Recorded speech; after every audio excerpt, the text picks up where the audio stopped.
Hello and good afternoon and welcome to the second day of Cardiff Esports Tryouts. I am your host I'm one of your hosts for the Overwatch Tryouts today. I am Fuquan, former captain of the Cardiff Crusaders Overwatch team. I'm Conchcast, just a caster who loves gaming and of course Overwatch, which of course is going to be our game today. Definitely. So, just before we get started here, we are the first team that's heading into Kingsway already, and I guess we're just going to get straight into it, really. I mean, we didn't really have that much time. Yeah, so we just started. I mean, just looking at the team comp already from the blue side, I mean, it is just an interesting one. We've just died.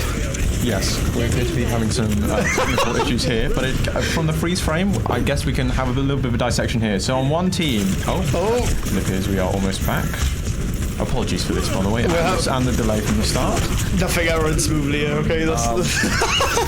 Yes. They'll be looking to get us back online as soon as possible. So unfortunately, we have game audio at the moment, but we can't really see what's going on. I heard Baptiste. I hear Bastia now going ham. Yeah, so this is an unfortunate situation.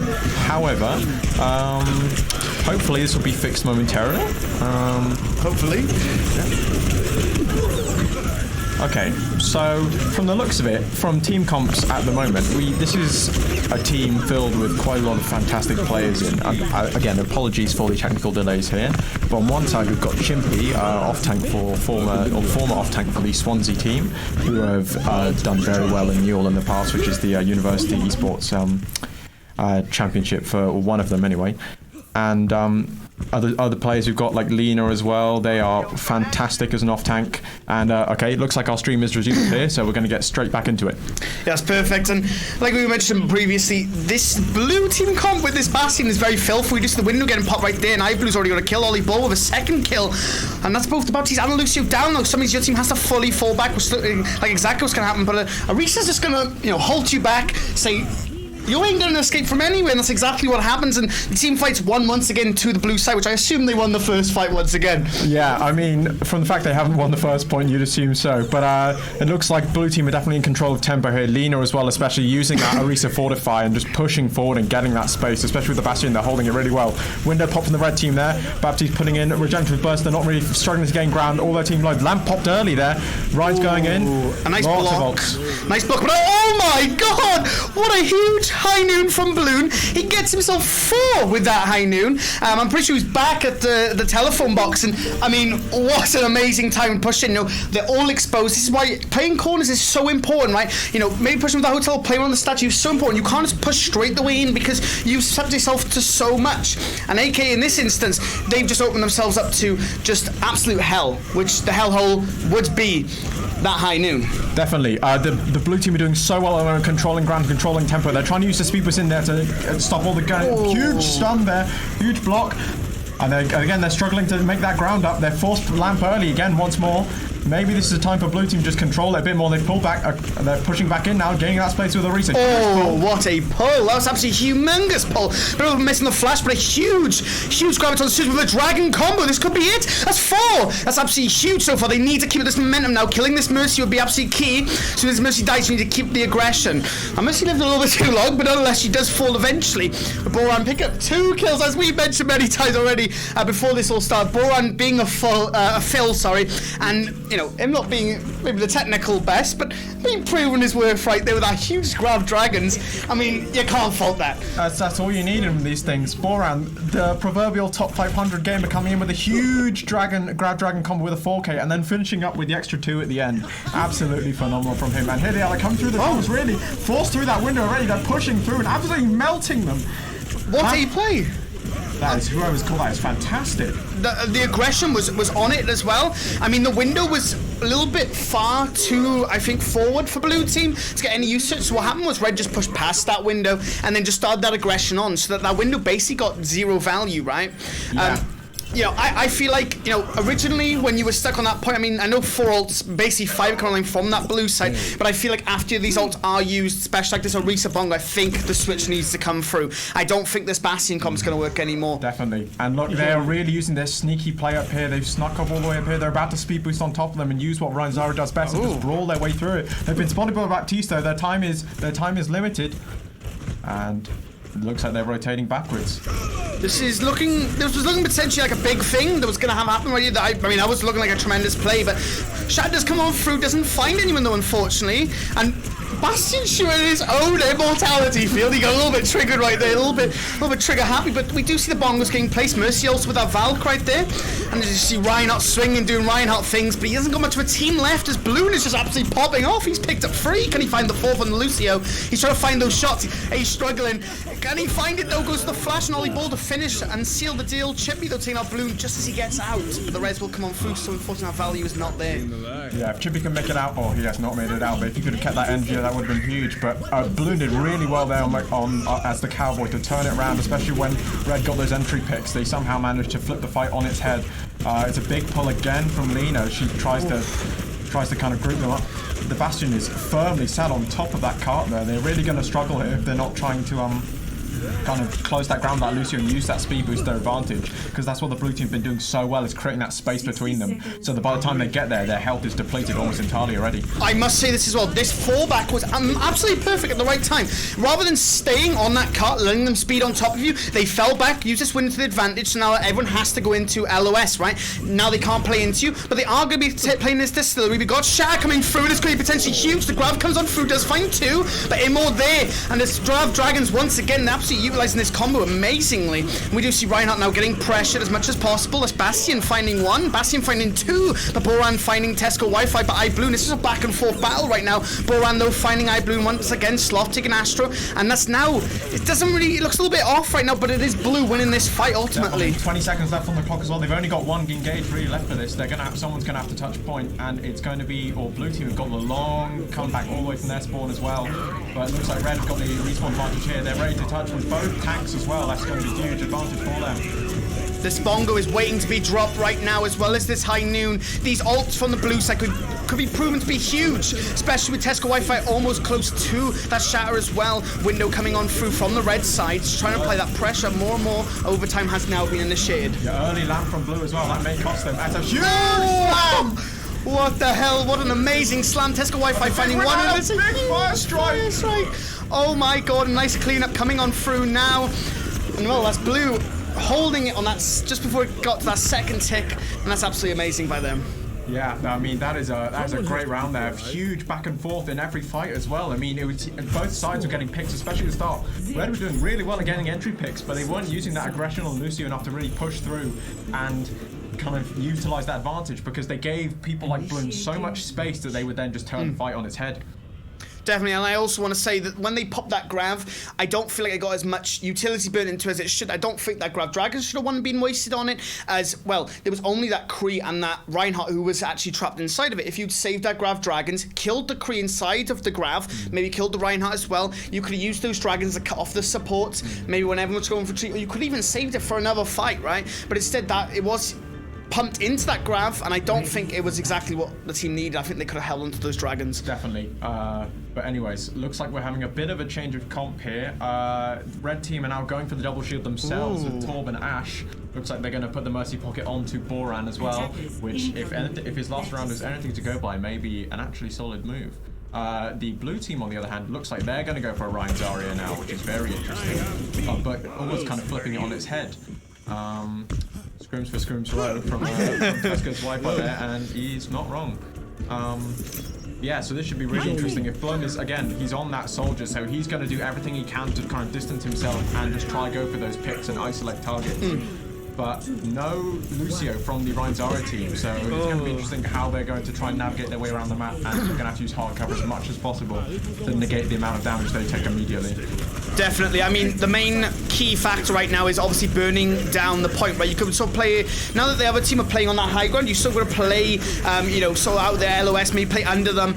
Going through this hotel isn't a bad move, but the only problem is now that when you go into that no man's land, you've got everybody's line of sights aiming straight at you. And obviously with this dynamite from Ash, it just means this ult charge is going to start piling on up. We do see them though trying to go underneath, trying to force out these plays. If they can kill us, a Reset Baptiste right here, this could be absolutely tremendously huge. That's Baptiste falling, and Reset needs to fall as well. And it's looking more and more like Blue are going to be taking this. And that was an absolutely perfect team fight, to be fair. You know, even though going for that hotel was a little bit criticised. Definitely. So I think Blue done really well here using the controlled chaos of the fight. Yeah, they are just cleaning up everything.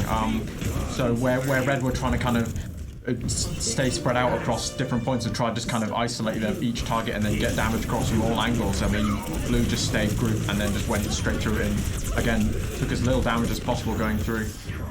Yeah, definitely. I think as well, something to notice is the Orisa was sort of trapped on her own with the Baptiste. I feel like what should have happened early on is when you're playing those comps where you're sort of playing split and you want to get damage in from 2 different angles, you almost want to, as soon as any pressure is dealt on one side, so say if Sigma gets attacked or Orisa gets attacked, you want to come back together, form that huge and tremendous wall, which didn't happen. We just saw Orisa and Baptiste still get isolated. And also we've got Parallel Windows coming from both teams here. Oh, that was unlucky from Chippy right there. I think he just tried to pop that shower, but unfortunately was shut down from Balloon.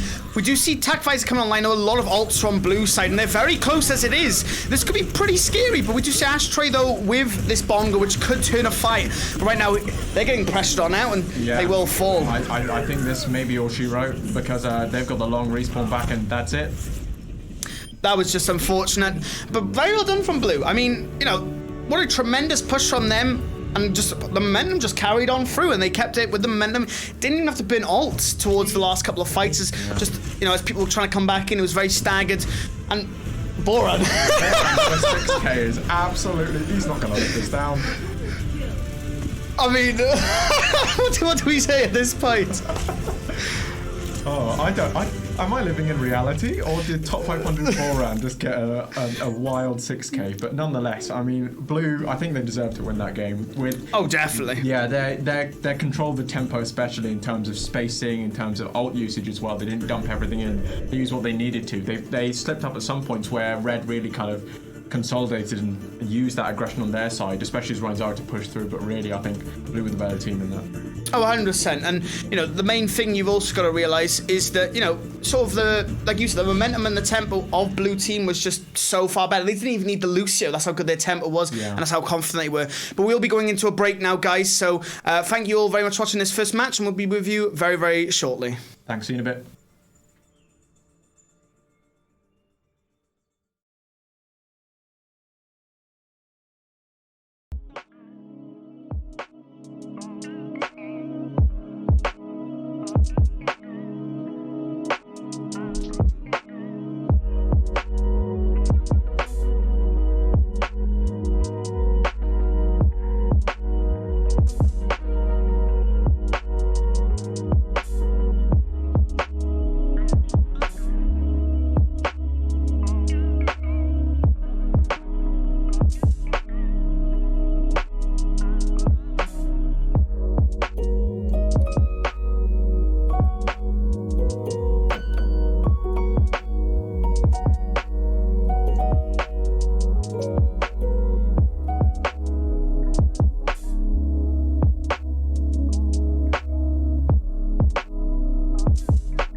short break going into round 2 of the Cardiff Esports Overwatch Tryouts on Sunday. It is Sunday. Sunday all day today. And we're on a wonderful sunny map, if we must add. That's Watchpoint Gibraltar. Yes, so this should be very interesting to see coming into it, because we've seen both kind of double shield and brawl on the King's Row. I mean, the classic King's Row, combo Ryan's Eye, stuff like that. But the verticality of Watchpoint Gibraltar really means that it's going to force some change of comp here. And already we're seeing the red team bringing out the Winston. But the blue team, on the other hand, are going for the Ryan Zarya, which should be very, very interesting to see how they're going to manage that. Yeah, I mean, it's interesting. Just like you said, this map has so much verticality that it almost means that you have to take that high ground. And I would assume as well, taking, I was actually about to mention that the Zarya is a little bit of a riskier take. I would say the Divas are also a very good option if you are going to bring the Rhine. One, it does prevent Winston from inting on you too hard, because of course he doesn't want to be in Diva's faces. He will probably get melted. Also, Diva has the addition to also contest high ground, as well as boot Monkey off of your high ground as well. So, meaning that you still hold that high ground space. So it's going to be interesting to see how this all sort of plays out and plays together. The rogue pick with the Lucio coming in on the dive side, though. I'm not really sure he's going to be able to do too much here. So you would either want to go for the Brig if they were running dive as well, or you'd opt to maybe run like a Moira or something like that as well. Moira just so you can get out of the fading if they do try and dive you once again, or try and put pressure on you as well. Yeah, the Lucio's gone a bit hard in there. That is what we those frogs, they as the phrase goes in Cardiff, those frogs, they do my nutting. Anyways, and we're back in here. So the red team again struggling to see what the Lucio will really bring to this, so it'll be interesting to see if they change that. But looks like they're just trying to consolidate all their plays going before they start, and they've got the Sloth at the back there with the Widow with a big pick forcing the early res, and they're going with the dive immediately. The Reaper controlling that high ground. And then the Sloth is immediately getting dived on, but I think, it's an unfortunate wake up from Lena there. Yeah, definitely. I think the biggest thing to take away from here is the DPS on the red side, right? We're running this dive comp, the comp that we want to go aggro, we want to take this high ground, but we don't have any dive DPS, right? We have that Widow Ashe, right? The double sniper comp, which isn't bad by all means, but Ashe without a Mercy doesn't do a lot, as well as the Widow doesn't really output a lot, especially against a shield, which they do obviously have that big shield in front of them, AK being that thing. So you'd opt maybe see a Tracer or a Sombra or something like that, but we aren't. We're sort of running these double snipers, which I don't think is exactly great for them. We do see Ashtray though diving on and applying pressure from this high ground. This is a very strong position that Ashtray technically shouldn't have dropped off of there. I would have stayed up there a little bit longer, but that's Mercy going down close to Primal, does get put to sleep though to waste out that nano, but nonetheless, time is ticking, and that's 2 for Bullen. Now Chimpy will find Bullen out for the nice trade, but they are up by 2. Yeah, if they can stop reset here and then kind of group up a little bit. Oh no, they can't quite make it out of that one. But yeah, I think it's a really great point on the DPS. The tanks are doing so much to create space here, but unfortunately they just don't have the right DPS to kind of back that up. I guess it's just a case of circumstance, because I mean Boran himself he's a CS player by trade, as is Sloth, he's a Valorant player, so I mean they're both kind of hit scan players, so they're playing into their strengths. But unfortunately for this comp, it's a huge pick from Sloth there, immediately onto the Mercy, denying a res, forcing out early a nade from there, and then Primal pop by Astro. He's going to start juggling that Reinhardt towards the edge of the map, isolating him entirely away from the team. That's a good charge, to be fair, just making sure and ensuring he doesn't get off that map. By charging, it means that, like you said, no possible way can he get off that map, which was kind of the aim right there. If I was the Winston, I wouldn't opt to. It's a big bomb by Lena. That is a big bomb. We did see Winston try and fall back, do the XQC old trick when you jump in, you try and place the bubble on it, but we just saw him ultimately just kamikaze and die, and that's a double pick now, which means you sort of have to fall back. We see Ashtray in the chat now. They've obviously slammed their keyboard. We do see potentially a big bomb from Chimpy. He gets thrown on. How can I find 2? It finds none. Lucky enough, both players, that Ashe and the Arna, and that Soldier, both. A big slam from Tesco's free Wi-Fi there. There's a sentence I didn't think I'd say today. As he comes in right behind them, and this is quite a chaotic fight. A bomb thrown in by Boran there. The Nano, Valkyrie currently up as well. The Nano's just been applied as well. As again, this fight is all over the place. I'm not sure that either team knows what's really is going on. Yeah. The Nano's Monkey, the Divas are having a battle up on the top there with the Mercy as well. Red team are somehow getting picks out of this. Yeah, this is definitely a little bit strange. I feel like this went from like normal Overwatch to Overwatch League Overwatch, where we just saw all of a sudden there was no plan. There was just triangles and colors just popping all over the screen, and as we saw, luckily enough, that apparently worked for Red Team. I mean, they do have the better sustain, you've got to remember, with that Ash and that Lucio, right? The AoE was just too much. Also, the D.Va being able to eat, you know, and so the Reinhardt doesn't really have that movability, right? He's just stationary. He takes the front load of that damage, and right now it's a stagger onto the spawn as Ashtray absolutely goes in there, stops anybody coming out of that spawn. We do see Infrared getting popped now. Can any picks come from that? I would say that's a little bit of a bad Infrared. Typically, you know, a lot of Widowmakers will pop that, see if they can get an extra kill or two with. I wouldn't necessarily say that's the best use of it. I would often say you sort of want to hold on to it. If you can pick this Mercy off here, that would be huge. And it's a great pick. Apparently I shouldn't even talk about it. We have Caster's Curse right now. But as I've seen, you still want to use it for repositioning values, but not really used. Tesco Wi-Fi, though, Andy for a long time there. Does manage to get picked off, though. Inting in now will be Ashtray on to iBloon. And that's iBloon falling as his fight just sort of dwindles down. That's the second point captured. Wow, they're absolutely steamrolling now. Yeah, Red or Blue Team didn't really get a chance to grip on a 6 there, and Red really took that to advantage. They took off, kind of picked off targets one by one and just slowly kind of whittled them down to the point where they just kind of went through almost entirely unopposed at that point. Oh. That popped early by Red here, just trying to keep up that momentum and keep that tempo going. But Blue looks like they're actually going to kind of regroup fully here. They switch onto the McCree though, which is interesting from Bloom there. But they've still got that Reaper they're waiting to use, as with the Slam as well. This D.Va bomb has to be huge. Potentially might see a combo between the Ryan shot and the D.Va bomb. That might be potentially huge. I would opt to maybe hold on to your Reaper roll. We do see the both D.Va bombs coming on through though, but that'll be Lena picking up 2, but Chimpy as well picking up 2 as the return comes on through. But the problem is that Blue have now both lost both of their supports. But it doesn't look like that's phased them at all. We may be down to our healers, but that doesn't, as I said, that doesn't phase them at all. They still power on through and they gain themselves enough space for their supports to come on back. I mean, that was a great trade of bombs right there, and ultimately it does result in Blues 1. Definitely, and Chimpy out of mech there as well. That's a real big stagger for them, as with their late kill on Sloth there as well. But they've got a lot, they've got 4 ults coming into this last fight, but Chimpy's just been picked off before that. It's going to delay their fight for at least 30 seconds. Definitely, they now have to fall back. They can't initiate here without Chimpy, so that means now a little bit of time has been wasted, but that's the problem. They have 4 ults, which Infrared does obviously get popped right there, but Blue have, in my opinion, the better ults right here. When we had the Reaper ult, that's going to be absolutely amazing, just to picking off the back line. Nothing to really support except for that D.Va. We also see the Ryan, we see Ashtray going in right now. I think he's nano, right? I think that's a nano onto the Winston. Perhaps, I didn't quite see, but yeah. He slept there, but it looks like he's going to go for a really aggressive play and then just prop the primal when he needs to.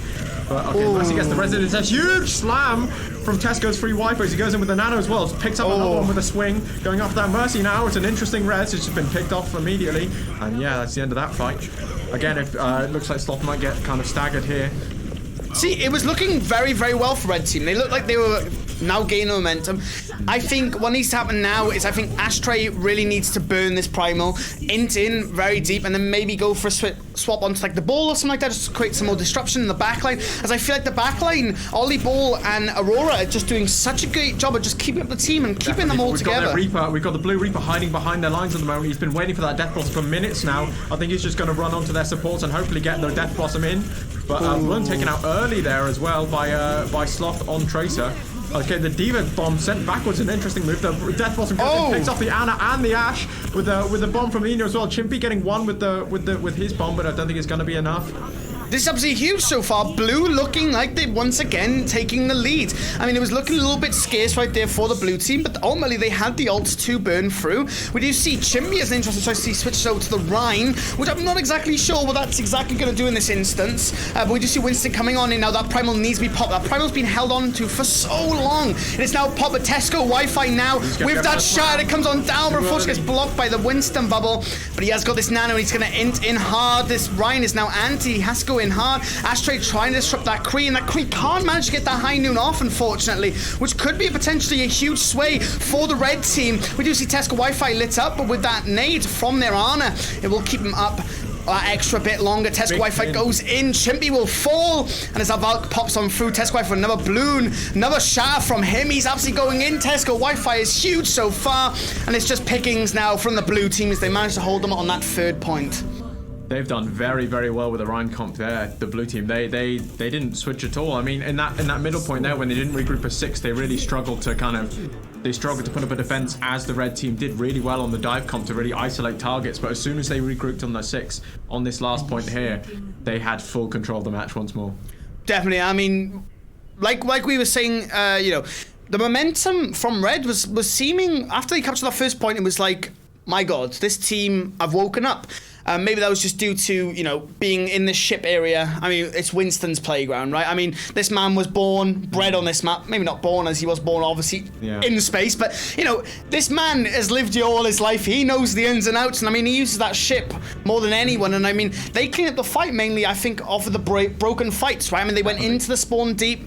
They took out those remaining people who were coming out of those spawns. And then once those players were dealt with, they then moved on and proceeded. And we saw that be amazing play. But, I mean, towards the end, I feel like the play sort of switched up where Brawl was maybe a little bit of a better choice. The dive can still work in that instance, but I just don't think it was the key to winning and the key to success as we saw. Red definitely could have done with a switch towards the end there. I mean, Chimpy did switch on the Rhine, but I think it was too late at that point. But it looks like we're getting a Genji out of the blue team, but in addition to a Reinhardt. So it looks like the blue team are switching up and going for the Reinhardt this time, which again should be very interesting. Boran now on the Widowmaker. Let's see if he can put those CS muscles to any good. Definitely. We do see Sloth on this Kree as well, which is always interesting, as he did see a lot of a hard Widow sort of duel right there. We're now seeing, though, the double brawl once again. I mean, you know, as we said earlier, dive is more predominantly played on this map, but I feel like teams are probably a lot more comfortable on this brawl, as those characters are a little bit more easier to orchestrate. You know, playing that dive takes a lot of responsibility on that tanks. Looks like Blue are just going to try and get control of the cart and then force Red to drop on top of them. Whether or not they're going to rotate by the back. Oh no, they go straight in with the Diva. I mean, Chimpy in with a pick already. But it looks like, okay, they've lost the Ana. Oh, Boran with a pick on the Mercy, which is quite large. It looks like Red are just trying to group up here and then stop any momentum gaining from Blue, who look like they're on the retreat now. Yeah, I mean, I was a little bit confused why we saw Tesco Wi-Fi go on those left stairs, head up to that high ground. I understand to contest, but honestly, the best bet to do would just be to play on that cart, push it through, and then take the fight as they drop on down, as they might drop staggered, or it might be some remaining players left on top. You know, certain people could take angles off of, such as the Genji, but we don't see that happen. We see them trying to take this high ground off them, which I'm not sure, like I said, if it's a good idea, especially without that Lucio speed. Definitely, yeah. It's just a case of, I mean, Blue probably have the up in terms of kind of distance damage or kind of damage from the Ash as well, from Dynamite in terms of group damage. But I mean, they've this is there's a big pin there from Red Team, who look again like they've just kind of taken the fight and then just controlled it. Yeah, I mean, that was interesting. We almost saw Tesco White fight in really hard in. He went aggressive, and he almost got saved for it. You know, some might say that he went a little bit too deep, but he got that nano, but then got anti. It was a huge anti, just shut him down, and that's ultimately wasted, as he got no value from it. And now we see this very staggered play now from the blue team. They just sort of like trickling in. They don't really have a plan. I mean, it looks like at the start of the run they have a plan. They go in with this plan, and it all sort of falls apart as soon as they go in. Definitely. Importantly for the blue team, though, they're down. They've almost got Valk, but they have no support ults going into this fight compared to the red team with both theirs and the Diva on use here, which will be able to force some ground, especially on this top here. It looks like the blue are just going to the cart this time. They've got to watch out for their supports being picked up in the back. Bob goes in. Boran's playing the very short angle on the back, but the red team again are just cleaning up here, doing so well at holding them. Chimpy with 3 picks in that fight so far.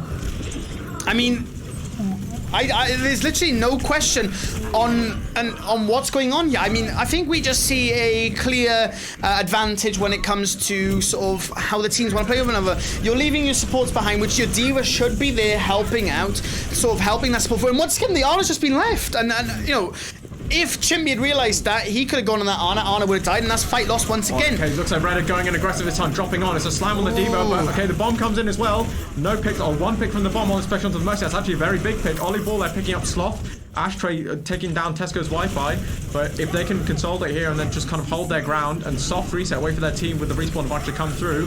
Mercy with a huge res onto the Reinhardt. Not actually, she didn't get away with that, but she got the res off. That's actually a huge res, and that could potentially lead them now in the favor. Lina taking out Boran. That's a huge pick on the sniper, and that's the Genji going in, taking out that honor. The Nano Blade is now online. This could be an absolutely crucial feature for this next fight. They're about to cap this site, and as soon as it comes on through, this is where it is now the Genji's time to shine. He's been waiting all this time for it. Tesco Wi-Fi picking himself up that Ashe, the Mercy and the Reinhardt, taking out the two. And it's now time to let this Genji Blade rip. We do see this Widowmaker playing on top of this ship with the infrared up, but Boran immediately getting pressured out by the D.Va on 5 HP though, luckily enough, as Chimpy comes up for the save, which is absolutely amazing play. He's still getting chased on down though, Diet Coke though, with the help. And right now this ship is being highly contested, so Chimpy's going to try and play his best, try and contest this, try and push these players off. And we're still awaiting for this Nano Blade, which I'm sure is coming at any moment. Definitely, I think this is going to be the thing that kind of turns the time there. But Genji already being forced out deflect. That's going to delay it by at least 10 seconds or so. A high noon coming out from the Cowboy there. Looks like Red aren't going to let them take this ground very easily. Ooh. Oh, they should force the D.Va bar out there. I'm not sure if that was to remake or not, but then Lina immediately kind of remaking with one coming, getting a pick onto the Reinhardt as well. Whether or not they're going to use that pick now to then just kind of gain speed and then jump on them will be very interesting. I think the Nano is going to be popped any second now to jump in. But Lina with a huge pick on Boran again, just pressuring, or to go for the visor instead. That is actually really huge. I mean, that visor forces players back. We do see the Genji getting one. A huge shadow finding two, I think it was. Couldn't quite see if there was anybody else shadow, but it was the Ryan and the Soldier. Bomb comes on through. Lina finds another. Chimpy with a double remake kill. He takes out Honor and Soldier. That's absolutely huge turn of the tides. A nice pin, though, from Ashtray onto Aurora. And it's just looking like a back and forth fight. But Sloth takes out the Genji. Lina takes out the Mercy. Ashtray absolutely Ryan diffs Tesco Wi-Fi. And Red just about being able to hold that. It was looking like potentially Blue was going to take that lead, but no. Red are able to restabilize, re-get those picks, and ultimately push on back. Definitely. Chimpy came in with a tactical nuke inbound and just dropped the D.Va mech straight on their head as Blue now forced back to square one. Lost all of that ground that they gained there. Coming into this fight, they look, Blue have got the slam, but other than that, oh, they got the nano as well, but other than that, they're looking fairly kind of dry in terms of resources. But Boran picked off immediately, made to switch that Widow. He keeps getting dived on there. Good nano, but it's been slept already. Woken up, unfortunately. Slam blocked by their Reinhardt as they keep going in. The Mercy just kind of damage boosting his way through. Sloth on the car as Tracer there. Picked off by Blun. Fantastic. Absolutely great fight. That red's a little bit of a questionable one, is now you just feed ult charge, really. I mean, the contest can come on through, but the contest doesn't really mean much at this essence, especially when you're giving the opposition that ult charge, right? I mean, I guess you could almost say that maybe you killed him so he wouldn't get staggered. You'd spawn him there so he maybe does get staggered. But that's not a push, right? Definitely. We do see Lina going in, though, finding two. A huge res on the Genji as well, as Blue's momentum just keeps on up. Lina right now is absolutely going aggressive. I think Lina has really been a star on this Blue team. Definitely showing their worth, pushing in, inting in, and now they got a D.Va bomb ready, primed and popped. Definitely. Lina has been pressuring the Boran, but Chimpy sending the bomb here early. Looks like Lina's huge triple 3K from Chimpy there. Lina's bomb not quite managing to pull off the same effect. Looks like the Genji's going to be staggered here as well, as he's deep in enemy territory there. And there, yeah, that was been a huge bomb from Chimpy there. Again, using that kind of knowledge and that all of that experience he's got from being on the team that's wanting to really kind of hammer home. He's a great player. I want to assume right there that what happened is Tesco Wi-Fi charged on in and knocked Ashtray out of the way, which then revealed the team with that bomb, because I did see towards the end Ashtray be very deep in the back line, and we did just see Tesco Wi-Fi complaining, but it's a huge shot right there. Finding a couple. That's also TacVice now getting popped. Does find one, but does get traded on out by Ashtray. Looking for more though, Ashtray is, but Lina says no. Finds Diet Coke. Aurora with a huge red on the balloon, and it's all falling apart right now for Red. They have to sort of back up, take their space, take their time. Lina finding Chimpy, Slofty macking Lina, though. This could be a turn of the tables, maybe a turn of the time, but nonetheless, that's Red backing fully up into their spawn as Valk does get popped. They're just holding on to anything they possibly can, but the Nano Blade comes on through. Boran finds Blue, though, but this Nano Blade not really finding anything. Doesn't find anything at all. Sloth finding Oran. And it's just, honestly, looking like it's going to be, once again, held by Red, which is absolutely amazing after all those ults do get popped.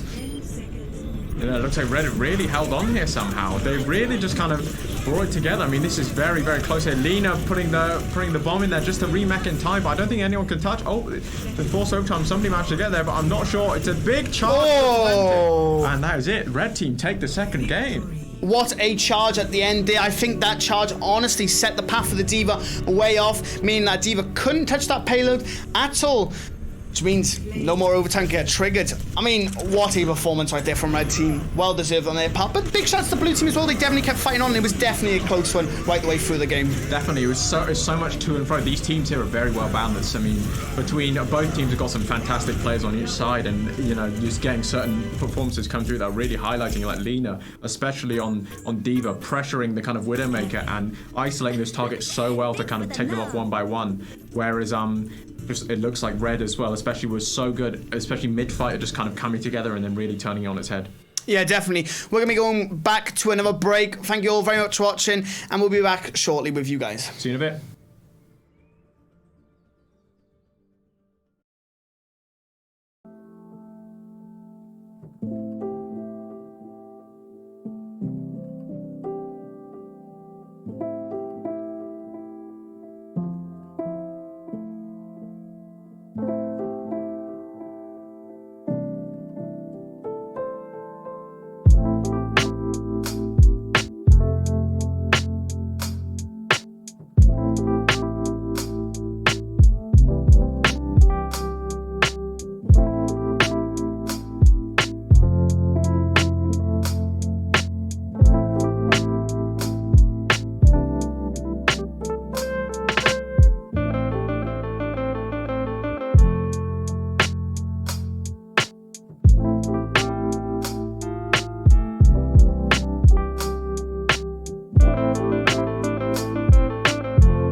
Okay, so we are immediately back in with what looks like we're going for the third map from Lijiang Tower. Thank you for joining us back off this break. So, as kind of covered earlier, this is the tryouts for the Cardiff esports team. You can find everything there is to know about Cardiff esports on Twitter, Twitch, obviously. You know what so that's at Cardiff esports, I believe, for the Twitch channel. Am I getting the nod there? I think it is. If not, I mean, I guess I'd talk a little bit about esports experience. Generally, I mean, I played in the university team in Overwatch, especially for about 3 years or so. It was one of the best experiences about uni for me. you've got any threats, it doesn't matter what skill level you are. I mean, it's just really just a great experience, especially for team bonding. I've made so many friends throughout the esports society as well, especially who are just Greetings. Yeah, definitely. I mean, having teams within the university as well is always a good way to get involved, especially if you like gaming and stuff like that. So, you know, like I said, check out the Cardiff Crusaders and all that sort of stuff, and definitely just keep on board with it. Buy some memberships as well. Maybe buy some merch as well if you like it. We've got some pretty fire merch, to be fair. Oh, Chimpy not here apparently. Oh, okay, looks like we're bringing it back a little bit. Chimpy is AFK, which is unfortunate, but nonetheless it gets us a little bit more time to plug certain things. So social channels wise, so that's Twitter, that's Cardiff Esports on Twitter. Equally, if you want to get involved, you don't have to play professionally in the team properly, but you can join the Discord as well. It's a very active community across all of our games, including Overwatch, CS:GO, Valorant, Dota 2, if I'm not wrong, Rocket League as well, Rainbow Six.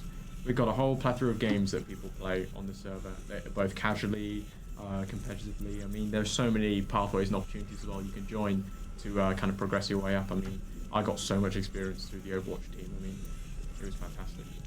Yeah, and I mean, it's a great way to get yourself involved with people like-minded like you know, you like gaming. I mean, who doesn't love gaming, right? Exactly. I mean, and you know, a lot of people want to have a scene into esports, but you know, it takes a lot of time, a lot of effort to get onto a really good team and, you know, practice and stuff like that. But, you know, at the end of the day, you could do it whilst in university, meet, like I said, like-minded people, gain some friends, gain some knowledge, and just overall have a good experience with people. And who knows, in the future, you might even end up somewhere, or, you know, just having more extra opportunities. I mean, like us, for instance, you know, we got opportunities simply because of our background in esports. Yeah. So it's always a good time. Definitely. I mean, it's also just buckets of fun. I mean, so these are the tryouts for Overwatch at the moment, and the tryouts have been going on for all of our games across the last 2 days. But fear not if you still want to join up and sign for a team if you're only just finding out about it.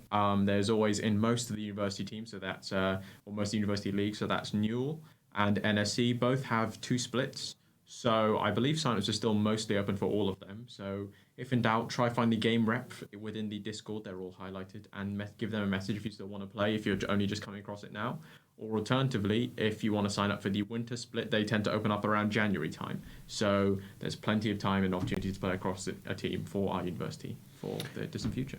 Yeah, definitely. And you know, like I said previously, it's a great opportunity, and you know, hopefully, you know, in future, you know, you'll be having opportunities where we can cast as well. Who knows? See some familiar faces, I'm sure, throughout the time in the team. So hopefully we'll be back on track very, very soon with our game on Lijiang. You know, always an interesting one, Lijiang. Definitely. Mainly because of can we mention Ryan Zaria with our Symmetra. Yeah. We don't like that woman. No, I made a promise that I was going to call some people some very fruity things if they played Symmetra on stream, but I'm not going to do that for the sake of the integrity of the Cardiff Esports channel. But if you know, you know. Anyways, looks like both teams here. Chimpy is back, and it'll be interesting to see what combo go for. It looks like Slot is going for the Echo, but it looks like they're going for full brawl with the Moira Lucio there. Lina interested in going for the ball pick, ball hog. They're going for ball and hog torture, which is very, very interesting. But it looks like red team are going for a straight dive with Ashtray on the Winston and Chimpy on D.Va, on that very strong D.Va.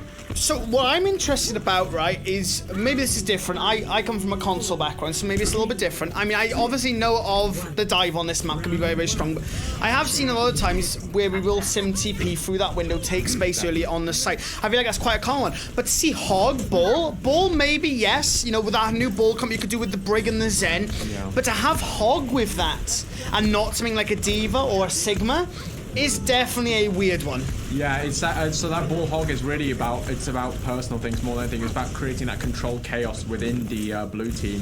They're playing across all angles, so trying to get off single picks here, especially the ball and the hog are so good.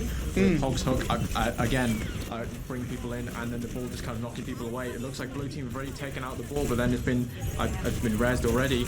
But Ashtray taking out that Mercy, which is a huge pick already, and a Slop here is just kind of following that ball around, but not going for the squishies. Yeah, I mean, so far, so good for Blue Team. I mean, Bloom taking out Diet Coke right there. And they've got control of this site, so they don't mind if people come in and try and contest because, well, you're just wasting and staggering yourselves, right? We do see Sloth use a Pulse Storm to take out... Actually, I don't think there was a Pulse Storm to take out Bloom, was it? I think it was near him. He took a little bit of damage and he was ultimately finished off. But, yeah, like I was saying, you know, at the end of the day, they don't mind the players coming and trying to contest because they have point control. Now, the main thing to also mention as well is we do have Sombra on the board right here. Yes. Against that ball, against that hog, means either one of those get hacked, will be a game over change. I mean, we do see McCree hacked, which maybe isn't the best target. We see Ashtray falling into Lena, Sloth takes out Ollie. And as the bomb comes on in, can it find anyone? It doesn't, unfortunately, but Tesco Wi-Fi ultimately taking down the Sombra, which is never a good sight to see.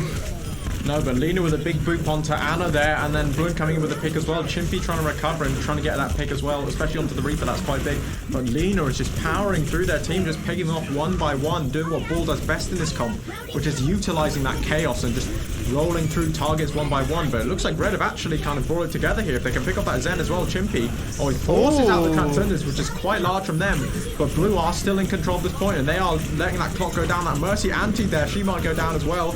But the Reaper and the Hog on the point, using Whole Hog there. Reaper forces Wraith early, but Red is still yet to take that point.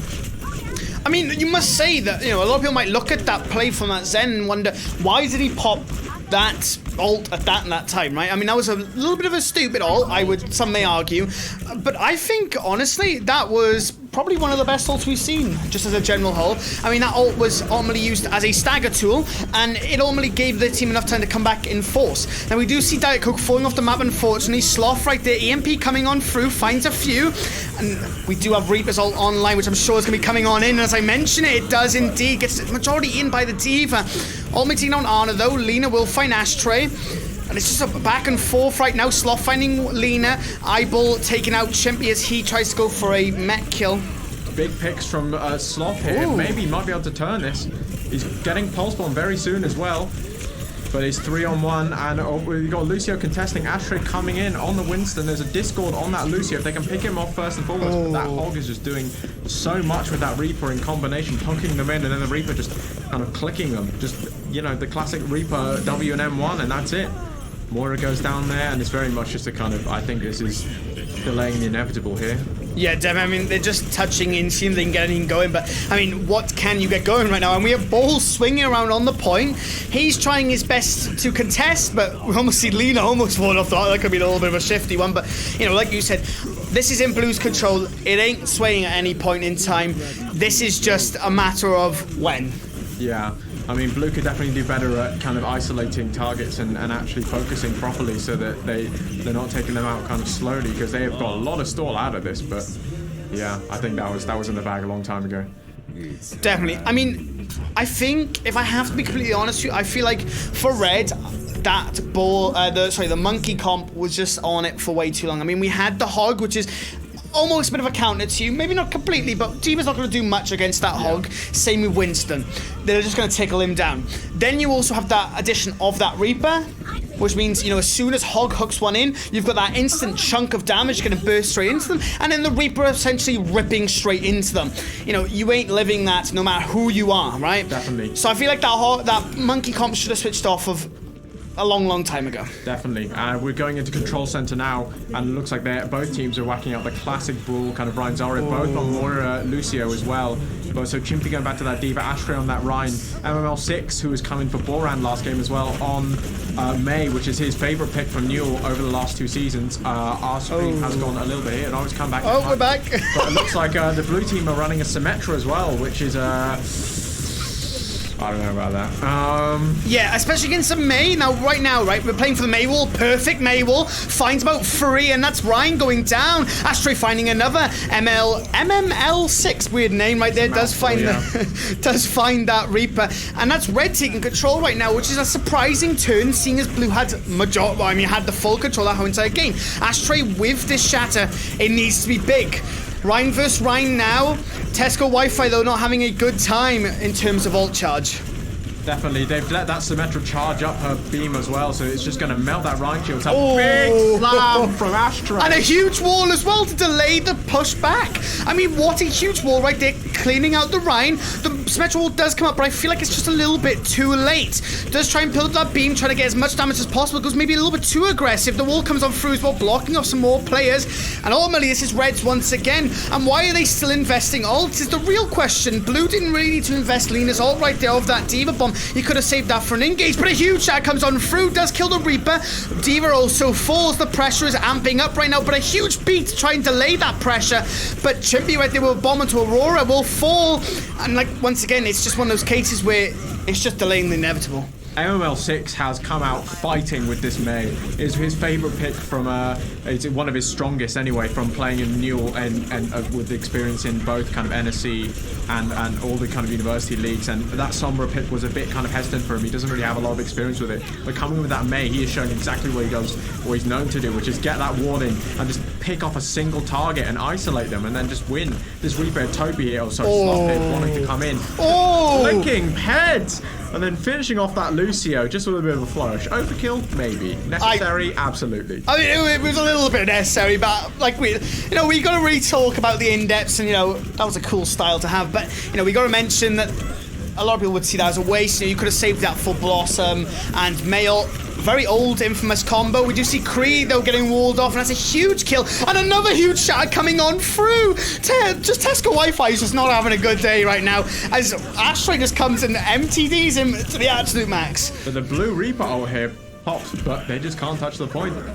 I mean, this is back and forth right now. I mean, we saw Blue have full control on Gardens, ultimately not being able to do much on that Gardens side with the comp they maybe were running, and now coming straight out on control. They run that Mei, they gain the full control. Those walls have been absolutely beautiful, and well, they've only took the cake.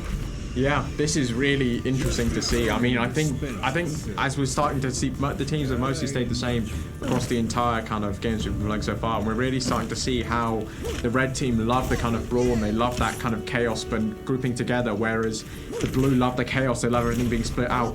But I think what we're going to see here is the blue are going to get the advantage as this comes in, because they've picked that Symmetra. They're going to TP straight to that point, and they're going to establish control with that and build that microwave to the point where no matter how fast you are, it's going to be difficult for red to get a grasp on this. Definitely. I mean, the main thing is, though, the only turning key point that could be right now is we need a huge Mei wall. I don't know why Tesco Wi-Fi opted to take the other side of that wall. He really should have come into sight rather than out, but Ashtray's just going in right now. Absolutely MTD. Tesco Wi-Fi once again picking off kills. Oh my god, almost going off the map right there. Looked a little bit fast sketch, but we did criticize the comp of Red, saying that sim would be ultra hard for them to overcome, but I mean, they proved that they can overcome it. I think that speed boost from Dark Coke there, combined with kind of the pressure from Chimpy and Ashtray just basically holding down Mouse 1, it just really did everything. Looks like Blue have switched up now. They've got Sigma Hog and they're going to go for that controlled chaos again, seeing if they can isolate targets, but it's going to be interesting to see if Tesco can get away with this. Ashtray is having a blast with Tesco at this moment. Oh, definitely. I mean, Tesco, I'm not quite sure what Tesco's goals and ambitions are right now. I'm not trying to out Tesco by any means, but a lot of the plays that have come out from them have been very questionable, right? Ashtray losing the slam there, getting killed mid-ult.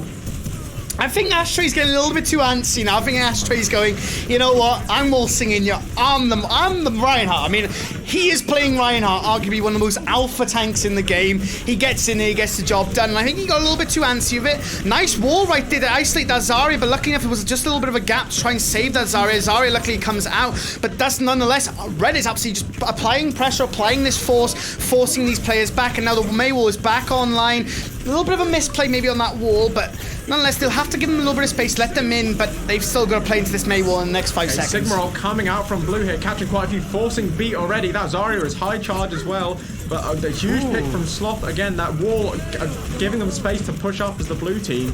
Questionable move, but Dark Coat picking off the Moira. It's a huge pick. Looks like Red again just going to give them that little bit of space. If you can give them in, you take a yard. It's phenomenal how they've been kind of controlling this tempo so well in the Rhine comp. It's really working a lot better for them as a brawl comp. Oh, definitely. I mean, I must say as well, I feel like the addition of this Mei is honestly what is shutting down a lot of these plays. I mean, the Mei walls have been absolutely amazing, applying the right space they need. May we even mention, this Blizzard is now online, which I'm expecting a very huge one. Wall comes on through, does get bait a little bit, but that's nonetheless, that Mei does come on through. Huge from Lena, the Blizzard goes down into the Sigma shift. But again, Astra's going straight in there. Got no fears at all. Just trying to hammer up the Zen. The Zen goes down. And they're trying to push through. They may actually be able to take this one. But there's a lot of ults being popped at once. The Zarya ult just holding them outside. And then Lina hitting 3 with the Sigma ult. Forcing them down. D-mecking Chimpy as well. That's huge. I think Blue may actually take this point here. But it's definitely still up in the air. This is all up to Lina right now, trying to hold the point as much as possible. Does kill the May, but is dead. Can Reba touch in time? He can't! Which means Red take double points back to back. And, I mean, well deserved. After coming up from that first Gardens point, losing it 100-0 is always disheartening. But, I mean, my God, did they prove their worth on that Ryan Zarya. Definitely. That combination between the 3 key players on that, both MML6 with those walls, getting onto that comfortable pick of May, and just taking out targets one by one for the team to just jump on was fantastic. The Moira Lucio switch especially, but both Lina and Ashtray on the kind of the main tank and off tank were huge in applying pressure. Sorry, no, that's Ashtray and Chimpy, my bad. Yeah, the fun thing is now for you guys is we're not be coming to a break this time like we have been the previous last 2 months. We're going to be carrying on as soon as possible. So you get to see our lovely, beautiful voices for a little bit and also see our beautiful faces for a little bit as well as we get the lobby set up, which should be momentarily. I think, don't get me 100% on this, I think we're skipping the infamous Stinky maps, aka 2CP, and I think we're going straight back onto what I would presume is hybrid once again. Probably, yeah. Let's have a look. We're not exactly quite sure as of right now, but I mean, we must talk at the minute about how these teams are sort of all facing up against one another. I mean, right there was looking a little bit shifty for Red. They were looking a little bit lost, a little bit confused. But, I mean, they pulled it through. They really did, yeah. You could see that kind of switch as soon as... Because, I mean, you look at Gardens, and it really does love that. I mean, there's so many boop spots and everything for the ball. And Lina did so well on that ball. I mean, she got gold damage in that last game to really just kind of take targets away from each other and then use that kind of... It's all over the place, Gardens, to kind of take targets here, there, and just pick fights here and there. And then the Hog was on the other side. So when the team like Red, who are so good at Brawl, are getting kind of picked off one by one, if their attention isn't permanently on one target, it's so easy, especially from experience, to just kind of one target goes this way, one target goes this way, someone's calling this target, someone's calling that target, and it all just falls apart very easily. And then once they have that momentum, especially as the blue team, with that controlled chaos, it's so easy for them to just kind of keep a grasp on that match. But as soon as they took control center and you get that kind of close quarters confined space where it really favors Brawl, you're starting to see Ashtray on Reinhardt come out as well, especially, and using that kind of, you don't want to say alpha energy, but it's kind of alpha energy of being like, I know what I'm doing on Reinhardt. I am just going to shift straight into your backline. And you know what? I know I can do some good with it. Oh yeah, I mean, it's the no fear from Ashtray, which I feel like was honestly the most scariest part of the game plan for them. You know, just being able to go in and understand that if I am stuck and I need help, I've got my Lucio to speed me out, I've got my Zarya to back me out. And not only that, I've also got the Mei wall that will provide me enough space to get out as well. So honestly, the combination of the whole team coming together, I mean, Ashtray was just able to do whatever the hell they wanted. And I mean, they did exactly what they wanted. The Brawl enabling that main tank to just have an absolute blast, and Ashtray really did have a blast. Poor Tesco 3 Wi-Fi there. Really had a bad day. But nonetheless, we're moving into our fourth map? Fourth map. It will be indeed. Yeah, Route 66. And it'll be interesting to see what teams come up with here. I am going to guess, I maybe get the cast courtesy and be entirely wrong, but I have a feeling we're going to get some double shield action, maybe with a Torb and an Ashe, or with a Mercy boosted Ashe. It's quite common, especially if blue team do what they did before and just kind of hold that space especially well, and just keep that distance between them at all times, and really ensure that blue just eat all of the damage possible before they even get close. So by the time they get there, all of their resources are used already. But I'm entirely wrong. Looks like we're going right to it. I mean, it's the Battle of the Rhines once again. We do see maybe a little bit of questionable on the support side of things. We see MML going with the Mario, Bastion. Max Lemon 6, yeah. That's a questionable choice. They go in double barrier. Oh, I know what's happening here. Okay, for a second I was a little bit lost on what was coming up from Red. Oh, never mind. Oh no, that's happening still. We are seeing the infamous pirate ship, I think, come out right here. I think the goal is set the Bastion on the cart with Orisa, let Ryan do his thing, then get Baptiste to help secure the whole position. You can res that Bastion on cart and also just provide May with a little more brawl. This is a very aggressive play though from blue side. I think they know. I think someone heard that Bastion. They know they've got to hold close here. Otherwise, they can't give them all that space to set up. Especially as soon as that Bastion gets on cart, they've only got the hands really to shut them down from long distance with all that burst damage. But it looks like Chimpy's taking that high ground here and trying to get them with a huge pull in as well. Just trying to isolate angles and then just trying to kind of push them through. They've still got a few people caught behind there, but Ashtray just going in with a ridiculous Hail Mary charge again into the backline. I mean, you've got to give a huge shout right there to sort of both teams. I mean, we saw Chimpy right there take out iBloon, but what we saw was both teams sort of understand each other's game plan and pressure. Like we saw Blue understand the Bastion was going to come out, they sort of played aggressive, and for a second it was almost looking like Blue were going to take the cake. But it was a smart play from Chimpy to take that high ground and apply pressure from another side. We do see Lena right now going into the backline, see if they can get anything done with this constant pressure from this Orisa. I mean, you just can't burst down Orisa. Orisa will be in your face, will pull you if you try and escape danger. And now we just see this pirate ship just absolutely roll on through Route 66. Yeah, it is a full sail at this point, no quarter. I mean, they are thoroughly set up, and they're going to have to use that Rhine speed to just jump on the point. They've got a slam here waiting to use. They've taken out the Bastion already, but he's been rezzed. But they already lost their thing as well. But look, Blue look like they appear to be turning this. I mean, they've got the res up on the Bastion.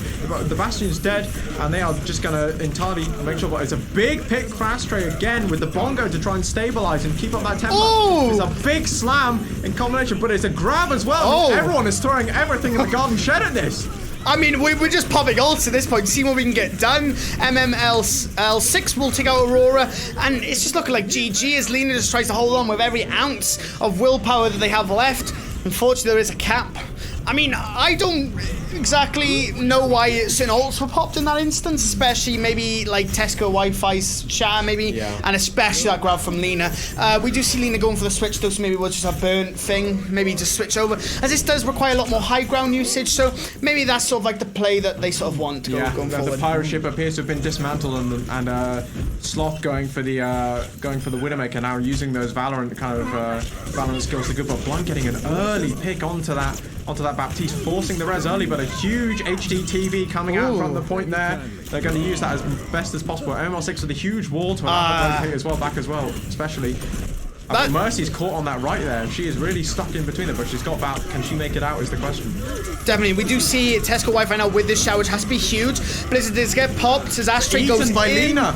Oh, that's absolutely huge. Ashtray, though, will trade out the life for Tesco Wi-Fi, so it's even across the board now main tank-wise. We do see, though, Blue just immediately retreating. They don't want any of the smoke at the end of the day with two main tanks on the board from the red side. As soon as one of your main tanks falls, you still have that constant pressure. And, I mean, essentially, you're playing Overwatch 2 at this point.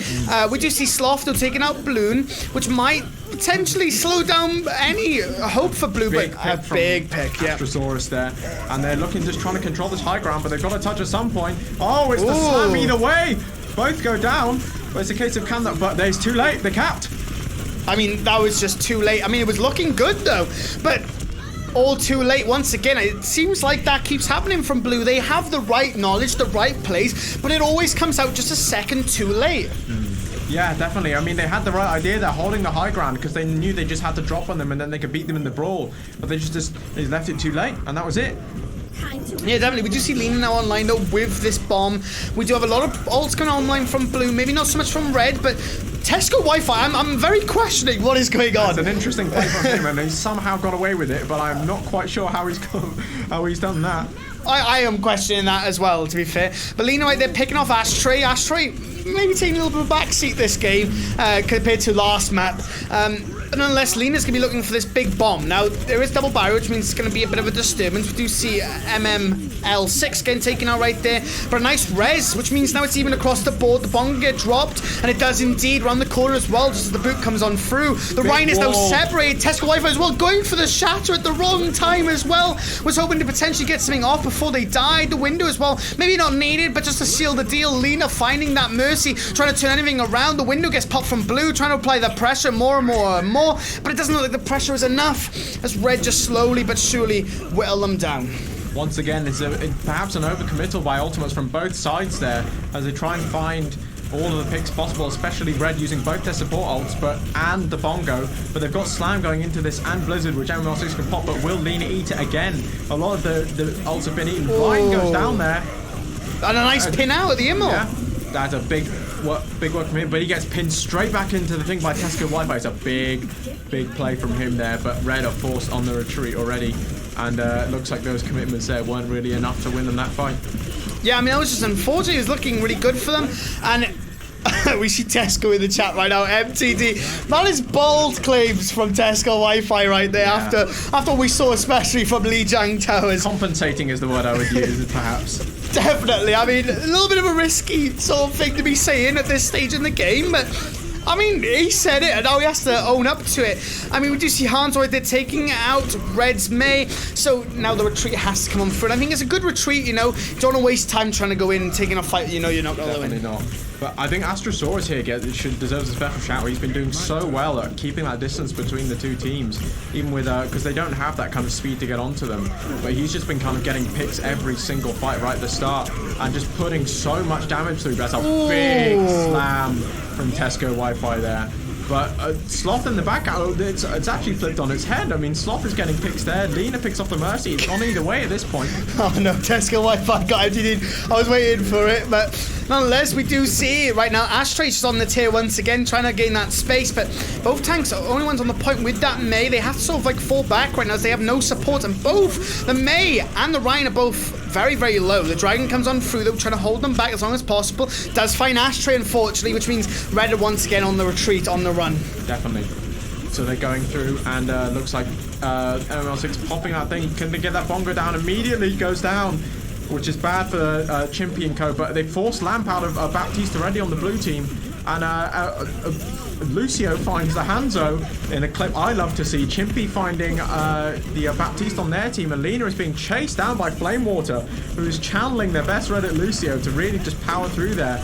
Again, this seems very much like Red are now in control of this, and they are just stopping, kind of seeing the blue team power one by one. A slam again from Ashtray there.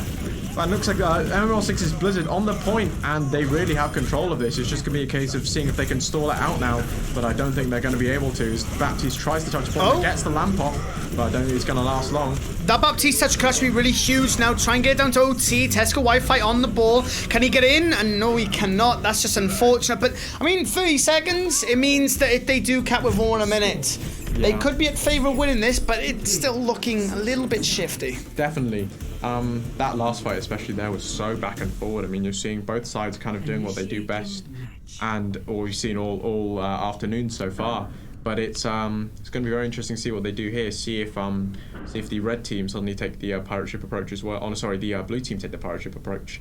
But it'll be very interesting to see how they really try and tackle this, because I think both teams are really, I mean, we've been commenting on it, but both teams now especially, I think they're starting to realise how to get at each other. So, and they're really kind of honing in on their own skills as well. They've got a few games to play with each other now as well.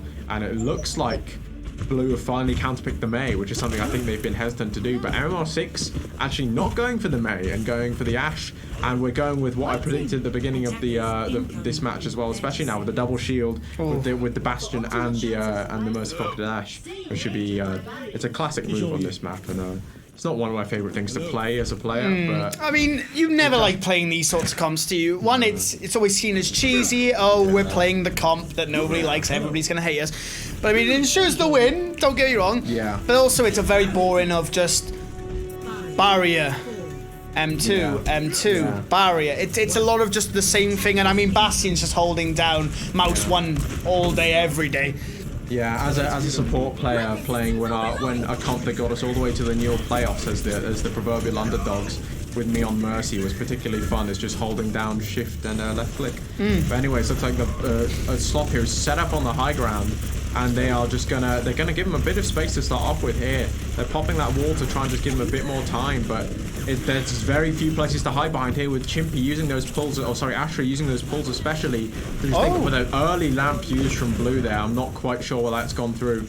But they just have all of the time in the world and all of the space here just to rain down hellfire on them. They managed to get underneath them to negate a bit of the damage from the Bastion. But that Baptiste is isolated alone up on the left here, and he somehow managed to make it out, but the team have just left them behind. But Mei getting onto that high ground there, but the rest of the team not quite making it. MMR6 getting the pick onto the support, with Sloth getting the second one. and it's just very much going to be delaying their own fight here as Blue are left underneath them with no supports at all, no healing. I mean, what a great fight so far. Reds really capitalized when they needed to, right? I mean, I would have maybe gone a little bit earlier. Like you said, that Baptiste was left on his own during that fight. I must say, though, Blue with a nice May wall, blocking off that pressure from that Bastion, but the rotations were just so on point from the red team. We do see now Blue taking another approach, trying to come up for this left side, potentially come on through with Bob online, though. It means that delay is going to come through just that little bit longer. Window comes on through, trying to delay any damage possibly can. And another great May wall, but we'll get destroyed very, very quickly with that amp matrix as well as that Bastion. Trying to play in these blind spots now, trying to force it on out. Diet Coating out Blue. No, that's a huge pick onto that May, being such a prime pick. Down himself. Yeah, I mean, Diet Coke falling right there could be the turn of the tables. Sloth right there, though, taking out Tesco Wi-Fi. The pressure is still not on Bob, trying to contest that point as long as possible. Sloth finding another one onto Ollie Ball. MML6 with that Bob. Huge plays coming out from Aurora, but 2 kills from Bob. And it's a third for Bob as well. For Bob. Oh, my God. Bob cleaning up the shop. I mean, we all love Bob, the infamous man himself. And I mean, fair plays to him. Yeah, in the words of Boran himself, Bob is killing things, which is an iconic quote from him. Nonetheless, looks like we're going into this last point here with Ashtray getting a bongo almost online. Sloth as well just got his tank is ready to rock and roll. But we've got 4 ults coming up from the blue team. It's just whether or not they use them correctly. They've got to burn down those shields before they can get that Lena bomb off. But Sloth popping the ult early here, taking out. Oh my! Holy macaroni! How in the earth did that happen? I'm pretty sure what we just saw was obviously the May fell. We saw Baptiste jump up in the air. Mercy was with the Baptiste, shot straight at the Baptiste, blew them both up. I mean, what a play from Sloth.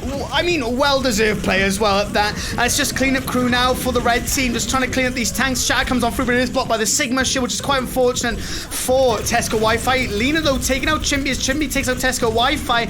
Mail trying to come on through. This could be a turnaround, though, for Blue, potentially. That Mail looked like it was applying a lot of pressure, but it was just all looking like all too late. Tesco Wi-Fi, though, trying to MTZ to the best of his ability. Finds a double, though, Astro will. Lena taking out Diet Coke.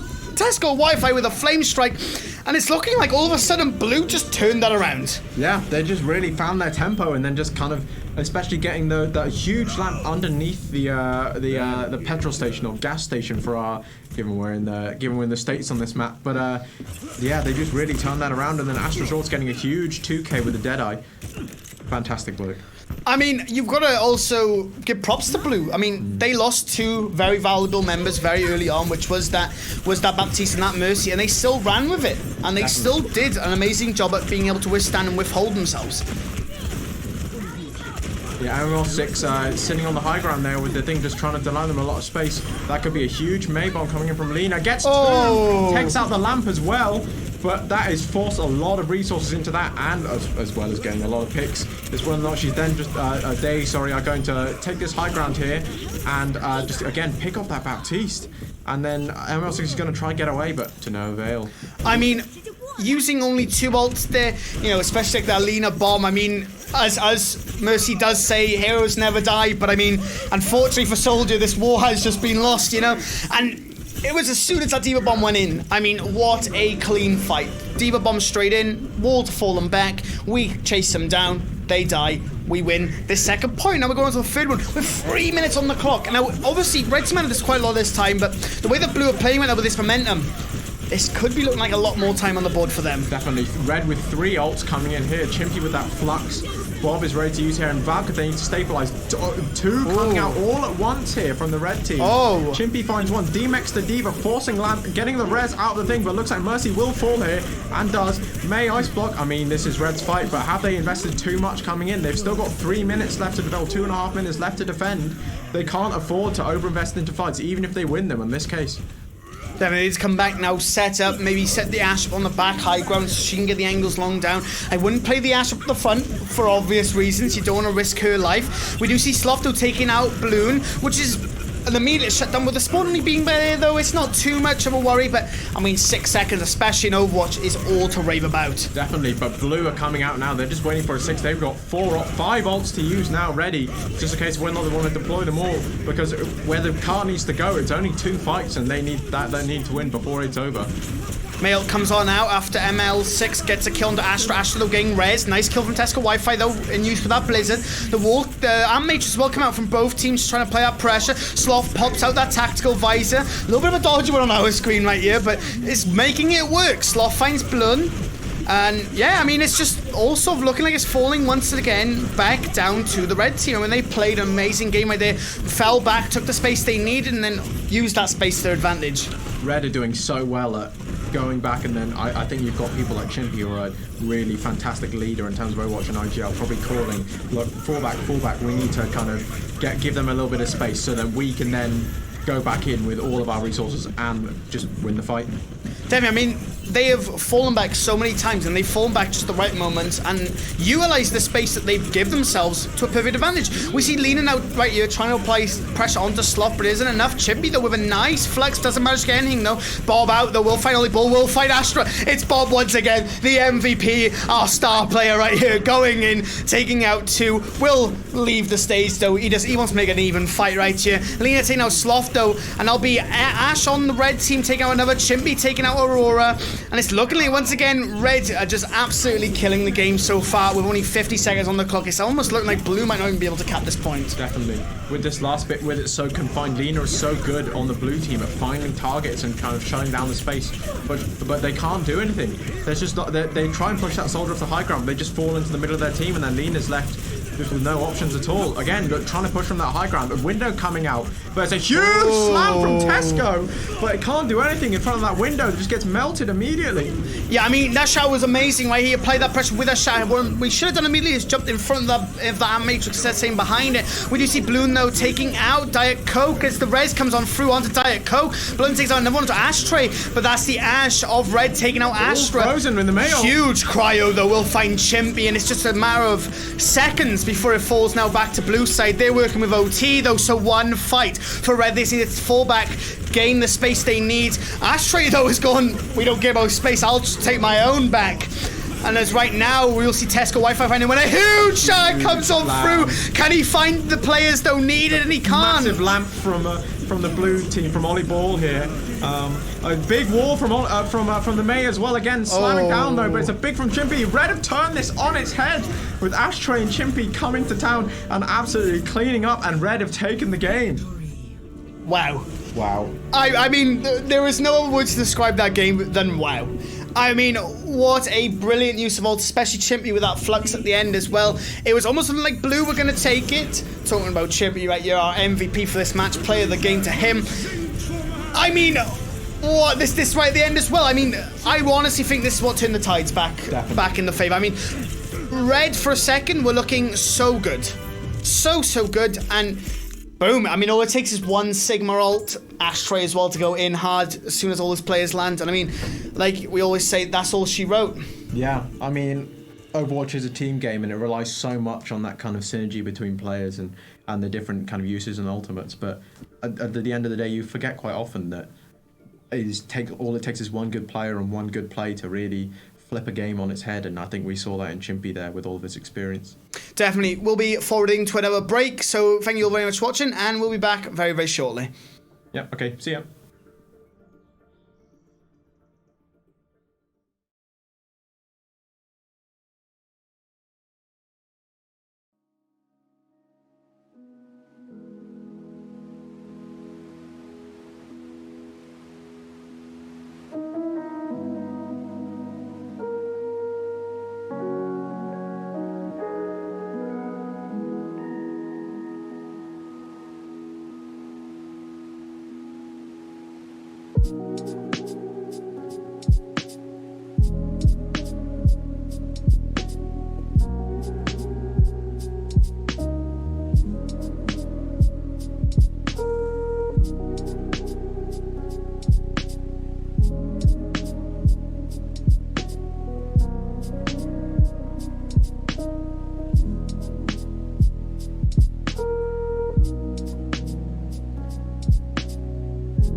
with FPS shooters, it's time for another game. It's time for the MOBA games.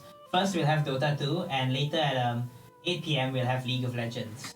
Now, I'm solo casting here. My name's Abi. I was working, well, for most of the casting, I was working at the back in production, but since no one else wants to cast Dota, I'm here, solo casting Dota 2. So far, looking at the lineups, this is looking to be quite an interesting game. The teams are pretty balanced, and we have a wide range of skills, ranging from an Immortal, Ancients and Legends, to Heralds, Crusaders and Archons. This is, now we're just in the lobby right now. We are getting ready to go into Captain's mode, and we are looking to see... we've launched into a lobby. Now it's gonna be very interesting to see what these players are gonna pick, because a lot of them haven't played together. Now this is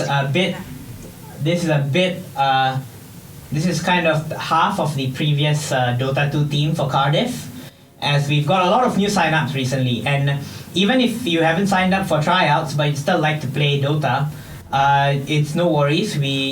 We can fit you in. I mean, we are very accepting to players of any skill level. Just check the Cardiff Crusaders Discord server, and you should be able to get in touch with one of the game reps to let you play. So now we see that they've banned Tiny and Silencer, which Tiny is a pretty good hero. He's been played a lot in the International, which is currently ongoing, and he just has a lot of burst, and he's really tanky. So far, he's usually been played as a mid.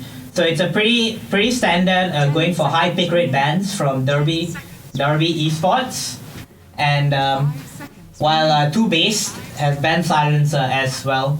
Silencer, as the name suggests, silences all skills, which is quite annoying, especially if you're a poor support without DKB.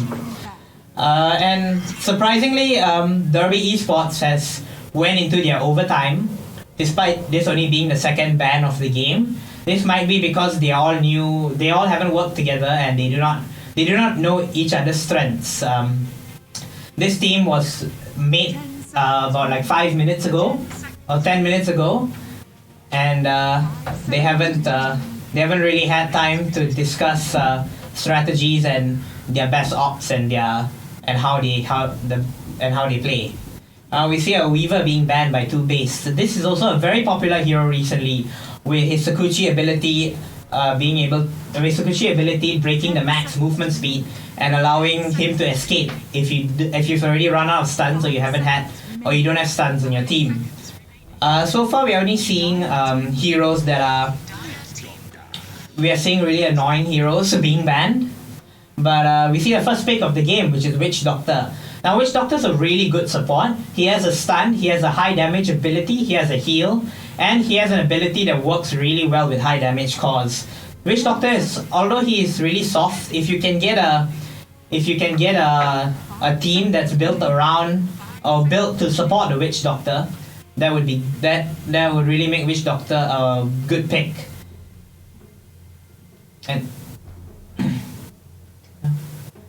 And now we see 2Base going into overtime to pick their first hero. And I'm really wondering what they will pick, because just like Derby Esports, the team Derby Esports, they haven't played together, so they don't really know each other's abilities. And we see the Snapfire being picked. Now, Snapfire, similarly to Witch Doctor, is a very good hero, but the one addition that she provides is that she can actually 10 seconds remaining. She can actually play as a core. So this does not reveal too much about 2Base's draft, which is really good. Too loud. This does not reveal too much about 2Base draft, which makes it a really good pick. Now the second pick that 2Base has gone for is Tidehunter. Tidehunter is probably one of the best offlane heroes, because he's extremely tanky, and to be honest, without disparaging anyone, he doesn't need too much skill. It's a pretty easy hero to play which could prove to be a very important asset in this game because, like I said before, we have a lot of different skill levels, and it will take it takes some getting used to when you're playing with such a large skill gap. So Tidehunter, being an easy to play hero and a very tanky hero at that, so he is not punished too badly from poor positioning, is a good pick. And this is actually very interesting. Earth Spirit is notoriously one of the most difficult heroes to play in Dota, as he has his rocks, and as his ability is based on his rocks, which is his passive ability. Oh, sorry, not passive. His one of his innate abilities to allow him to put rocks on the map. So he has a stun, a silence, and a kick.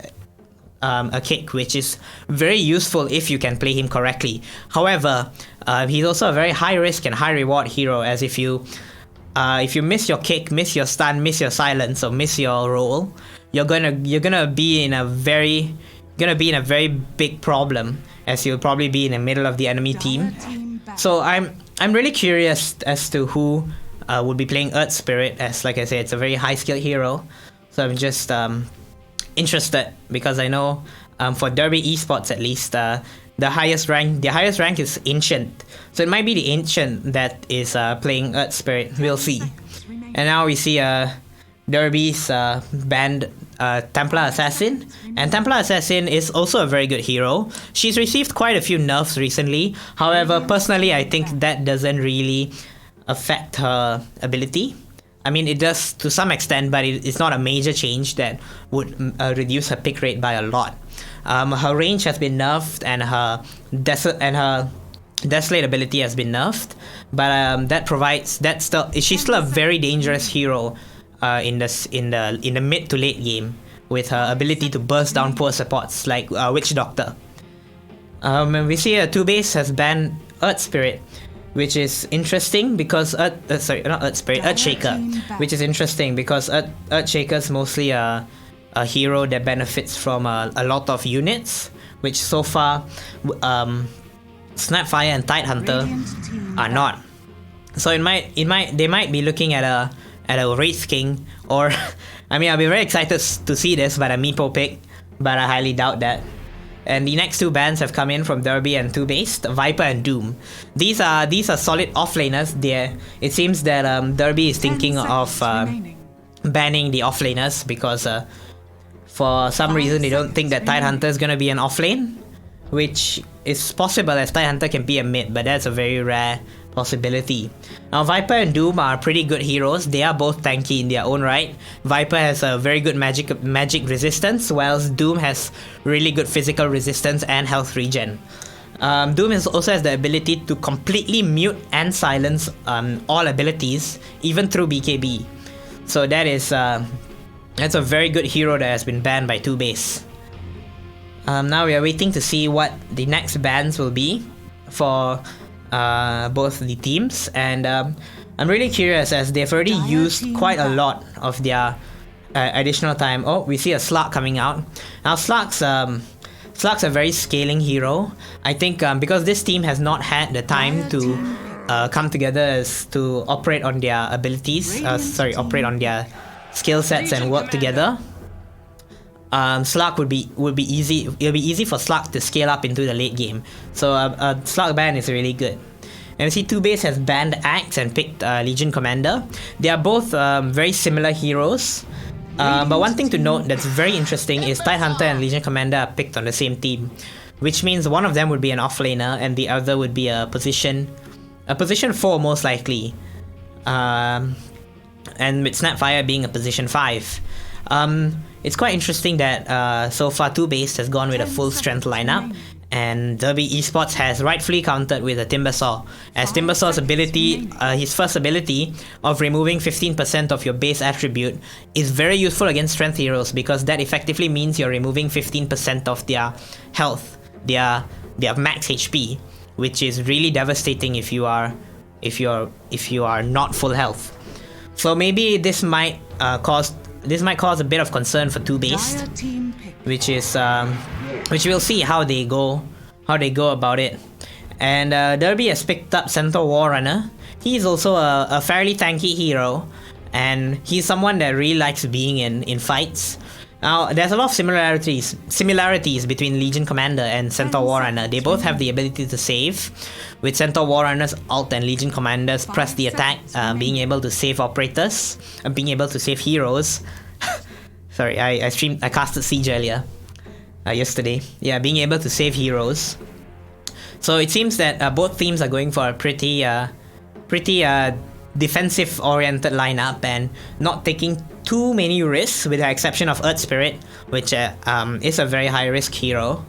Now it'll be interesting to see what 2-base does to counter Centaur, because well, Timbersaw has been picked, and there's no Slark to steal your agility. So I actually have no idea what they're going to pick. I mean, as you might be able to tell, I'm not usually the captain when I played captain's mode. So I'm not very strategic. Oh, Luna. So they're going for their core, Luna, which it's interesting.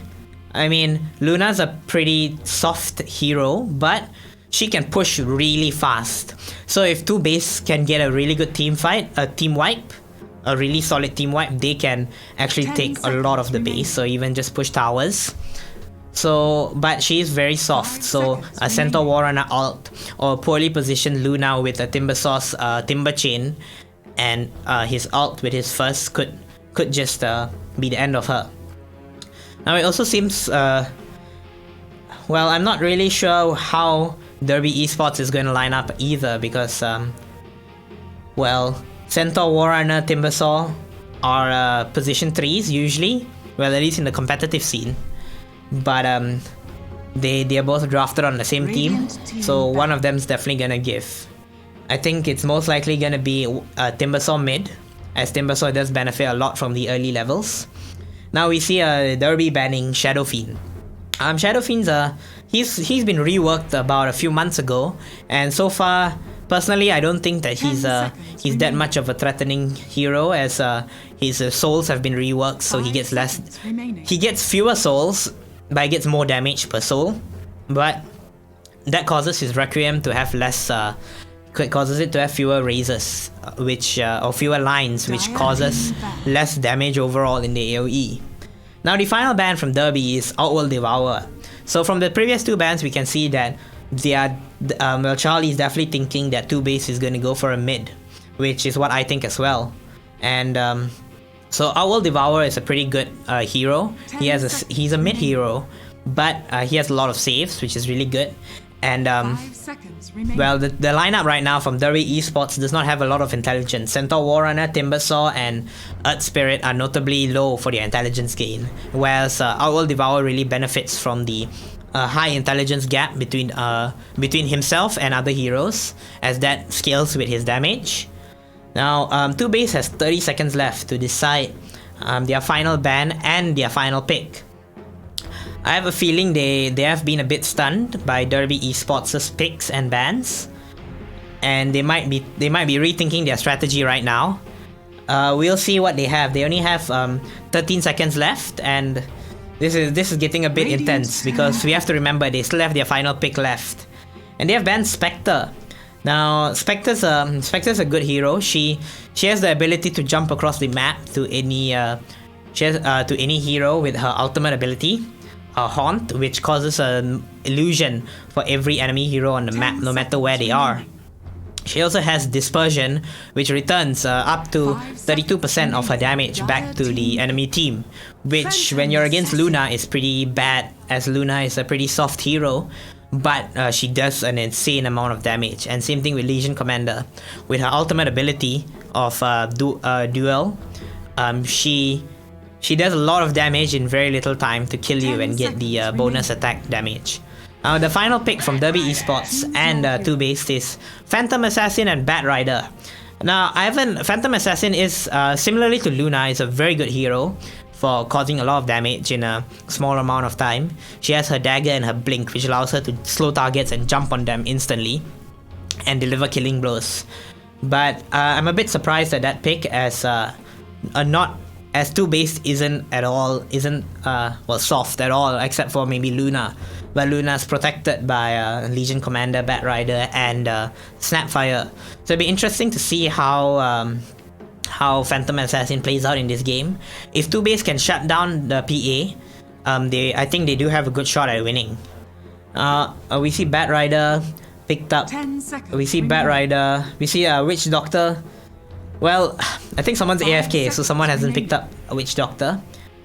But it's nice to see a lot of shiny things. I think there's no more glance value in Dota, which is a bit of an issue. And I think we should be going into the game soon. Now, looking at these lineups, personally, I think 2-base has a pretty good lineup. But if Derby Esports can do a good throw protect 1 with Centaur and Earth Spirit supporting and defending the Phantom Assassin, I do believe that Derby Esports could win.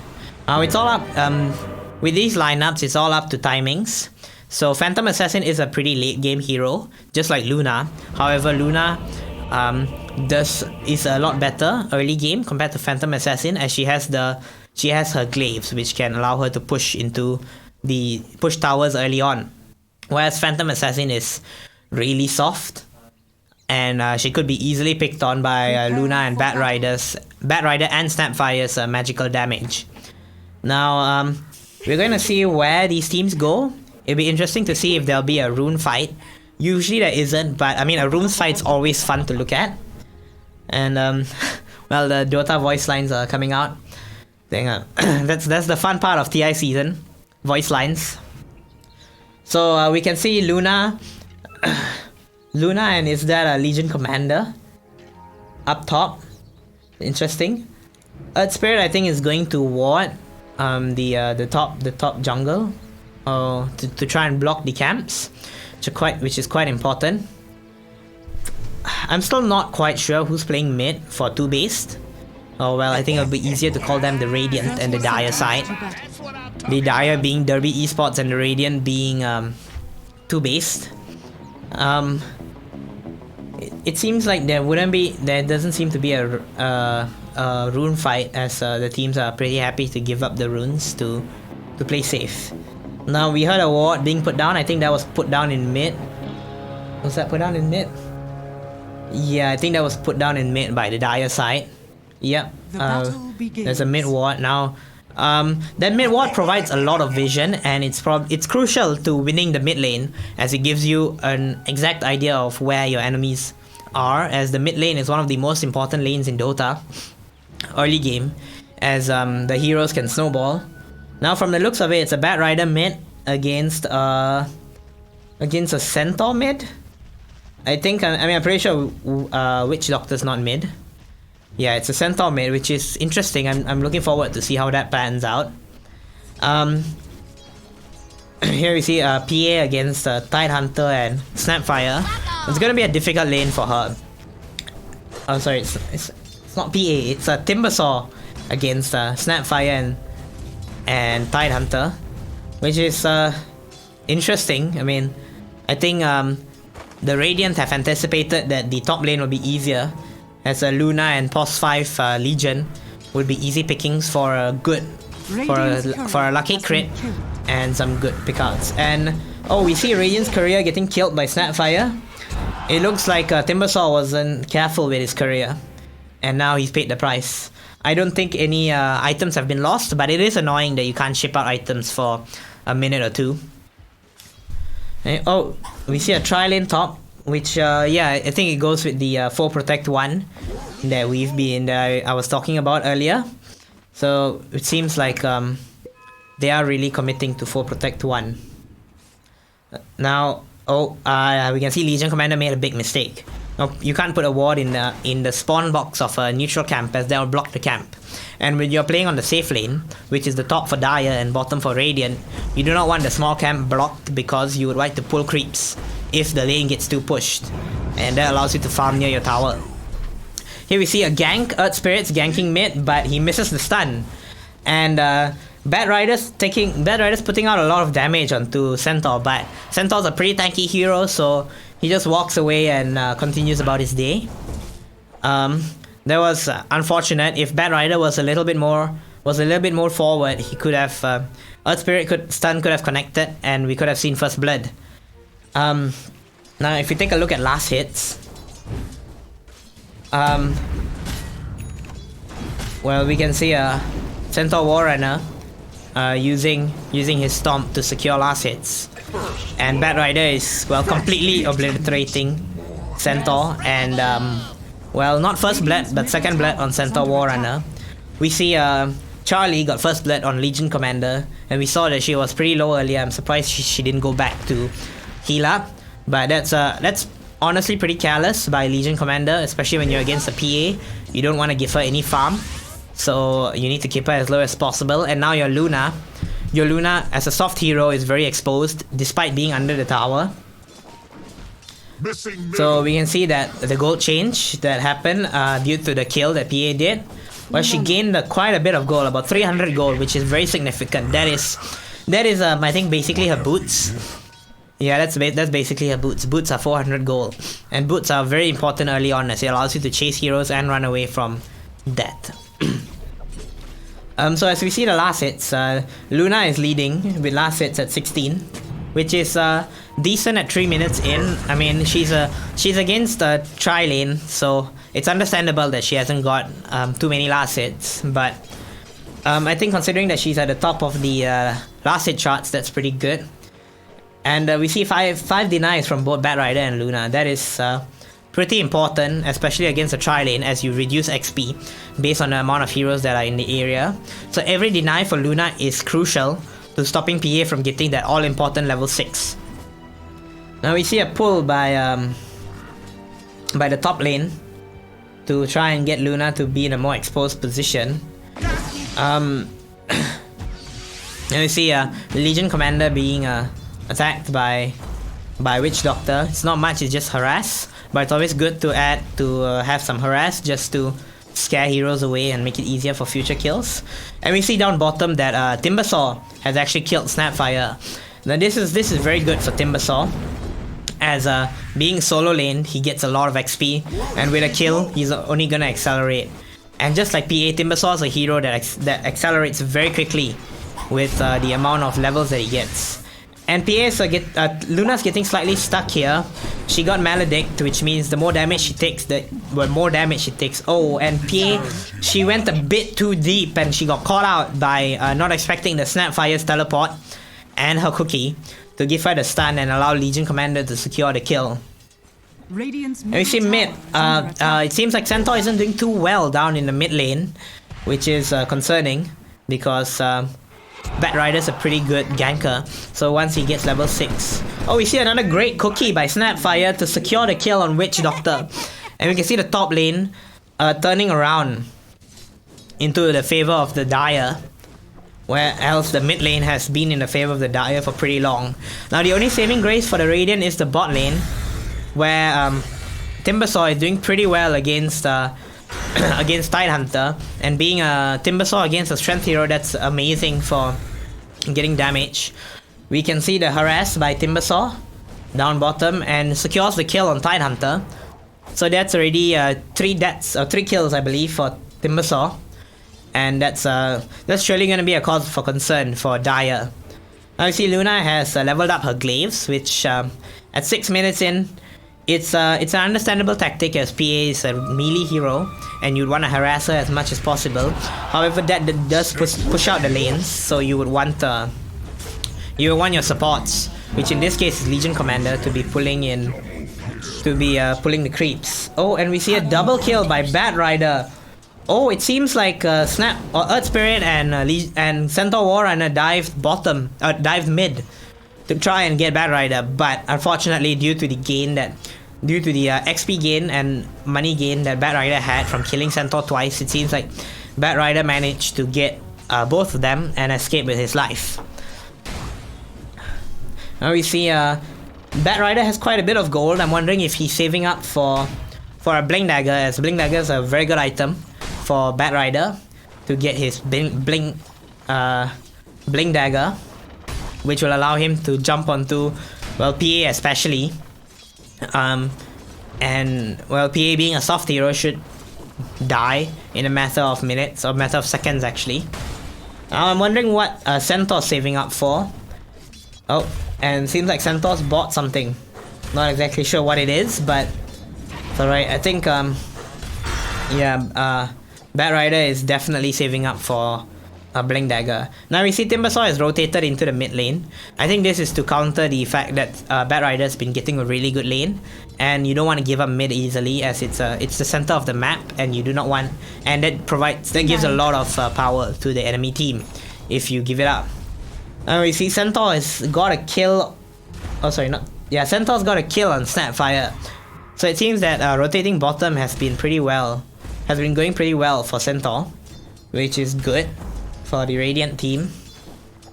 And now we see Bat Rider playing a bit more passive against Timbersaw, as Timbersaw's pretty fat, and diving Timbersaw is never a good idea, especially if you're alone. Now here we see Tidehunter against Centaur at the bot lane.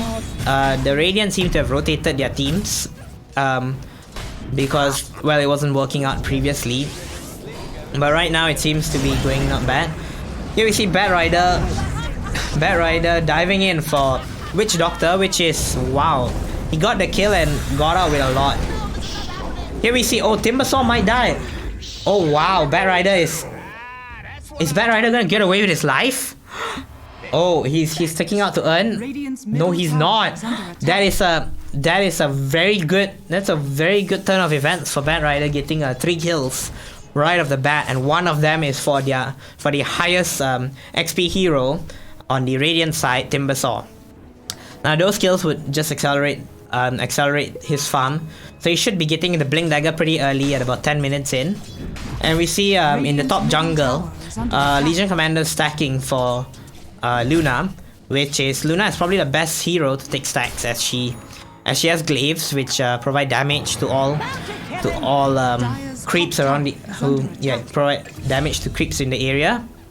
We see that there's quite a few stacks down in the dire jungle, and it seems that they are relying quite heavily on the stacks really helping to accelerate their game. Whereas it doesn't seem like the Radiant has any stacks, so maybe they are focusing more on kills. Now, oh wow, it seems like Bat Rider has ganked top and killed PA, which is really bad for PA, as she needs the farm. And we see Timbersaw has gone bottom and killed Snapfire, and now it's going on Tidehunter. Tidehunter's a really tanky hero, and now in addition with Legion Commander, I don't think they'll get the kill. They may be able to get the kill on Centaur Warrunner if they can chase him. And oh, that's unfortunate. Legion Commander she first the wrong side of the game, wrong side of the stairs, and missed the bonus movement speed that press the attack that her skill provides. You see Bat Rider just pushing in the mid lane. It's always good to keep your lanes pushed in, as well, that's what Dota's about. If you push in the lanes, you have space to operate and you have space to gank enemy heroes. And the enemy heroes will be forced to teleport to defend the lane that's being pushed in. Now we see Bat Rider TPing top. I'm not sure what he's expecting by TPing top, maybe to accelerate his farm, or maybe he's just expecting a hero to come in, and maybe he's expecting another gank on PA, as we see PA in the top jungle. I don't think PA has seen Bat Rider yet, so it might be Bat Rider's coming in for PA, and Bat Rider should be able to get PAS using his lasso to get PA, and now he's got like 11 minutes in. A godlike Bat Rider is not what you want if you're the enemy team. If you are the Dire team though, this is a very good well, 12 minutes for now. And we can see that slowly the net worth has been going towards the Dire side with all the kills that Bat Rider has been getting. And now we've paused the game. I think someone had to go. So we've paused the game. Now this is a good time for the Radiant to rethink their strategy and to see what they can do to try and come back from this, because PA She looks like she's doing well with 700 current goal. Not sure what her net worth is. But she doesn't seem to be doing pretty well. So it seems that the Radiant will have to do something to try and get the PA into the game. Now, the Dire will just have to try ganking PA to try and stop her farm. But we'll see how that goes. Now, the Dire is pushing the bot lane, and sorry, it's very difficult to be a solo caster, and I've been talking straight for like 15 minutes now. Yeah, but the Dire is trying to push the bottom lane to try and force the safe lane out of the Radiant's controls.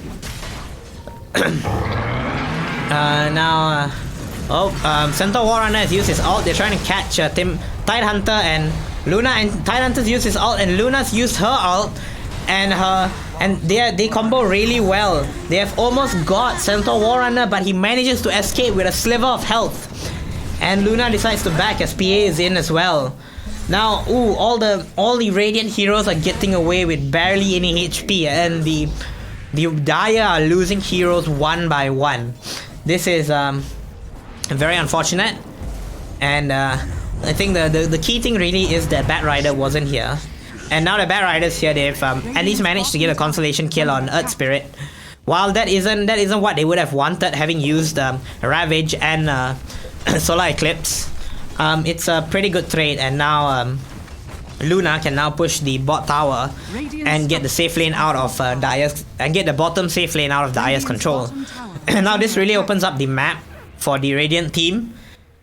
It seems that Luna doesn't want to take the tower, which is fair enough considering that it's been fortified. But yeah, it seems that the Radiant or the Dire really want to push the bottom lane to try and get the bottom lane opened up, as that opens up the outpost as well as most of the bottom Radiant jungle for some kills. And here we see Earth Spirit using his abilities, his kick and his roll in, to try and put Tidehunter in a poor position. But Tidehunter isn't really the hero that you wanna put in a bad position, because he's probably the most tankiest. And we see a very important kill here, Luna killing Charlie, the PA. This is very important because they are both the position 1, so now that Luna's got a lot of farm, and this is also taking away from Charlie's farm, Phantom Assassin's farm. So this is pretty good from the Dire team, and they've only lost the Snapfire, which I believe is position 4. A position 4 Snapfire in exchange for position 1 Phantom Assassin is pretty good. And looking at the network graph here, or the network chart here, we can see that Bat Rider is really soaring ahead of the rest of the team with his godlike streak and his accelerated farm, allowing him to probably get the Blink Dagger soon enough. And Luna as well is pretty close by. Now it's pretty commendable that Phantom Assassin has managed to keep up despite dying multiple times and getting ganked. So I think it's not as bad as it looks like, even though Bat Rider's now on a beyond godlike streak, having killed Earth Spirit and in exchange for Tidehunter. Now Tidehunter dying despite being a position 3 isn't too bad, as Tidehunter doesn't really need items. You just walk in there and stand there and be annoying. And we see a wonderful Timber Chain by Timbersaw to get both Snapfire and Bat Rider. And that is crucial, as Timbersaw gained 660 gold from that engagement. It might not change the game yet, but that's great by Timbersaw. I think Bat Rider probably overplayed his cards, and we see Witch Doctor getting the kill on Legion Commander by his Maledictix. So far the game is pretty even, which is what we like to see. I mean, we don't like... Stomps are pretty boring even for both teams, to be honest, and for casters. But it's nice to see that we have almost 30 kills at 15 minutes in, and it's only a 1k lead for the Radiant team, or for the Dire team, which is as balanced as we could have hoped for. I mean, even the net worth list is It's alternating colors between Radiant and Dire. We see Phantom Assassin getting a kill on Snapfire in the jungle, I believe, the Dire jungle, which is very brave from the Radiant team. And this is the first duel of the game. It's important to see if and Legion Commander gets it. This is really good. It provides a lot of motivation for the Dire team, having got the duel victory, and that gives another 10 damage for Legion Commander to help accelerate her farm. Despite being a position 5, it's always good to have damage as a support in case you need to last hit. You need to last hit creeps in a lane, in a dead lane, or you need to well provide damage for heroes. And Batrider and Luna are combining here to, oh wow, Luna's used her ulti, which is surprising because I think the ulti is the reason that she got the kill. I mean, I'm not an ancient. There's a reason I'm not an ancient player, and that is probably the reason, because I wouldn't have used my ulti in that situation. And here we see a complete opposite of what happened. Bot, PA, Timbersaw and Earth Spirit are combining, or actually most of the enemy team are combining to get Tidehunter, which really just shows how tanky you are. I mean, four enemy heroes are fighting you, and you still took a solid 4-5 seconds to die, and you required a rotate of most of the enemy team, or all of the enemy team who is alive. So now we see the bot tower has been taken, the bot Radiant tower has been taken, and now the Radiant are trying to reply with by taking the top Dire tower. Now this looks like, yeah, this is just an exchange of towers by both teams, which it might work out better for the Radiant team as they are slightly behind. But here we see the Dire team are going for the tier 2s, but the Radiant are teleporting back. Just Centaur Warrunner. Oh, actually Centaur Warrunner, Witch Doctor and Timber are coming back. Now we see Centaur die due to Batrider. Due to Batrider's Firefly providing a lot of magic damage early on. And here is the first fireball of the game, which Snapfire uses on Timbersaw. Now unfortunately Legion Commander did not get the dual damage on Timbersaw, but that's because of his reactive armor stacks, which provides armor and regen every time that he's being hit. Now this is a really good juking place by Jobby to try and avoid being seen by Snapfire and Legion Commander, and he manages to escape with his life, which is really good. It turned out to be a really good engagement for the Radiant team. Now Luna's farming pretty well. I think the stacks have really helped her to accelerate a bit more past the PA. Although she has 150 last hits, I don't think the net worth is too big of a difference, as neutral creeps have less XP and less gold compared to lane creeps. And here we see it's only a 600 gold difference. Yeah, it's a 600 or 700 gold difference, which isn't too bad in the grand scheme of things. It's only about 1 or 2 kills away. So if the Radiant can get a good fight, a solid fight, and team wipe and get a solid fight, they would be able to take the enemy team to take the lead. Here we see Gravewalker, Legion Commander dewarding their top jungle, and it's always good to deny your enemy vision. Although sometimes you're wasting a ward as you don't know if the enemy is there.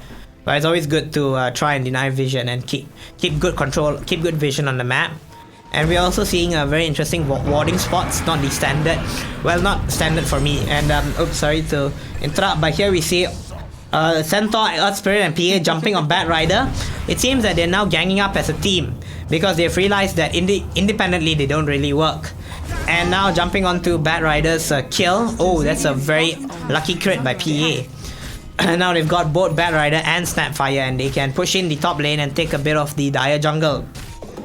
That was very good by the Radiant team, very coordinated, which is surprising considering they haven't played together before this. But here we see Timbersaw pushing in the mid lane. So it seems that the tides are actually turning in this game. Now it seems that the Radiant got about 1,000 gold from that engagement, and the Dire lost 300. But more importantly is the XP. The Radiant got 3,000 XP, whereas the Dire got nothing.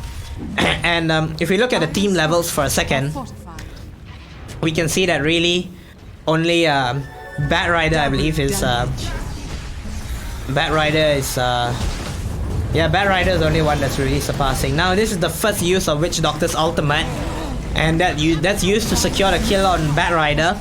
And now Snapfire with her Mortimer's Kisses getting caught out by Earth Spirit. Wow. Oh, and in that fight, the Daya managed to get PA and Centaur Warrunner while Luna stays alive. That's very important. That although the network lead has swung a little bit, I think in the end the Radiant, the Daya would be pretty happy with that, as they've got well, at least if you are Luna and you are Tidehunter, you'll be pretty happy with that, as you've got XP and you've got a lot of money compared to the enemy offlaner and the enemy position 1. And we see Luna use her Manta style, which is really gonna accelerate her farm and and just keep her ahead of the PA, which is important, as PA is the kind of hero that operates on very few items, but as I said previously, her catch is that she's very soft and easy to be bursted by someone like Luna with her ultimate.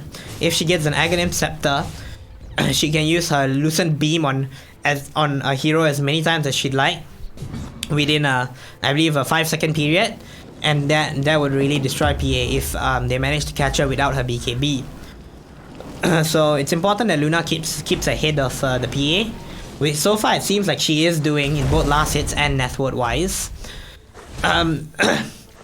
It seems that both Bat Rider and Timbersaw have fallen off slightly, or well, Bat Rider's fallen off a bit more compared to his early game start, where he went on a beyond godlike streak, and now he's a bit calm and he's playing more as a team, which is understandable, as this is kind of the point in time where Bat Rider falls off. Oh, and we see PA's got her BKB, and she manages to avoid death from Tidehunter and Bat Rider up top. And here we see Witch Doctor. Well, the cast does bounce onto Bat Rider, and it looks like Tidehunter will be dead here, perhaps, if they can jump. Yup. Tidehunter died, but that is a very big commitment from the enemy team. And Bat Rider uses his BKB, interestingly enough. I think it's just to avoid being slowed by the Timber Chains from Timbersaw. No, that's very important, as BKB, the cooldown is pretty long. Although they have nerfed it, they have reworked it slightly. But here we see Luna getting a kill on Earth Spirit. My apologies, I haven't had a water. For the next game I'm going to bring in water. But yeah, here we see, well, Legion Commander died. No, she actually uses her press the attack to save herself from the Maledict charges, which now that she's got her Aghanim shot, she's actually got BKB with press the attack. And I would like to thank the production team for giving me water.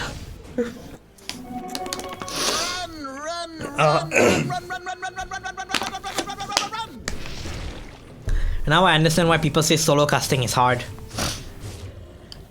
Here we see the game has tapered off. Well, slowed down a little bit after that fight. Timbersaw is just pushing in the bot lane.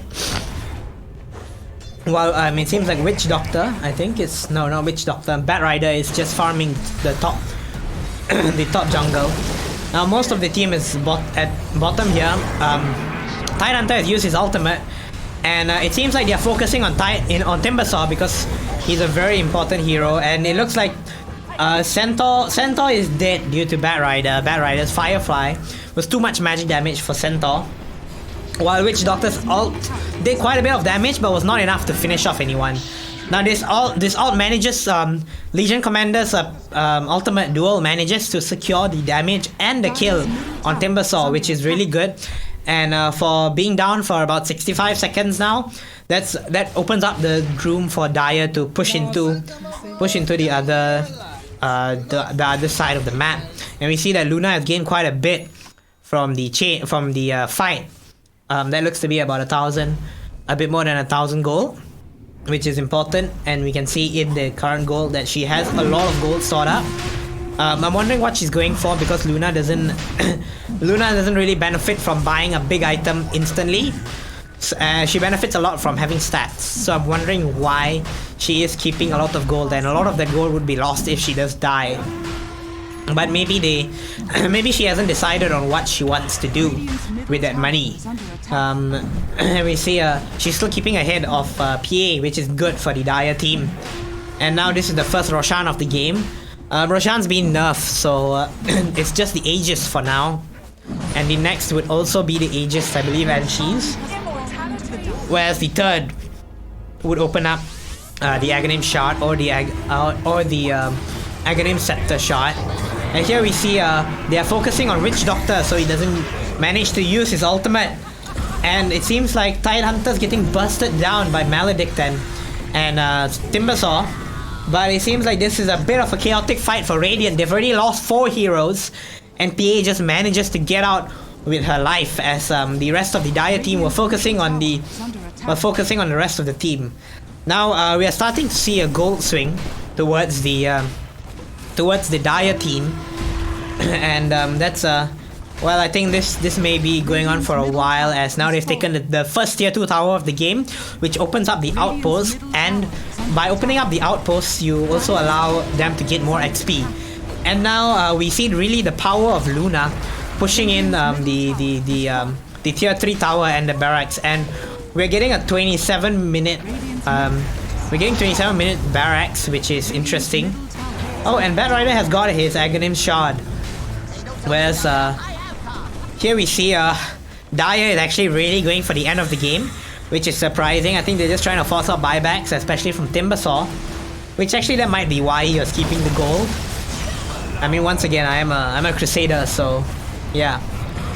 And Timbersaw's really getting shut down, and this is a dieback from Timbersaw, down for 100 seconds, and this might just be GG unless Phantom Assassin can do something. We'll see, because she can be very lucky with her crits, and Luna has spent her Aegis, but with the rest of her team backing her up, and with the Centaur and Legion Commander being there to save her, it doesn't look like they will lose anything much. Now, while this may look very bad for the Radiant team, it is only the mid racks, and the bot and the top lanes are still pretty safe. So your only concern would be the mid lane, but you do have to be wary of if you die, that you might just lose the game, because now the Dire team can just push in and end the game. I mean, we all saw how fast Luna pushed into the Dire base or the Radiant base, so we can see how quickly she would push with just 1 tier 4 tower and the Ancient remaining. And especially now that Timbersaw doesn't have buyback for the next 6 minutes. That's gonna be 6 minutes where he has to play really safe and only take engagements that he really has to. Now the Radiant team have smoked up, trying to see if they can, or actually both teams have smoked up to try and see if they can catch out someone. And here we see Mortimer's Kisses being used for a fight that's a bit out of screen. But we can see that PA has died. It's a dieback from her, and that's a very poor fight from the Radiant team, and it seems like Earth Spirit will die too. Now Timbersaw is the last one alive, and he is back in base. And now the good thing is that the Radiant team has pushed in mid lane, so they can't push in mid, I believe. Or maybe they can. And GG has been called by the Radiant team, and that was a really amazing game by both teams. I think it's just really 1 or 2 fights that really turned the tide, especially that fight in the top Radiant jungle, that really the top Radiant triangle, that really changed the game, where all the Radiant heroes died and PA just got away with her life. And we'll be back with the next game, and we'll be back with the next.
And we are back with the second game of the best of 3. Now we'll only be casting the first and second game. The first game was won by the Dire side, and now we are going to be doing the second game of the best of 3. And it seems that Valve has decided to publish a Dota update at this current moment, so it might be a bit longer before we decide to before we can launch the game. But from the first game, we can see that both teams are really evenly matched, and both teams had a really close game. Now, although it was a bit unlucky for the Radiant having lost 2 major fights and being team wiped, that they lost the game because the Luna and the Legion Commander has a lot of pushing power. And just that one fight really demolished the entire Radiant base. It's exciting to see how they will line up for the next game. So we'll come right back in a few seconds with Dota 2 being a bit annoying. So I'll see you back in like a second.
And we are back. We've fixed the issue. I mean, Dota. If you play Dota, you'll know how much of a headache Dota is with the game coordinator and everything surrounding it, Steam updates, all that jazz. But yeah, we are back, and now we're just waiting for the teams to get into a lobby. And before I was cut off by Dota being being problematic. Well, I was talking about how it's gonna be interesting to see how these teams line up, because now that they have got some experience working together, and although I don't think you can see the game on the stream right now, we have the same teams, the exact same lineups for both teams. So I'm looking forward to seeing how they will make a difference to how they previously drafted, and what changes they'll do. To keep in mind that, for example, the Bat Rider was really dominating in early game, so I don't know if they might target ban a Bat Rider or a Luna or a PA. We'll see, or maybe a Legion Commander. And yeah, we just taking a while. People are AFK, and it's fine. Now let's see how Let's see how they line up. Now currently we're doing a coin toss, and it seems that Radiant has the first choice of what they would prefer. Whereas in the last game, I think Dire had a, well, not really Radiant and Dire, they haven't chosen a side yet, but Terribilis and 2Based. So it's a different team name. It's the same team but different team name. And yeah, I'm really hoping that we get some new strats here.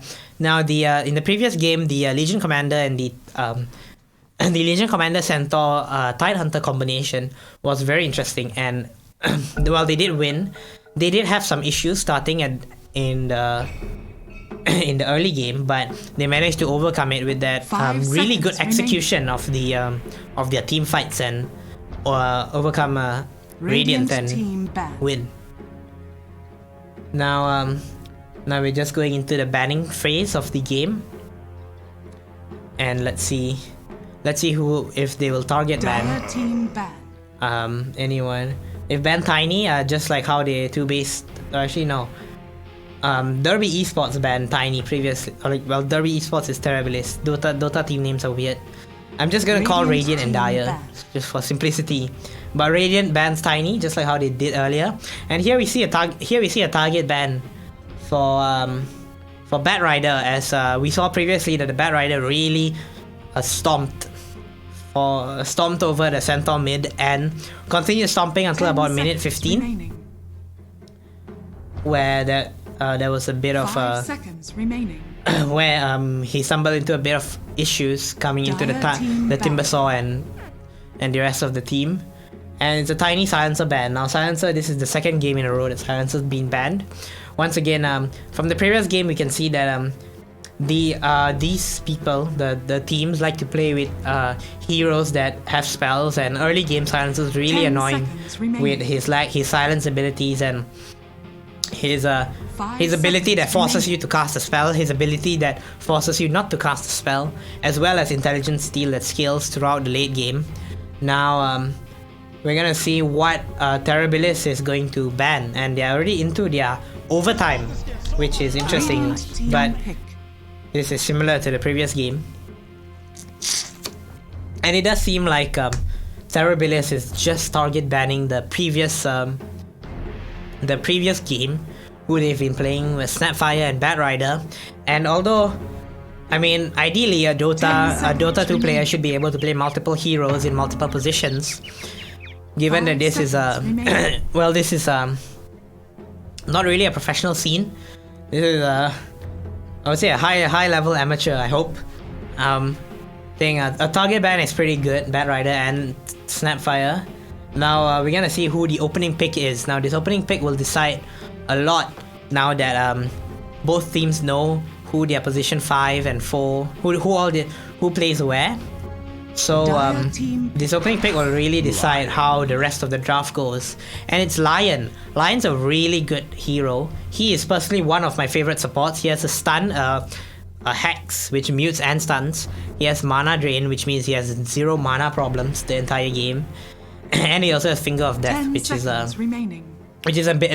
an ability that just blows people up. And well, if they do decide to pick PA again, if Terribilis decides to pick PA again, I think PA will have a really tough time against this Lion with all the stuns, disables, mana drains, and just well, blowing up ability.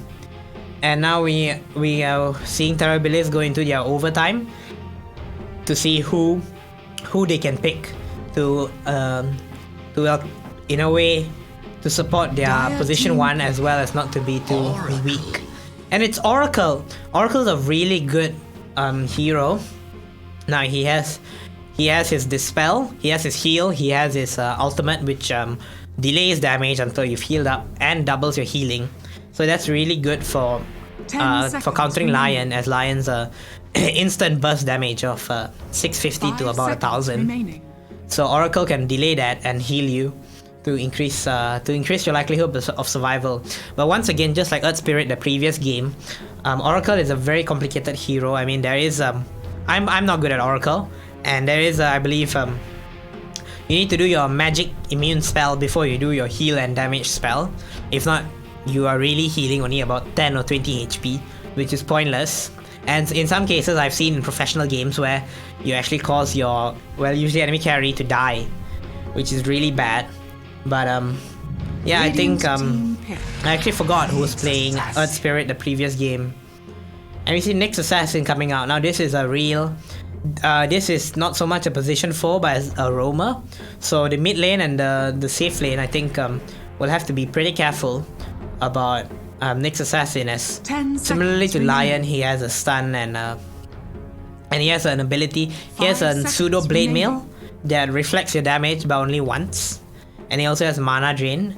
So really, this, I feel it's a counter pick to the Lion. Well, Nyx with his ultimate ability, Vendetta, he can go Invis and burst Lion basically, because Lions have really soft support. And now we're gonna see who the position 4 or 3 is for 2 base, and it seems to be Undying. Undying, this is interesting because Undying is a very good hero against mostly strength heroes, such as well, most strength heroes, because his first skill steals strength. So it does a pretty good job early on stealing 4 strength, and if you get an Aghanim Scepter, it steals 10 strength, which is massive, and especially when you get the stacks up. I think it is I'm quite curious as to why Undying was picked by 2 base when Terribilis hasn't revealed any strength heroes. Maybe they are expecting a Tidehunter again, or maybe they are expecting a 5 seconds remaining. a Legion Commander, in which case Undying would be really good. I think 2 base doesn't want to ban their 2 base doesn't want to spend their bans on Tidehunter and Legion Commander, so they are picking Undying to counter those 2 heroes. Now we see both teams have banned Earthshaker and Phantom Lancer respectively. Earthshaker was banned first and Phantom Lancer was banned second, which is pretty, I guess it's a counter ban where 2 base wanted to ban Earthshaker because Earthshaker is really good against Phantom Lancer and his units, and Terribilis banned Phantom Lancer because he is one of those heroes that is truly unstoppable if you give him enough farm. Like there are very few heroes in Dota that are like that. Usually heroes that if you have enough lockdown, if you have enough stuns, disables, whatever, you can lock them down. But Phantom Lancer, with his low cooldown ability, his ability to trick you with his illusions, it's really hard to lock him down unless you are really paying close attention to what he is doing and who the real Phantom Lancer is. And they've banned Ricky. Now personally, I don't like Ricky because as a mainly support player, he is annoying to deal with, but he is pretty easily counterable with sentry wards in the laning stage, and if his laning stage doesn't go well, the game's basically gone for him. Now we see Ember Spirit being banned by Terribilis. Ember Spirit's one of those standard mid heroes that we've seen a lot at the International and a lot in the pro scene. He's just a good all-round hero that can gank. He can win the mid lane, he can push the lane. He's just like, despite receiving some nerfs recently to his cooldowns, he's just an overall very good hero. And the same goes with Morphling. Morphling was pretty bad. I remember back in the day when Morphling was an awful hero and was never picked before he got a rework to be able to copy other people's abilities and to copy other people's abilities except the ultimate. And from that point on, he was picked or banned in almost every game, at least in the pro scene. And we see Terribilis only has about 45 seconds left. 45 seconds reserve time left, which is pretty concerning because they have another 5 picks to go, and they only get 30 seconds per pick and per ban. So it's not really too much time to pick and ban. I think now it's previously 2 base was pretty shocked. I think 2 base was shocked at the lineup of Terribilis, so now it's probably going the other way, where Terribilis is a bit kind of doesn't expect the lineup from 2 base. And once again, 2 base Terribilis has gone into overtime.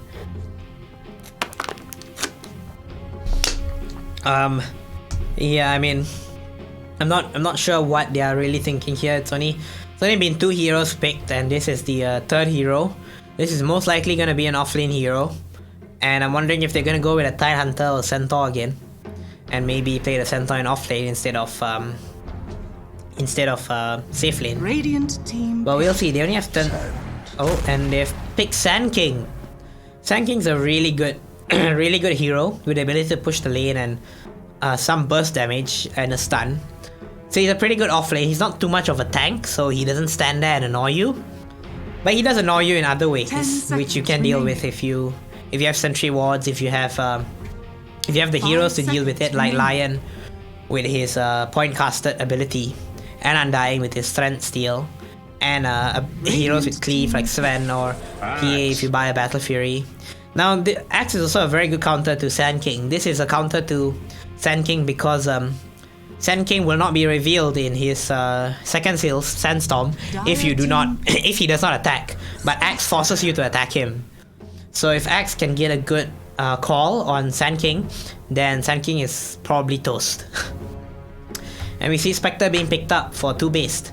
Spectre once again is one of those heroes that was banned in the previous game, but now she managed to slip through and get picked up by 2 based. And now Spectre is similar to PA with the abilities. There is some lore history there, where if you go watch Sir Action Slax's Logasm, you'll find out how Spectre is like the future PA because she took on some contracts. It's all very complicated. Dota lore is massive. But yeah, we can see that Spectre being picked and Lifestealer being picked to counter Spectre. Lifestealer steals based on your max HP and steals health based on your max HP. So he's a very survivable position 1 who can deal. He's probably the only melee position 1 that can deal with Axe in some way. With his lifesteal and Axe having a high health, he's basically stealing like 60 HP in the early game. I think around there 1%, 660. I'm not sure. I'm not good with maths. But again, Spectre, his lifestealers, lifesteal negates Spectre's dispersion because I believe the lifesteal percentage is higher than the dispersion percentage. So in essence, you're still gaining HP, even though it's a bit less when you're lifestealing off Spectre. And Spectre's the kind of hero that that would like to be fought alone. And same goes with Lifestealer. But in a 1v1, a Lifestealer definitely beats a Spectre. No questions asked. And here we see Viper, Lina, and Viper, Lina, Puck, and Void Spirit being banned. All these are mid heroes that are annoying, especially Void Spirit and Viper in my opinion. Puck's received quite a few nerfs recently just before TI, and although it's reduced damage, reduced cooldown, increased cooldown actually, it's still a pretty good hero in the right hands. And here we see Storm Spirit being picked up because Storm Spirit's a pretty good alternative if you can't get Ember Spirit, as they do operate in similar ways. They are both mid laners who jump in and jump out really quick. They are really mobile and they are easy to dodge. And I think, you may now select your heroes. I'm not sure if this was picked or this was random because Terrabilis actually ran out of time to play. But this looks like it's an Invoker against a Storm Spirit mid, which nowadays that Aquasvex Invoker is in the meta, I think Storm Spirit's gonna have a tough time in the mid lane.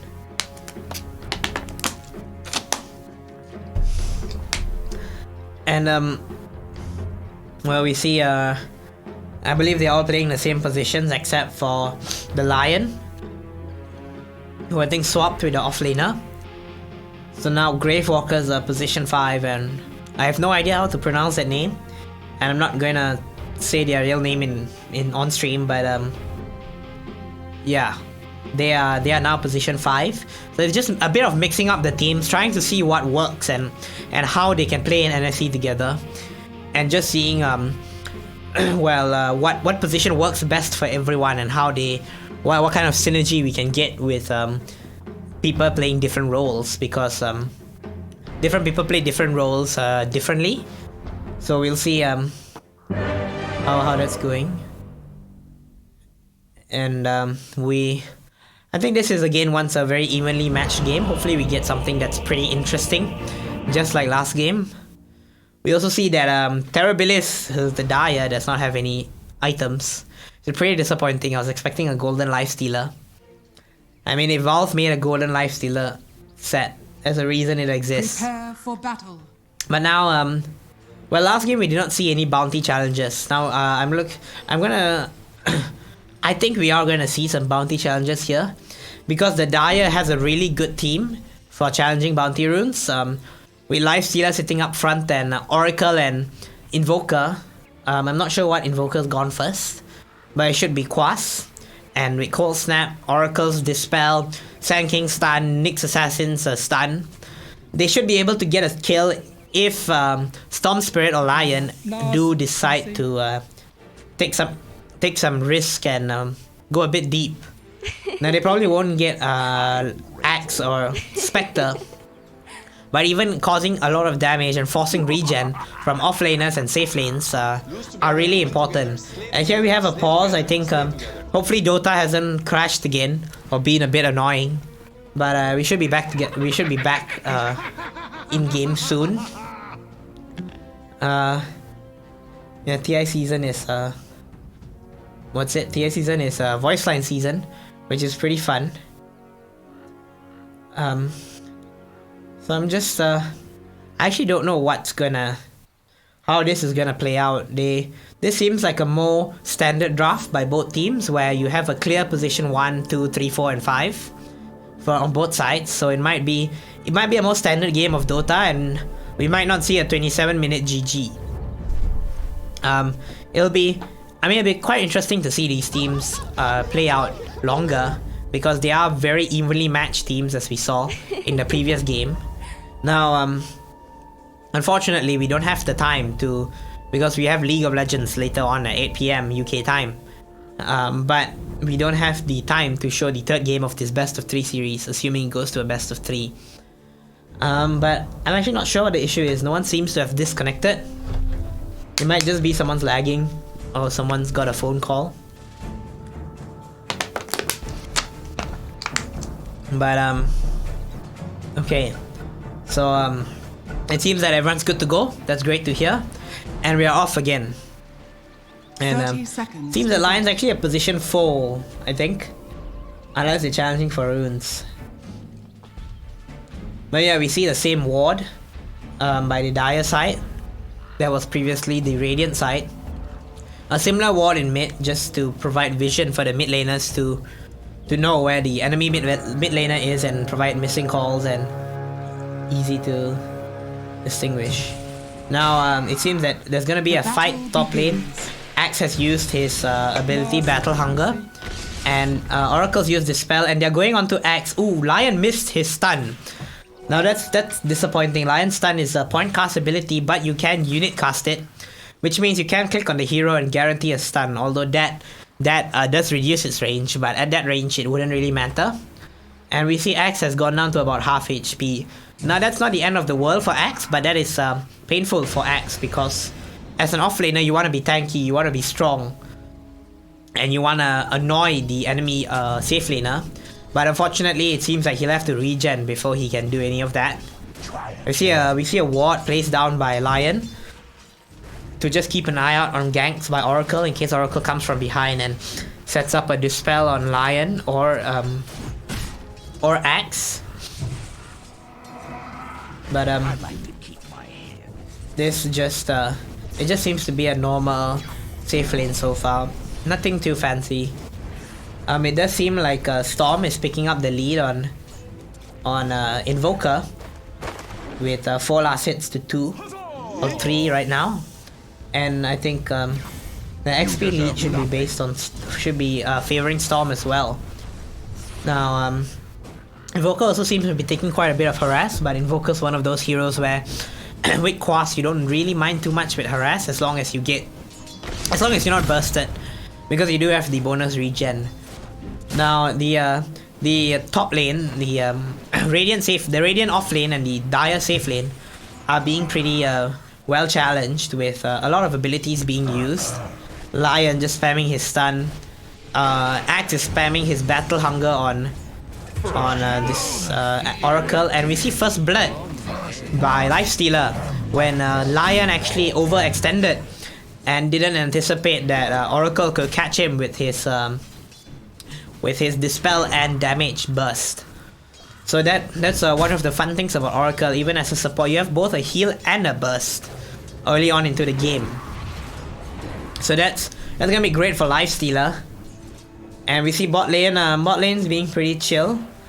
I think the Nyx Assassin's just roaming a little bit. I think he might be going to stack, which is interesting. But Sanking's a pretty good hero for taking stacks, which really hurries up his Blink Dagger. And we see mid lane being pushed in. Storm Spirit's going on Invoker, and it looks like Invoker might be dead if he can get the last hit off. Can he? He's going under the tower. Oh, he can't. Invoker heals up. That is unlucky, and now Storm Spirit's getting hit by the tower. He won't die, but it will cost him a Fairy Fire, a Tango, and maybe a Salve. And that was really close. If Storm could have got that kill on Invoker, it would have made his mid lane a lot easier for the rest of the game. But unfortunately, Invoker has too much regen and was under the tower, which also provides you bonus regen. So Storm couldn't reach far enough to get Invoker. Here, top lane, we see battle of supports and the cores, with Oracle and Lion just hitting each other. Just casual, friendly hits, trying to make the other one low so that their core can jump in and secure the kill.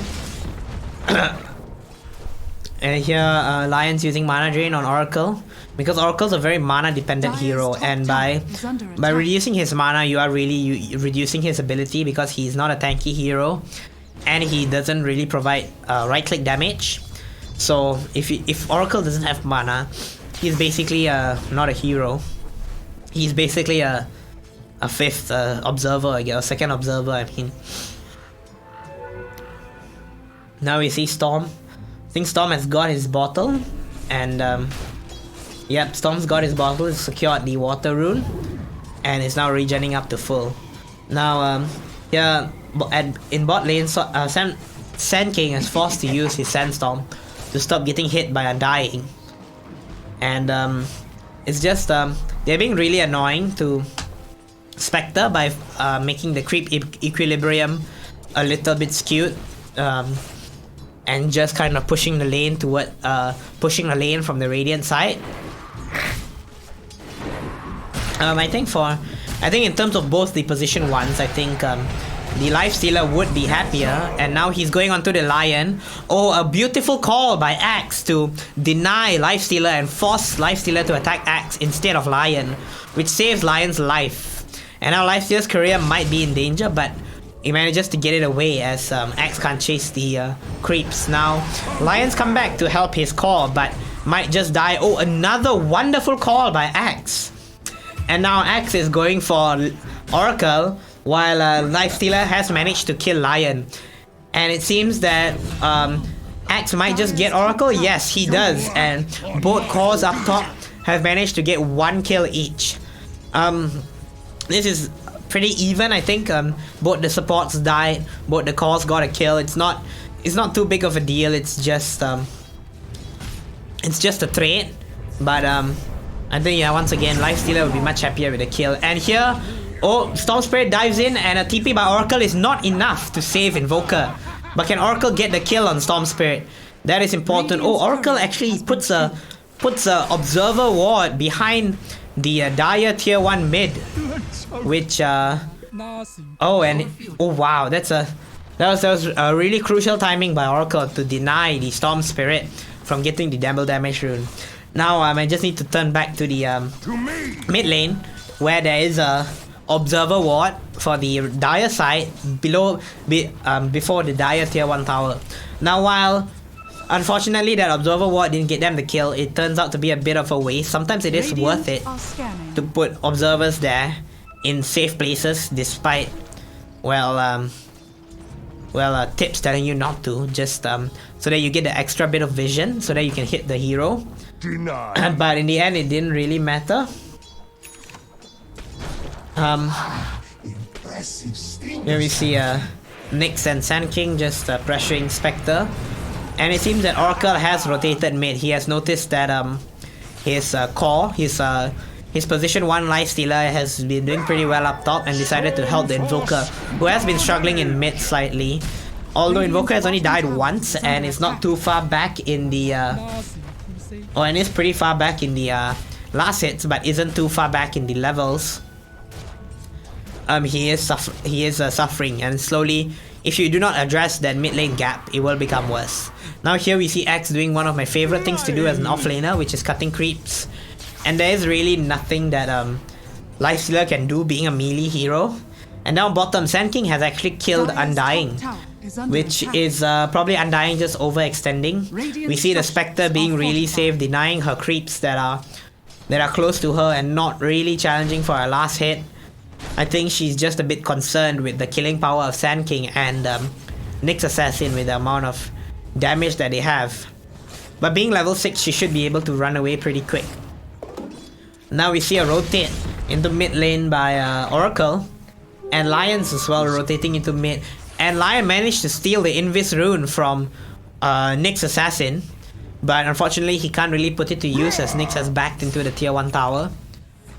Now we'll just see Storm Spirit pushing into the tier 1, and Lion with Storm Spirit has managed to kill Nyx. And the first ult of the game, Undying, on Undying, the first ult of the game, or the first damage ult of the game, as Sand King manages to kill, or actually Invoker manages to kill Undying, but Sand King really did the most damage with his epicenter, which just pulses damage around in a radius. And now Lion has rotated bot after killing Nyx Assassin mid, trying to secure farm for his Spectre. And unlike previous games, we can see that there aren't the teams aren't investing too much in stacks because they do not have a Luna or a Sven that can take stacks. And here in the mid lane, we just see in the kill feed that Invoker has managed to kill Storm Spirit, which is really good, and that balances out the mid lane and allows Invoker to come back against Storm Spirit. Now, because the later you get the kills in the game, the more XP you get as it's a multiplier. The more XP and gold you get as it's a multiplier. So I think the mid lane's probably about even now. And we see both supports from the Dire side just rotating mid, pushing in mid. Now that Invoker has gone bottom. And Storm has noticed that, as Storm's jumping on Invoker, he has noticed that Invoker is the prime target in this game. But Invoker's Tornado has managed to chase Storm, and Storm's ultimate has managed to dodge the Deafening Blast by Invoker, and it looks like Oracle has been forced to use his ultimate on himself, which is not what you want to do as a position 5. Now, Storm has been bursted by Oracle, and the healing from the healing over time is not good enough from Oracle to, well, save Storm Spirit, although Oracle wouldn't want that. And it looks like Undying here is probably gonna die, being surrounded by 4 heroes. Yep.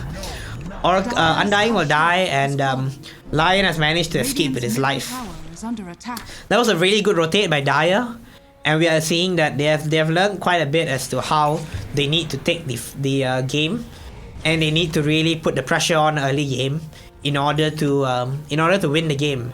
Now Spectre has noticed that all the enemy team has rotated into the bot lane, so she has rotated into the Radiant triangle and is trying to find some farm in the creeps. Now as far as I can see, no creeps have been stacked, which is unfortunate for Spectre, but she's not a good hero for taking stacks anyway, so it's not too big of a concern for her. And Sand King has managed to get Lion after he managed to escape the previous gank. And the rest of the Dire has rotated into mid. They look like they either want to catch a Storm Spirit trying to jump on Invoker, or they are trying to push mid lane. Now Nyx Assassin has used his Vendetta. I believe Storm Spirit in the mid is probably going to get ganked if or it's probably just a scouting Vendetta. But yep, Storm Spirit is being ganked, and oh, there was a miss. That's a missed tornado by Invoker. I think that's unfortunate. Sometimes your mouse just, well, you know, blame the tool, don't blame the player, you know. But that was unfortunate by Invoker. And here we see the first Sunstrike of the game, trying to secure Storm, but Oracle has managed to secure Storm as he got away with a sliver of health, and Oracle's burst has managed to kill Storm. Now we see 4 of them converging onto Lion, or 3 of them converging onto Lion, and it looks like Lion's dealt with Tornado and Dispel, and he manages to get off his stun, but unfortunately it doesn't look like Radiant can really take advantage of that. Or maybe they can, and Axe decides to Culling Blade Nyx Assassin, which just does provide a 250 damage burst as long as you're below 250 HP. Now Oracle has altered Sand King, which is a bit weird considering he is full HP, but Storm is I think feeding a little bit. He doesn't seem to be having too much of a good game after that great start. But Undying's being a bit annoying to Invoker and Storm Spirit, as but they do manage to take him down in the end. However, he has stolen quite a bit of HP, and Sand King is challenging Axe. However, they have Nyx Assassin for backup, so if Axe decides to go, Lion, are you? Yes, no, you don't have Finger, so unfortunately you can't go. Spectre decides to haunt in and get the kill on Sand King, and now that's a wonderful 3-man tornado by Invoker to save the Nyx Assassin. But we'll see if he's really saved, as he's being slowed by Battle Hunger and chased by Axe. Axe misses the call. That's unfortunate. A Finger of Death by Lion, which does not really affect much because of Oracle's ultimate, and it seems that Nyx Assassin will be healed to full health, as Oracle's ultimate does provide double the healing that you receive during the period of the ultimate.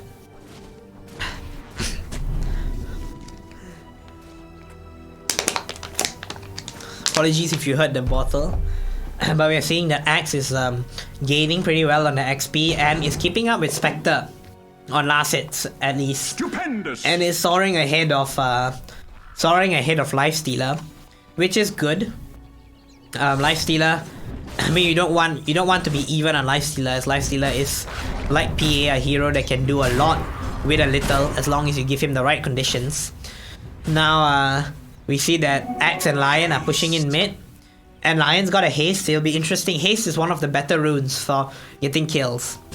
We also see in the toolbar at the bottom corner that Axe has got his Blink Dagger, so they'll be looking really to initiate more on especially people like Invoker and Nyx Assassin and Oracle, people who can be bursted as long as you can get the call and not deny them. Now it seems that Undying will probably be dead here, and he has put down his Tombstone, so that is pretty good and that provides a lot of damage. Oracle has used his ultimate to try and defend against Spectre pushing onto him, and now it seems that Spectre may just die, and she does. And unfortunately Lion has used his ability, so Lion could not save Spectre. But it seems that Lion is trapped in the jungle here, and yep, Lion unfortunately was surrounded by Invoker and Lifestealer, and you never want to be in that position as a position 5.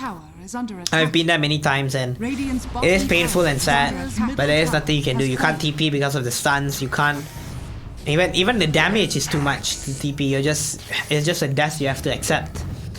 And now we see the graphs. It seems that there is a bit of a swing towards the Radiant side.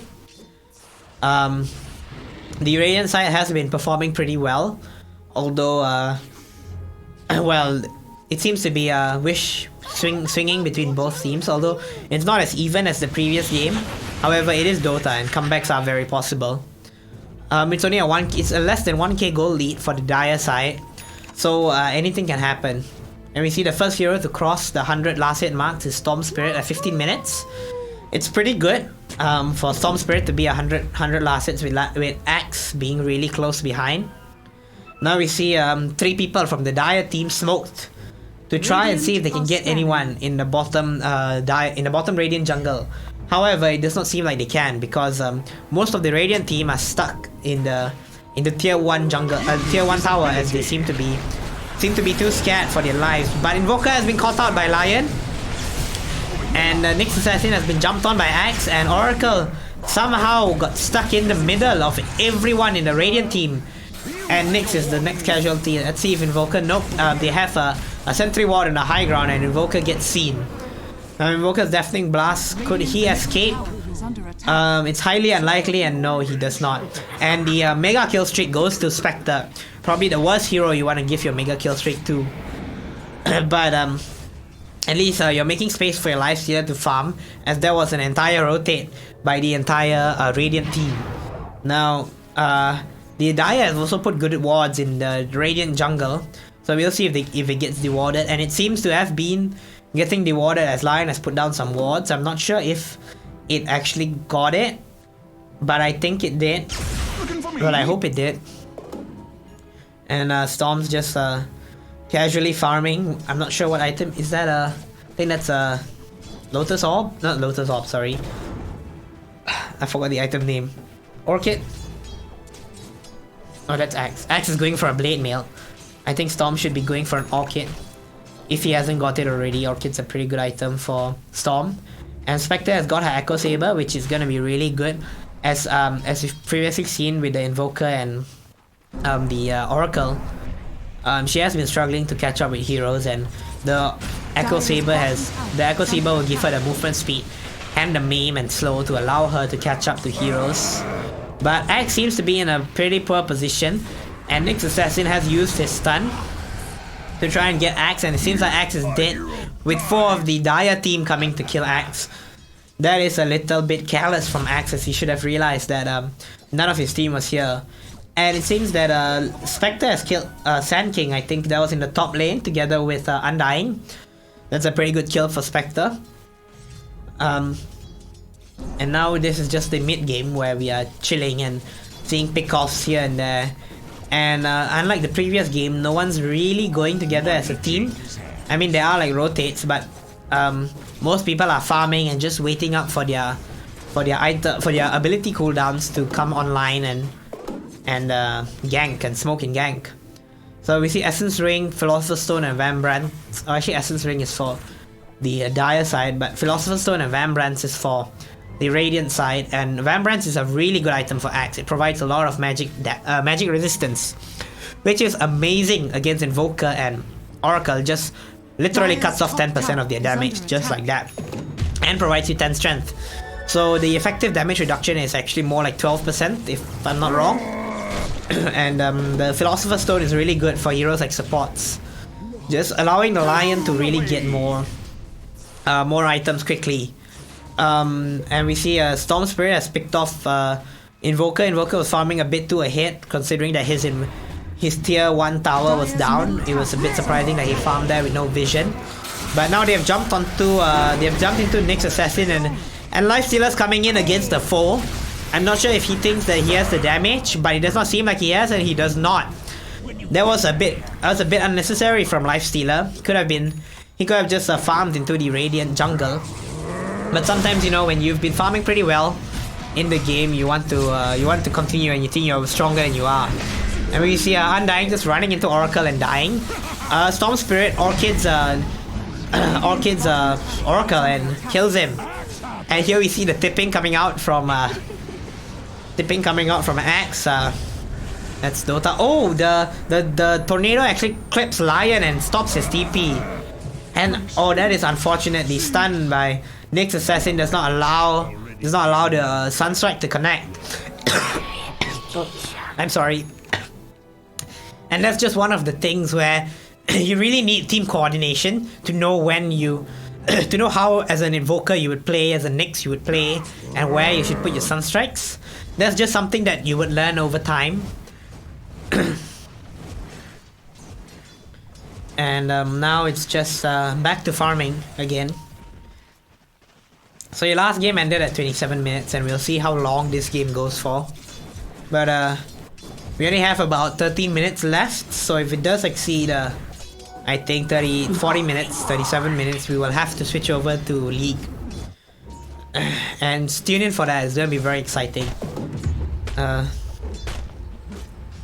You can see Spectre, I think she has a Manta style, and she's just using her illusions to farm the more dangerous spots of the map.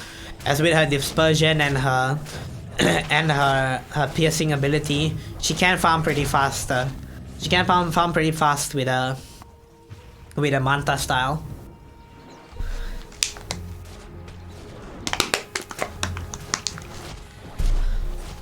Now we see most of the Dire team are crowding around the top lane, just pushing it out and making sure each other's... Oh, it's a double kill. Oh no, it's not a double kill, sorry. It's a courier and a hero kill. I think Nyx Assassin got picked off by the Storm Spirit, and he was a bit too far for Sand King and Oracle to help, but that's just sometimes one of the things that you give as a position for roamer. You have to be the person that gets picked off. And now we see that the Radiant team is looking to push the bottom tower with a big creep wave, but Invoker and Lifestealer have teleported in. They haven't shown themselves, so they are probably waiting for a surprise. And a meatball's being used. Axe has jumped into Invoker, but he misses. Invoker's amazing reaction timings to get his Ghost Walk on. And Nyx Assassin jumps in, but he manages to be caught by the Sentry Ward and gets bursted by Lion's Finger of Death. And Spectre's diving the tier 2 tower trying to get Oracle, but she doesn't manage to get him. Undying is getting tanking the tier 2 tower, and Sand King's used his ultimate. We see most of the ultimates being used this fight. This is a really big fight. Sand King's jumped in onto Oracle and killed off Oracle. Now Lifestealer's alone.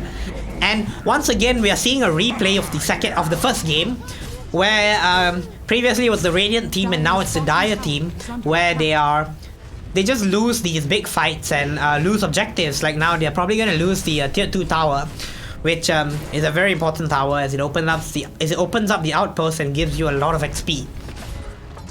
And also opens up a lot of map control, as it basically makes the entire bottom lane black. Unless you have wards, which are an investment, depending on what you want to play.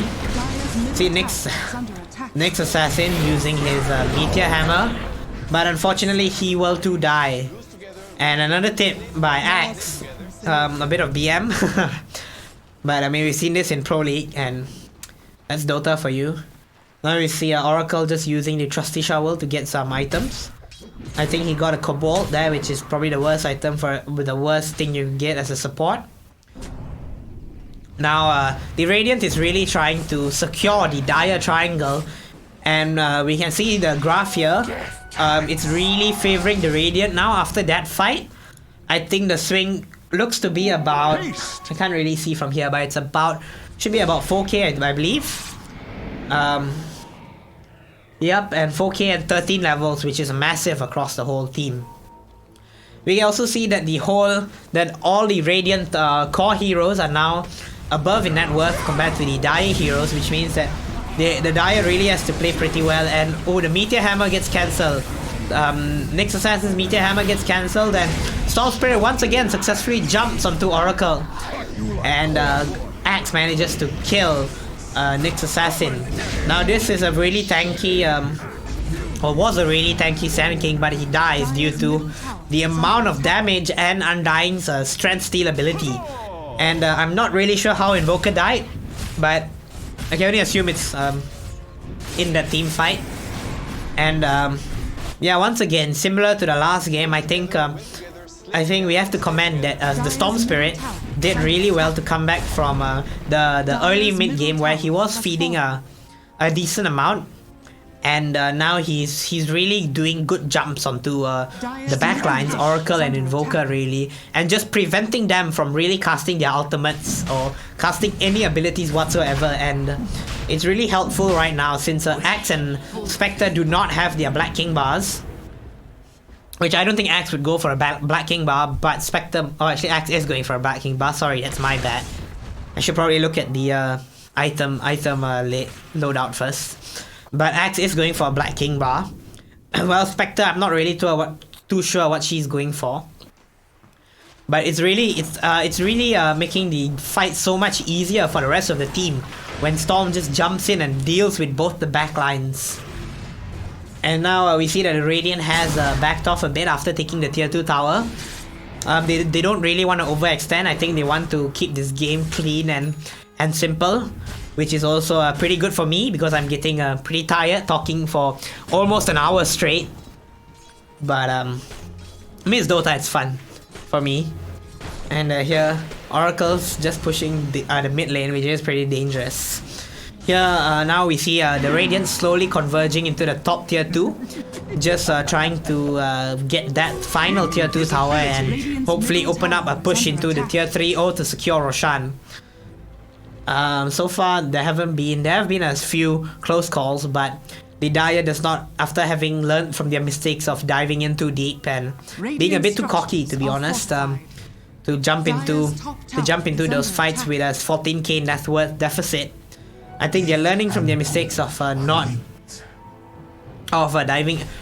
being too prepared and not really scouting out the area. And now it looks like Axe will take the tier 2 tower top, and that is the end of all the tier 2 towers for the Dire. So now I'm wondering, they probably will go Roshan, as that the Aegis of Immortal does provide a lot of safety for Spectre, for her to do whatever she wants and just dive in and be annoying, especially with her Manta style and her Haunt ability. However, here she is in the bottom Radiant jungle, and I think the Dire know it. I think they have spotted it out through Nyx's thing, but so has Spectre. Spectre knows that something's wrong when the entire enemy team is missing despite their top lane being pushed. So she's just going back into the mid lane and just going back to her team, making sure that she is safe, making sure that she doesn't die unnecessarily, and just really keeping up the farm, making sure that she's ahead of Lifestealer. Lifestealer has a lot of work to do, as Lifestealer is a hero that doesn't do too well from behind. He's not someone that can just burst someone, or like PA, or he's not someone that just can last a whole team fight like Wraith King, where he can reincarnate and come back into the team fight and soak up all the XP and gold. So I'm interested to see what the Dire team do to make sure that Lifestealer comes back in this game. Because of all heroes that you want to be behind, it's probably not Lifestealer. With a PA, you could get a lucky crit. With Wraith King, you could just hold out. With Wraith King and Medusa, you could just hold out until the end of the game and just get in when you're late. But with Lifestealer, not so much, and especially without his ultimate. And Spectre has very easily taken Roshan. There's no pressure from the Dire team. I think they don't wanna take Roshan as well, because if they do die, or if they do lose the fight, well, in Roshan, the game is probably over. With this 15k would probably go up to about 20 or 25k deficit. And here we're seeing the level deficit between Storm Spirit, Invoker, and Spectre and Lifestealer. 5 levels is very big in Dota. It's basically a talent tree. It's basically an extra talent tree. So Spectre basically has 3 talents versus Lifestealer and Invokers 2.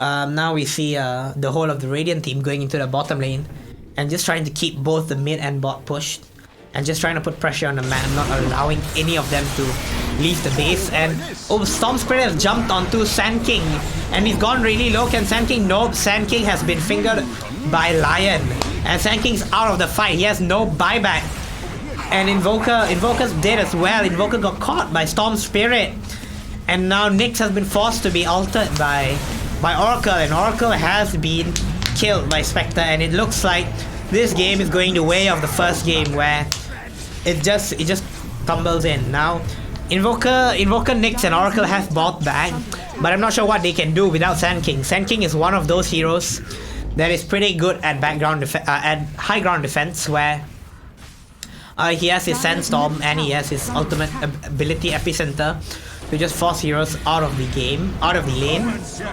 But it seems like, Nyx has kind of overextended himself, perhaps, or not.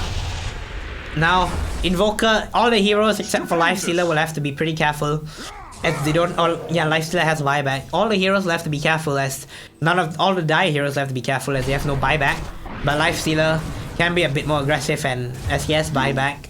So I mean, dying without buyback at this stage of the game for the Dire team is very bad. It's game losing. Now Axe has died because he overextended himself. That's something that you get when you're ahead and you just feel a bit too confident, and you wanna you think you're too powerful, you can take on the whole team. But happens to the best of us, even the pros. And now Axe is dead for pretty long, so the Radiant can't do much. Oracle will respawn and will have his ultimate up when they want to pick up the next fight.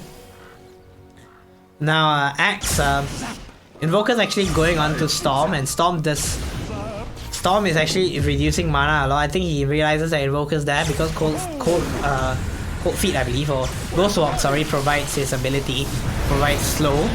And now he's jumping onto 4 people. Invoker is dead with no buyback. And now they're jumping, and now Sand King has managed to epicenter, but Sand King has died. Nyx Assassin has died due to Finger of Death with no buyback, and only Lifestealer has buyback. However, that is pretty useless as Lifestealer cannot 1v5 the rest of the enemy team at this game, at this point in time. And most importantly now, oh, they've caught Oracle, and Oracle's gonna die with no buyback. And it looks like it's gonna be GG soon, with only one person having buyback. I think they don't know that Sand King doesn't have buyback, but they should know that the rest of the team doesn't have buyback. And with Spectre still having the Aegis, it looks like this will be a definite set of middle racks. And it seems like they are going for the throne. They are trying to force as many buybacks as they can, which is really only one. However, they do not have the pushing power that they had in the last game with Luna. So they're gonna have to settle for... They are going to have to settle for the middle racks. Now, they are going for the top racks. They see that Invoker, Nyx, and Oracle are still dead. And they are looking to get to, well, secure the game with both the racks. And the timings between Axe and Sand King are pretty good, I would say. And Storm Spirit jumped on Invoker, but Invoker has been altered, and now he has no mana to run away. Oh, he just got enough mana to escape from Invoker. And Oracle has died once again as he went too deep to try and save his Sand King, which in the end turned out pretty well. And he saved Sand King. Now we are looking at both Axe and we're seeing a bit of lag. Lion has fingered Invoker, and now Invoker is dead for 50 seconds. They probably should know that he has no buyback, but I'm not too sure of that. Now it seems like Undying might die if Lifestealer does not want. Lifestealer tried to save Nyx, however he failed, and now he's going back for Undying, and it seems like Undying will die. However, now it seems that with Axe and Spectre, Lifestealer will die. And I expect GG to be called pretty soon, as Oracle and Lifestealer, both of them cannot defend the top lane. Both of them cannot defend the top and mid lanes. Now Lifestealer has shown his buyback, and Sand King has respawned. So we'll see what they can do. Spectre has lost the Aegis, so she does have to be very careful with what she does. And she must understand that she cannot dive towers or dive the fountain anymore. I think they're all just playing pretty safe. And calmly going back as Storm Spirit and Undying are dead. They don't want to overextend. Now, I mean, Dota is one of those games where you can come back, so it's pretty good that they aren't calling GG. However, I do believe we are running out of time, and we are going to have to move on to the next game. So this has been an amazing game. Now, if you haven't signed up for Dota, you can join the Dota Cardiff Crusaders Discord.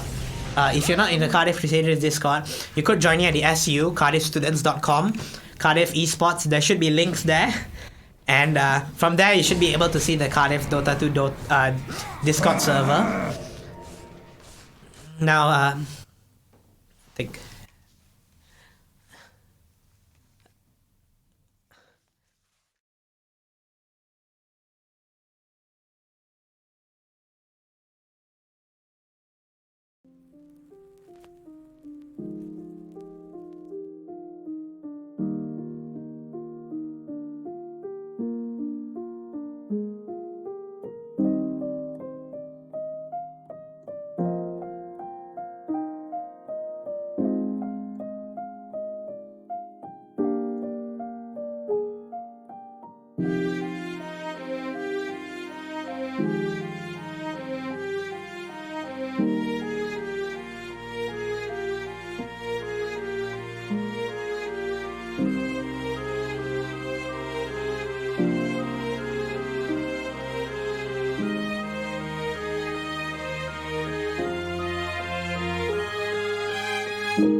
welcome. It's our final game of the day. It's League of Legends. I'm joined here by Nathaniel, hello, I'm the LOL rep, and of course with me is our lovely president, Lines himself. Hey that word. I have to go by it, but He you know. is the captain indeed. It's been an absolute pleasure today. It's been a really, really long weekend. Everyone here at CUTV and at Cardiff Esports has put in an absolute shit. Now I can't even begin to understand how much of a shift you've put in with league players and getting everyone organised. How's that been? It's been brilliant, you know, we've had some people drop out, it happens.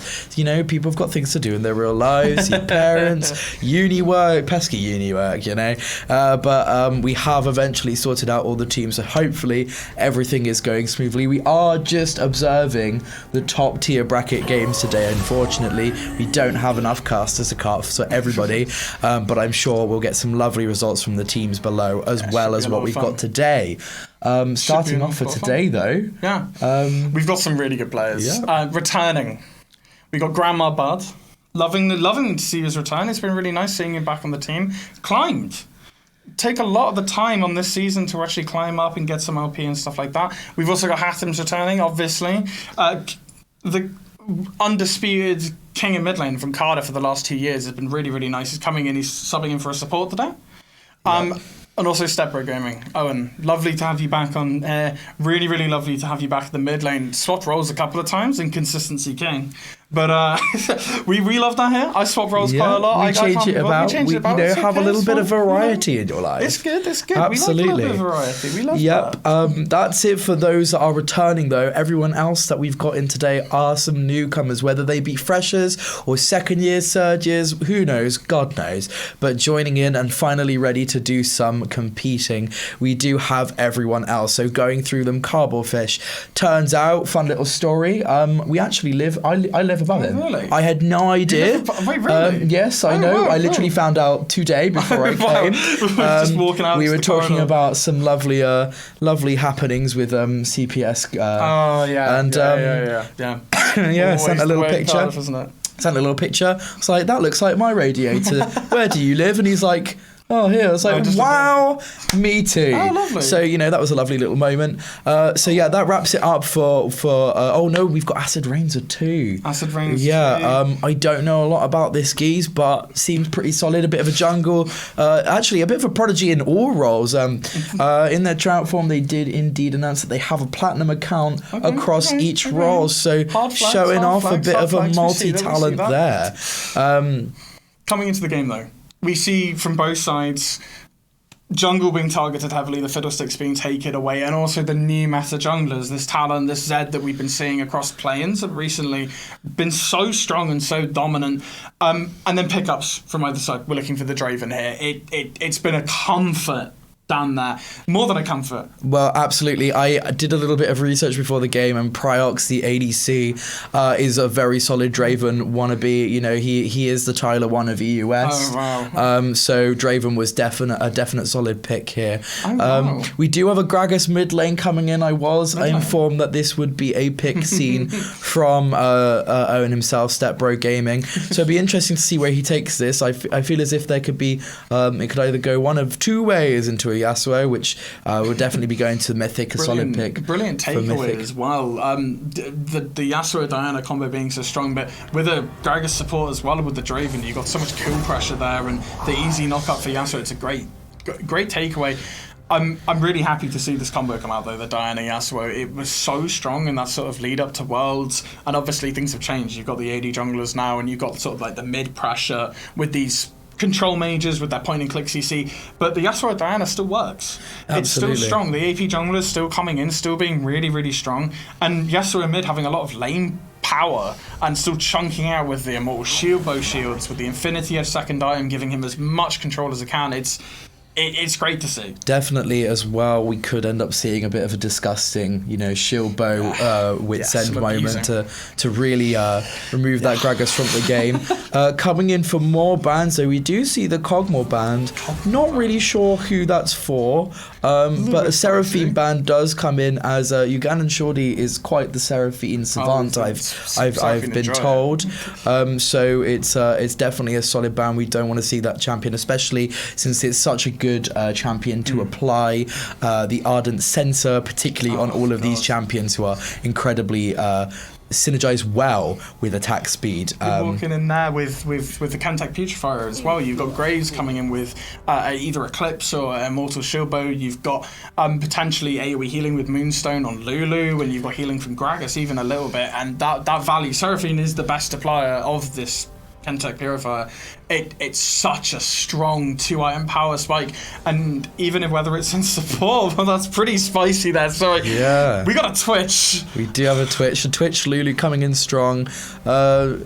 Dom, Grandma Bard, quite a good Twitch player if he's ahead. If he's behind, it's a bit of a disaster. How does that play into the Draven lane? Looking pretty rough, but if they can get through that early game, that is definitely going to be a hard outscale on the Draven, which will be interesting to see. Picking up the Wukong for Disowned in the top lane, just really going for that maximum synergy on big knockups for teamfight. Yeah. Definitely a teamfight orientated comp, whereas the opposing team seems to be going more for supporting their key carries at the moment. Ugandan Shorty coming out with the Zac support. Now, there was actually a talk about the Zac support earlier. It seems to be a bit of a comfort pocket pick for him. Oh, wow. So definitely an interesting one. Absolutely. For sure. Seen across, actually, one of the amazing playing teams we've seen from Worlds, LNG, Iwandi, a massive Zac enjoyer,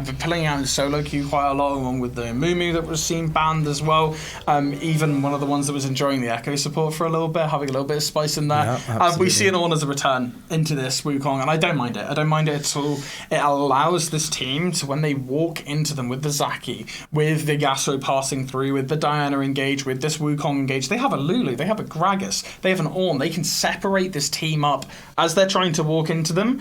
It's if they can survive that early game, as you were saying. The Twitch Lulu into Draven Zac, that's got to be... It's going to be a difficult one. It's going to be a difficult one for sure. Definitely looking to scale up, it seems, with that Twitch pick, that Graves pick. Get some ornaments as well from Ornn after level 13. Yeah, an interesting draft made for game one for certain. Where are you sort of looking in this game then? You're looking down across both sides on the team. What players are sort of standing out for you? Not only as sort of those win conditions like we were talking about with the Twitch Lulu and obviously the carrying team fight potential of this team. What sort of lanes do you want to be able to see get ahead, get that small step and see them make those aggressive plays? Well, I'm definitely looking at mid and jungle to be working together, particularly after that 6 mark. It's not super early, but just before that kind of mid-game transition, if there can be a big impact made from that kind of combination, as you said earlier, definitely going to start snowballing them in the right direction. I am going to be looking at the top matchup as well. Yeah. Ornn is notorious for being able to 1v1 people still, even though he's a tank. I'm not sure how it will fare about the Wukong. He does have that armor shred, of course. No, absolutely. So that could bring down Ornn's typically quite high armor, especially boosted by Ornn's passive as well. But it could go either way, really. It depends on how safe Cardboard Fish is willing to play it. No, absolutely. And as you were saying, you're looking at the sort of dynamic duo at the mid-jungle, and it's something we've seen across the board, not just from our own tryouts and solo queue, in high elo play. It's something that's deemed so powerful because they can roam together. They have that space. You push the mid-wave, you move with your jungler into a side lane, into top lane, into bot lane, into an objective, and you've got so much time to maneuver while someone is stuck under tower. It feels so hard to play. So what I'd like to actually see from both sides here, just based on a macro decision, I'd like the junglers to start in the same place. I'd like them to fight over crabs. I'd like them to walk together, both to mid lane, collapse on each other. Absolutely. I'd like to see a little bit of early fighting. Diana, with the Conqueror, can actually be quite strong with the passive. Absolutely. Getting in there, especially with the E-dash now, especially the resets. Graves, obviously, really good at that armor stacking. Ornn, again, not that many MR items that are going to be suited for him. The Abyssal Mask coming through, but then where else do you go? Same with Gragas, looking to get a Zhonya's in this comp as well. How much can this Diana do, to turn the tides just based off of, as we were saying, that split damage? Absolutely. I mean, again, kind of going through that perspective, the blue team does have quite a heavy lean to that AD, which does make Ornn's life a little bit easier in terms of itemization, not needing those MR items as much, even though, as you say, they are a little bit awkward for Ornn. We don't, Ornn doesn't like building too many of them. Very interestingly, as you said as well, I think these junglers will be scrapping a lot. Graves is typically, as a jungle main, I would say, typically a bit more strong with those scuttle fights early by itself. But with that combo, we in the enemy team mid jungle, who knows? I mean, it will be very reliant, I feel, on the Gragas's ability to match Yasuo's pressure, and be able to provide the CC to kind of compensate for Graves' very serious lack of CC. Yeah, of course, absolutely. And that's something we see across the board, right? As we were saying before, how volatile that bot lane matchup can be, if they even do be able to get out of this early game into this mid game, into these sort of third, fourth Drake fights. You're looking at maybe the 9-minute Herald swap if they're going to be able to move up there, or even just a late game tower push. How well can, in reality, this team actually peel for them? Because, as we were saying, they're going to be walking into them. You're expecting the Ornn to be able to use his ultimate. Graves doesn't have much CC. You're looking at Gragas to cancel some stuff, but can it cancel enough? Can it cancel Zac? Can it cancel Diana? Can it cancel Wukong? Can it cancel Yasuo dashing through your entire team? Is it going to be enough in these late game fights? Absolutely. We can also see very small thing, but I do want to draw attention to it. Stepbro Gaming making sure he's got the Vandal Gragas. It is the best Gragas skin for the pure reason of it actually having some slight animation advantages. Yeah, absolutely. Any Gragas enjoyer will be aware of these advantages. So it's nice to see that even with a bit of more of a spicy pick in the mid lane, Stepbro Gaming still going for that, it's cheesy. Advantage. Cheesy. Yeah, it is a cheesy advantage, but it is there, and why not make use of it? If you own the skin, you might as well. Might as well. Exactly. So it'll be interesting to see kind of how these teams play out. I am actually aware as well, just kind of thinking about it now, Cardboard Fish in their Tryouts application did state their confidence in playing weak side. So it does seem weird to me that we've gone for an Ornn pick when our bot lane is probably going to be quite weak side as well, but we'll have to see how it goes. No worries. Standard starts coming through. Yeah, we do indeed see the red team kind of stacking up, looking for a potential invade. They do have that stronger early game, I feel, absolutely. with the Draven, with the Yasuo, Hail of Blades, and even Wukong, to be fair. Conquerors, galore. Twitch and Lulu not necessarily be able to provide too much in a quick little skirmish unless Twitch gets to get loads of those poison stacks on its passive. No, absolutely. I also think looking down both sides, we can see runes now. I do actually think there's a couple of blunders. I think on the side of Cardboard Fish, actually, you were talking about Ornn is this type of character that can get in there, that can one-shot, that can actually win a lane, especially into something, even though there's a lot of armor stacking, that brittle, the magic damage coming through the ult, the magic damage coming through can actually quite hurt him. I'd like to have seen an ultimate spellbook on him. I would have liked to have seen the level 6, the TP back into the lane, being able to use that momentum, and then swapping to Ignite with the ultimate for the one-shot kill pressure. I would have loved to have seen that, and then as well in bot lane. I think if you're playing Twitch these days, and if you're one-tricking Twitch, and you're into such a tough matchup, not being able to trade with Hail of Blades rather than the lethal tempo, it's a small blunder. You do get access to some better runes, you do get that Legend Alacrity, you do get your Palm, but Hail of Blades allows you to just, with these small trades, like here, you land the W, it's a couple of quick autos into an immediate 5-stack passive. Yep, I do agree with you definitely with the Ornn. I feel as if it's going to be difficult to fully utilise Grass of the Undying, though currently proving me wrong. Yeah. It does seem in this little top matchup, abusing those Grass to win those trades, of course. Got to be sure not to extend that trade too far for the Conqueror on that Wukong. On the bot lane, I do agree with you on the whole. Hail of Blades could potentially make these trades a little bit easier, but I think with their comp in a whole, I do kind of understand why Grandma Bard has gone for the lethal tempo to get that kind of super scaling, as I presume they are going for the AD Twitch rather than the AP Twitch. So far, though, relatively simple, not really much going on. As anticipated, it does appear the enemy bot lane's pushing in into the Twitch and the Lulu, but it does seem we've got a scrap top. A beautiful knockup by Cardboard Fish, and that is the first blood going down to the Ornn, the Frankie and Benny's first blood. Come on, going. We've got to get all of our sponsors. Exactly. We are an LCS brand after all. Well, yeah, just to clarify, we're not actually sponsored by any of these.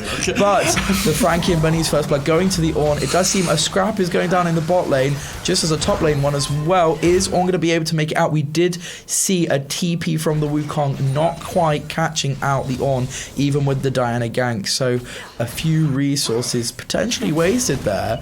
Unnecessarily. Yeah. And I think this is actually what you were talking about and what we were talking about before. Actually, that Ornn, I'm so surprised. I will take my word on that. He got the early kill with the grasp. Conqueror taking a little bit of time to stack up. He was able to move it in and out of the minion wave with the Qs and just little taps back and forth so that he never gets the full stacks in the Conqueror. And then also, it was about that jungle path we were talking about. We see Diana and Graze both moving up to top side. Diana going straight a little bit faster than Graze in the clear just due to the amount of AoE she has. Able to get there up first, does catch out the Ornn, does burn his flash. Really, really super important because Wukong still has his. Still can use it at that level 6 when you get there, you can get the definite knock up. But it's also nice to see something that is surprising. Yeah, is this bot lane. Yeah, a good trade. However, here comes the Diana for the gank. A little bit overextended. Doesn't seem to be some perfect jungle pathing. We did see Diana last top side, so it would make sense for Diana to be bot side after clearing her bot camps. And of course, that is all a exhaust, a flash burnt for the enemy bot lane. Another solid trade though from the Ornn into the Wukong top. This is quite interesting to see the Ornn winning so hard. Could this potentially be another kill? He's managed to use the invis, but he's staying the minion wave. I would like to, yeah, absolutely. I would like to see him go a little bit further back on this one. Something interesting we saw bot lane actually is how useful that Twitch invisibility is into the Zac engage. If you can manage to dodge the E, Zac's going to try and go for the Q onto the minion, onto the basic attack onto Twitch. It's a little bit more confirmed, and they've now seen how that matchup works, right? Absolutely. You get out with the invisibility, and it worked the same way with Diana. She's trying to use point and click. Twitch is super good at avoiding this point and click. on skillful him, Q move. Skillful Q move, invisibility. Whoa, big take, big take. But I'm impressed. I like seeing a little bit of trading in mid. Oh, it does look like the Gragas is gonna fall. A little bit of flash. The heal of the passive. He manages to the happy hour heal from the passive, just about surviving a full engage. That was a 3-man in the mid lane. I'm sure Stepbro Gaming really enjoyed having that 3-man mid lane.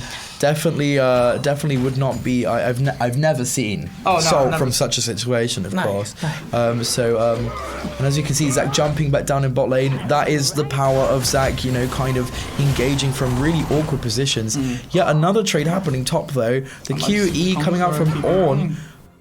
Is it going to be enough? Very almost. Very close. But the Ornn ult coming in, the Ornn horn, and it's not quite enough. Flash is burnt. But now, Wukong is in a bit of a dire situation. They don't have TP. They've used their flash. Ornn's flash is going to be up sooner, and Ornn still has TP. So does need to be careful here though. Oh, the Dino executing, and that is going to be Ornn going down. A very, very, very well executed gank from Reese, kind of sneaking in the bush, using that pink ward to check that vision as well. So yeah, really. And this is exactly what we were talking about a couple of seconds ago, actually. The summon spells that didn't burn. Mid's flash is now gone. The Ornn flash was down when the Wukong was up. It let him get out of that kill. We said level 6. You're looking at either engage or right then the Ornn managed to turn it. Exactly what when we're talking about use of spellbook and stuff like that. The ignite in that moment can definitely turn a trade, but it's nice to see that Diana's managed to get these advantages and is actually pushing them as well. It's nice to see when you can use your jungle pathing to rotate and go back and back and back, and they've done it again in mid, as I'm just saying it, a beautiful ult, and the Gragas turn it. Not quite. A beautiful ult from both sides, really. Really nice, chaining the Wukong ult into the Yasuo ult. It's exactly what they picked these champs for, this exact combination. Stembro Gaming, a really beautiful Gragas ult. If really only the Gragas E was there to secure the Wukong. Unfortunately, it was using a trade just a little bit prior. But that explosive cask was definitely very solid. Very greedy to use it on that wave, and because of those lacks of flash, we saw them use them earlier, and it's as simple. It's a path straight down. You get the top flash, the mid flash, and the bot flash. What do? You're going to go straight back, farm the same camps. You're going to do top, mid, bot. I'd like to see them respect this, actually. I think using the on the wave is crazy greedy. I think the movement down from Wukong, really well thought of. Whether that's a call from them or a call from the team, either way, such an incredible move down. And we're expecting this, right? Ooh, yeah. Lovely flash. Definitely is to be expected with the priority. We do have team first call, but a huge Diana ult, turning the fight quite strongly. Can the Twitch get and poison? It doesn't seem like we're going to be able to pick anything up in return for the red team. Some fancy feet from the Twitch. Is it enough? It is indeed enough. And actually, I'll take my words back. Absolutely Very, very, very fancy footwork from the Grandma Bard, securing that double kill, and that goal being put into the Twitch rather than the Draven this early is quite worrying for me in terms of the success for the blue team. Super impressive. Obviously, the Draven doesn't scale as well as the Twitch. AD Twitch does take an incredibly long time to scale now, but that Draven wants to have the pressure early, and of course, they are just going to continue punishing it. Almost getting the Graves, not quite. We do see the flash burn on the Graves though. A brilliantly executed tower dive by Acid Rains and the bot lane for the red team.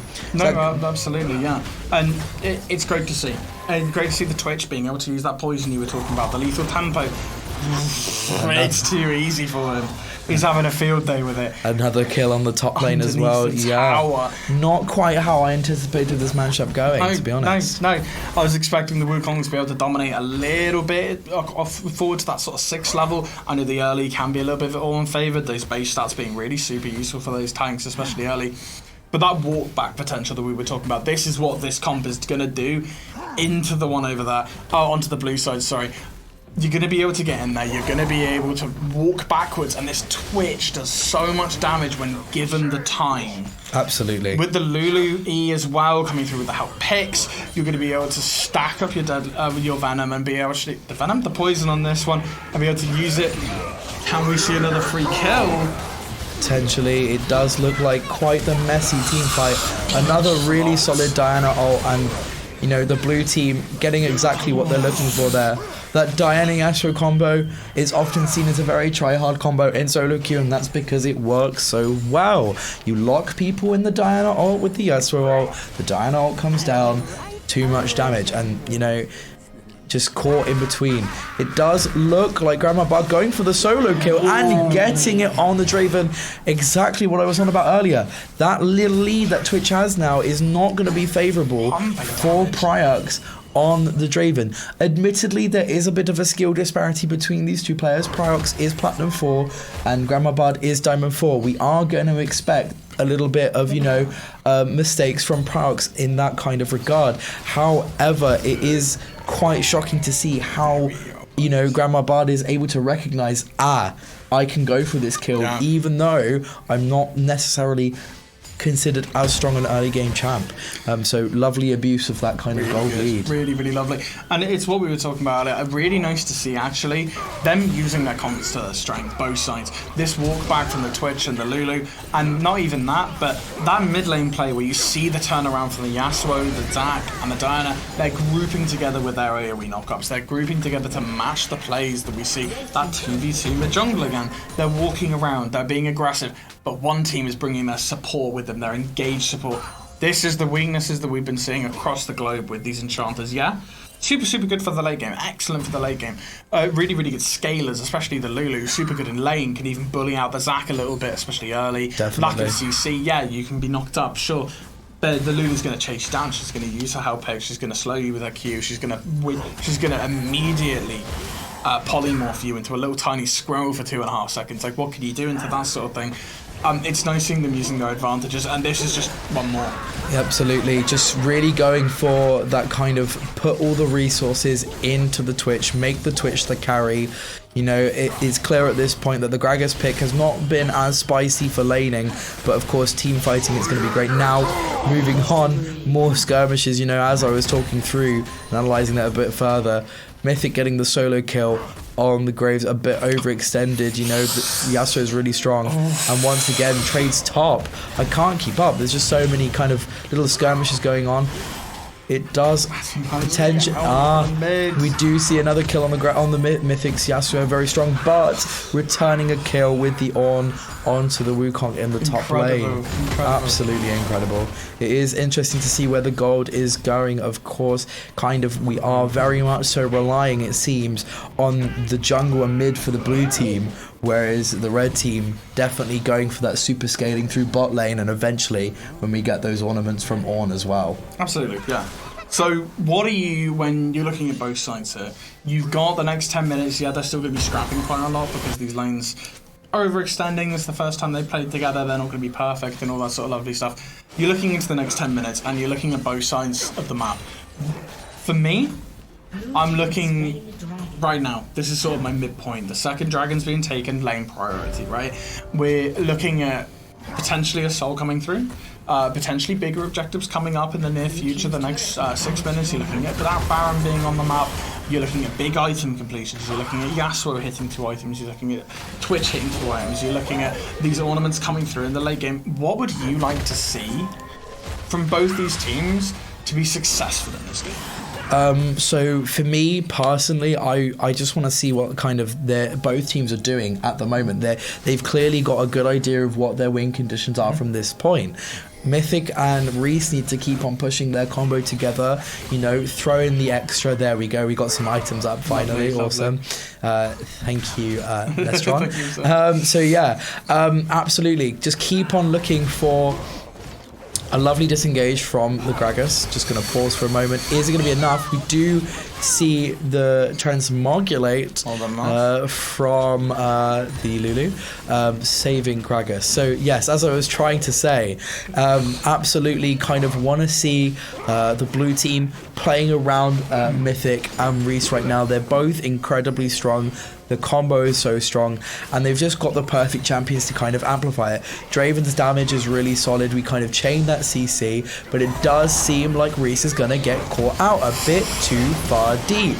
Can he... a really good ult from Reese. However, Mythic, you know, unleashing that Yasuo a bit too early, didn't get it onto Twitch, and that meant that the Twitch could output some damage to turn the fight a lot more than they would have been able to otherwise. However, still it's still a TK Max triple kill for the Mythic, which does mean that Yasuo is perpetually getting more stronger, and as we know, Yasuo doesn't really kind of let up once he's ahead. So it would definitely be down to Ornn and Lulu and Gragas to really protect Twitch going into the late game, as this is kind of their win condition. If the Twitch can't 1v5 with, you know, spray and pray and a Runan's Hurricane and getting that poison everywhere with a big detonation on that E that contaminate, we won't be getting anywhere on the red team. I think what it's really nice to see as well, actually, is that that was a 4v5. You're missing Wukong from top. He spent all that time gaining back what he'd lost in the play. If we could hop over to the items again, just leave it there for the rest of them. You're going to be able to see that the Ornn's actually gone for a really nice build with the Barmies and the Warmogs here. I actually really like it in this specific case. The reason why is because, again, we were talking about that armor. He's actually got the health coming through. Now, this is not only going to be great for the armor shreds on the Wukong, it's actually going to be really good for dealing with both the types of damage that are coming through. As you can see, the Zax's actually got a Frostfire Gauntlet, so he's going to be pumping a lot of damage. The biggest difference I'm seeing here is that bomb. Yep. Obviously, the Gale Force and the Zeal coming out from Grandma Bard. Looking like a Runan's coming up, definitely. Absolutely. And a Gale Force, a brilliant pick as well for all these kind of solid tools that they have catching out the Twitch. Just that little dash that Twitch doesn't normally have could actually be the make or break for a team fight for sure. It does seem like we've got Stepbro Gaming going in a little bit too hard, recognizing that it's a bit too deep with not enough vision. the Baron. The Rift Herald. Oh, the Rift Herald. The Thank you very H&M much. Herald. Thank you so much. The H&M Herald, of course. My bad. I do play this game every day. Thank you very much. No worries, I definitely do. Yes, securing that Herald, and it does seem like the red team is out of position. A really ambitious engage from Ugandan Shorty, but it doesn't seem to matter. Once again, Stepbro Gaming caught out of position, and it does seem they're slowly being taken down. They do secure the support, but realistically, is it that worth? Can they pick up more? It doesn't seem like they will, and overall quite a negative trade for the red team. Blue team definitely coming out on top. They secured that H&M Herald. They got some more kills on that Yasuo. Draven got a bit of gold there as well. Not that that is too influential anymore at this point, you know, but getting that Twitch behind again by killing them, taking them out of the game for a little period of time, and that's what they need to be doing, just keeping Twitch out of the game as long as they can to just allow this Diana and Yasuo combo with any extra support from the rest of the team really just driving that win home. And then this is what I love. This is the point where we were talking about, right? We're coming through with the Iceland Infinity Edge, right? Straight onto the Yasuo here, yeah? It's that 2-item power spike. Oh, and the Zhonya's onto Diana as well. We have an unlimited amount of engage, and they're struggling to deal with it. We were talking about the Graves having no CC, the Gragas having to go in with his CC, the Lulu having to pull back with the limited items that she does have and how squishy she is. How can they deal with this engage? And it's been tough in these in the Herald fight previous, and even at these Barons, we're still finding picks. We're still being able to use that. The Zhonya's and the Frostfire coming in through super helpful because it allows them to live through.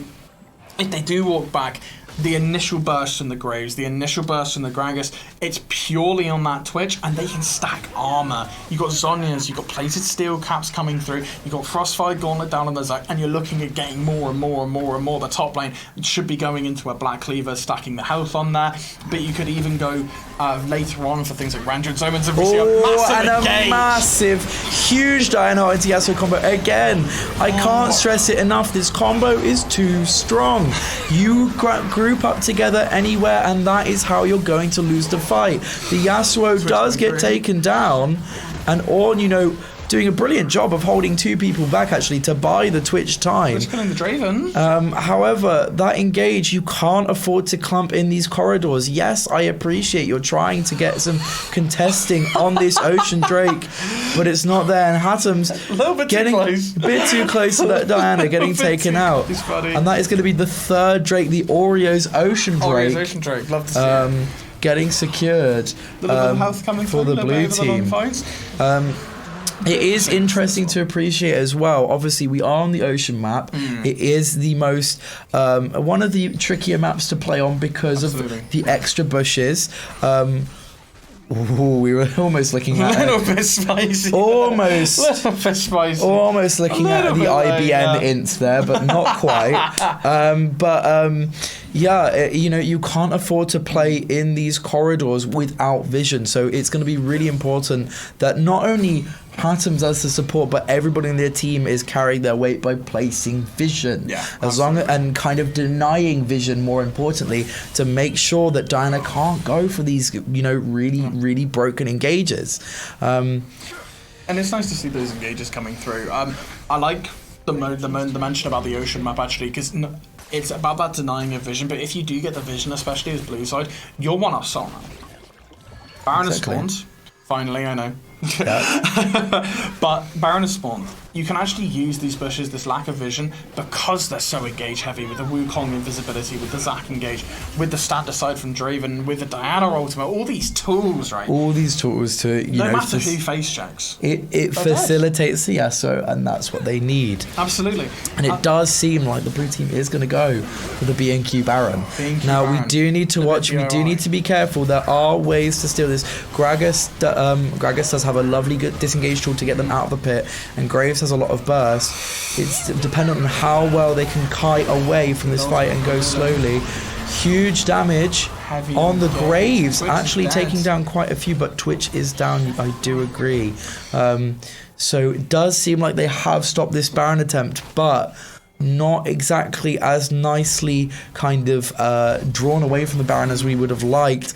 Again, we don't want Twitch to be dying too much. We want that Twitch to scale up for the red team, but really solid on the whole for the blue team. We do see no ults right now, a really big engage from the Gragas. However, there's just not the damage to match it.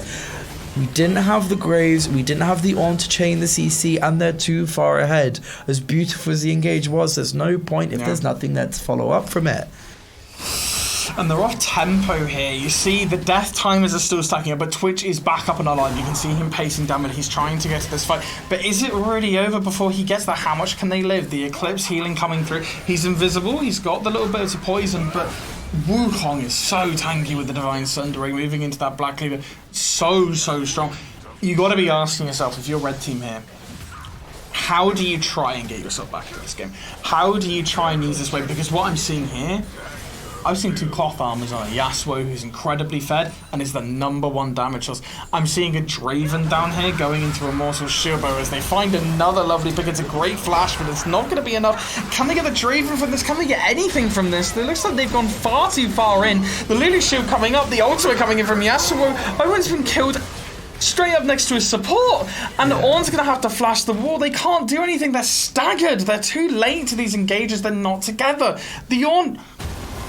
What can you do with the ultimate when you're getting CC'd after CC'd after CC? The Lulu's too far away, they can't help as much. The Rat immediately dead. The Gale Force, not enough. Absolutely, and it's a real struggle, it seems, for the red team to kind of play around this condition that they needed to go for the Twitch.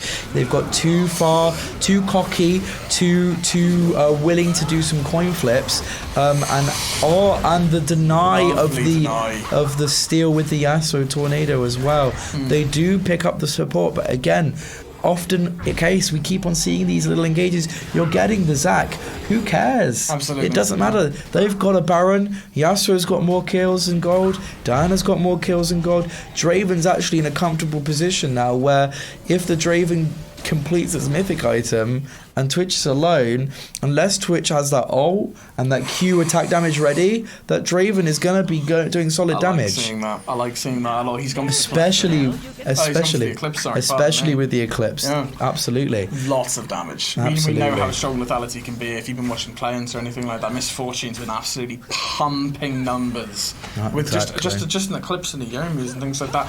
I'd like to draw your attention. Looking for a 4-man here. A beautiful flash from Reese, disengaging from otherwise a very precarious situation. It was a nice little stack though, and this is what we need to see the team doing. Moving as a 4-man, 5-man, trying to find their picks. However, it is the return, may I remind you, of the Ocean Drake, the Oreo's Ocean Drake.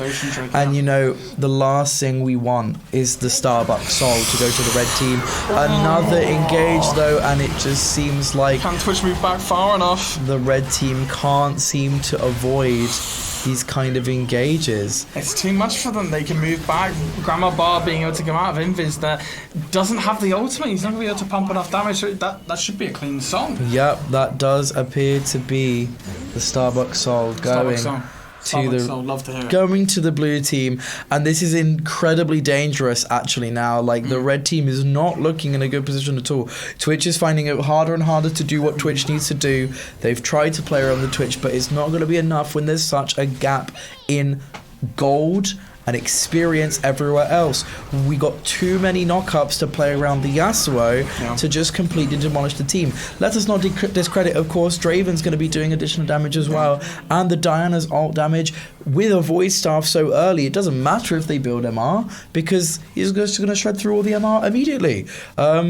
With that Rocket Belt, with those Sorcerer's Boots, with that Void Staff, full penetration, you know, that is just not what we need to see to give the red team a chance. About those items, I'd actually really like to credit both sides here. The pickup from Yasuo, that Randuin's, incredible pickup. The Rocket Belt, Seeker's Arm Guard from Gragas isn't touching him. He's got an Immortal Shield, but what a great pickup to stop Graves one-shotting you. What a great pickup to stop the pull back from Twitch one-shotting you. I'd also like to comment again, Zac going for that Thornmail, really good applier of it, obviously, with the multiple knockups, with his ultimate, with his E, with his Q. Really, really good. And actually, I'd like to commend actually Cobblefish for such a good early game into this Wukong, being able to push him out of lane, being able to get that advantage, and actually sticking around his carry is exactly what he needs to do. He knows his role, he knows what he's going to be doing. Giving the ornament. damage. Yeah, he's also giving ornaments out now as well. We've just seen the ornament go to the Twitch. Of course, it was the only choice that really made sense with the current state of the red team. If the red team can keep on stalling out by some Christmas miracle, they could turn this around. But absolutely. it is looking increasingly difficult for the red team to come back from this situation. And I would actually like to notice a little bit of a blunder. It's only a small one, Atoms. I would love to go on Moonstone here. Moonstone with the Chemtech Purifier, what a great applier. Because you're looking at the single target shielding, single target ult, it would have been nice to be able to see actually that AoE been used in these sorts of fights. Again, but these fights are so quick. The Shurelya's here is to disengage and to move backwards. It's if you think that purchase is worth it, right? Do you think the fights can go on for long enough and you can protect Twitch long enough just with the Gale Force, just with maybe a Summoner Burn, to be able to actually get the Moonstone and be effective in an AoE? Or do you just want to move all the way straight back, get out of there, make sure he can use his ultimate better? And I get it, but with the Chemtech coming through, with the amount of healing coming through, I would have liked to have seen just a bit more use of it, because he's not the best applier. Absolutely. And it does seem like we do indeed have the blue team pushing in this bot tower, kind of crashing with the mid wave that has already been pushed in within him, and we do see yet another Tesco's extra tower dive. Extra tower dive, and to see. you know, just the red team, they can't keep up. You know, Twitch desperately trying to get some kind of kill with the E, and it's not enough. And we do seem to have the FF come through. Unfortunately, with the spectator at the moment, when teams do FF and the game does end, it does just freeze up, unfortunately. Sorry, a little bit of a pain for you guys, but League, you know, what's League without the bugs, right? What's League without the bugs? Remember, we are playing a game made by a small indie company. Truly. So yeah, it does seem like game one does go to the blue team. Yeah. Very excellently played around. As we said right from the start, we're looking for that Diana Yasuo combo to carry the game, and carry the game it did. I don't believe truly that the Gragas or any pick on the red team rather was a reason for their loss. No. They didn't necessarily play the game badly. It's just a case of if that combo gets through, that's it. Yeah. There's nothing to it. It's as simple as getting in and pressing R twice. They pressed that R key. So there we go. No worries, yeah, exactly. And it's actually really nice to say, because I was about to ask you what you actually think should be adapted in the next game. Personally, for myself, as your red team, I'd like to step back a little bit, take a few minutes break, obviously, between the streams and stuff like that. Try and get your mental back into it, right? I'd actually like to see this combo gone. Purely for actually being able to see how well Owen can play in sort of a standard matchup. Because I feel like, again, we saw the three-mans mid, we saw them diving and consistent. In these types of games, it's really, really tough to be able to show how good a team can be when you're heavy engaging. This is the first time a lot of these players have played together, and uncoordination can be really, really tackled and defeated by these heavy engaged comps. It's hard to play pullback without being super coordinated. Exactly. I'd like to see this combo gone, whether it's the Yasuo removal or if we're removing individual parts. I'd like to see it banned out, because they can play it and super, super well. But what would you like to see coming from actually both sides here, adapting into the next game? I mean, I would like to see a stronger pick in the mid lane. I know that Stepbro Gaming has some very good carry potential on particular champs, such as the Yone. Also really solid on Yasuo if he manages to get his hands on it. A big fan of some other more unique picks as well, like the Viego. Generally a mid laner that tends to play some AD picks. There are, of course, the AP picks as well, though. Not as much of an enjoyer of those ones as far as I'm aware. As you say, though, I definitely want to see that kind of the red team ban that out in some capacity. Yeah, absolutely. Personally, if I were them, I would be getting rid of the Diana. Yeah. The Yasuo ult is strong, but it's only strong because the Yasuo ult keeps everybody in that Diana ult, Yeah, which absolutely. does so much more damage. Absolutely. So going into game 2, I definitely want to see that Diana ban. Potentially though, that Wukong as well and that Zac really solid bans as well if we're not banning that Yasuo, because they're just as good at facilitating. Not maybe as good as that are on the Diana, but the knock up, everything like that, super, super strong. Whilst we're here, I'd also like to commend everyone here. Carblefish actually playing a really good game of Warn. I've commended him enough already. But Mythic on the Yasuo, not only is it just about the ultimates that was so strong, the laning phase being able to live into something that I could imagine actually being quite tough as into Gragas, and then using that pressure across the map and stuff like that. I actually think he did really, really well. Also, I'd like to commend the bot lane. Grandma Bard and also the support that happens with him, really doing a good job at diffusing the amount of pressure. Coming into next game, use those strengths, use those things coming towards you. I'd like to see the Grace pick maybe taken away. Just purely because I don't think it did as much.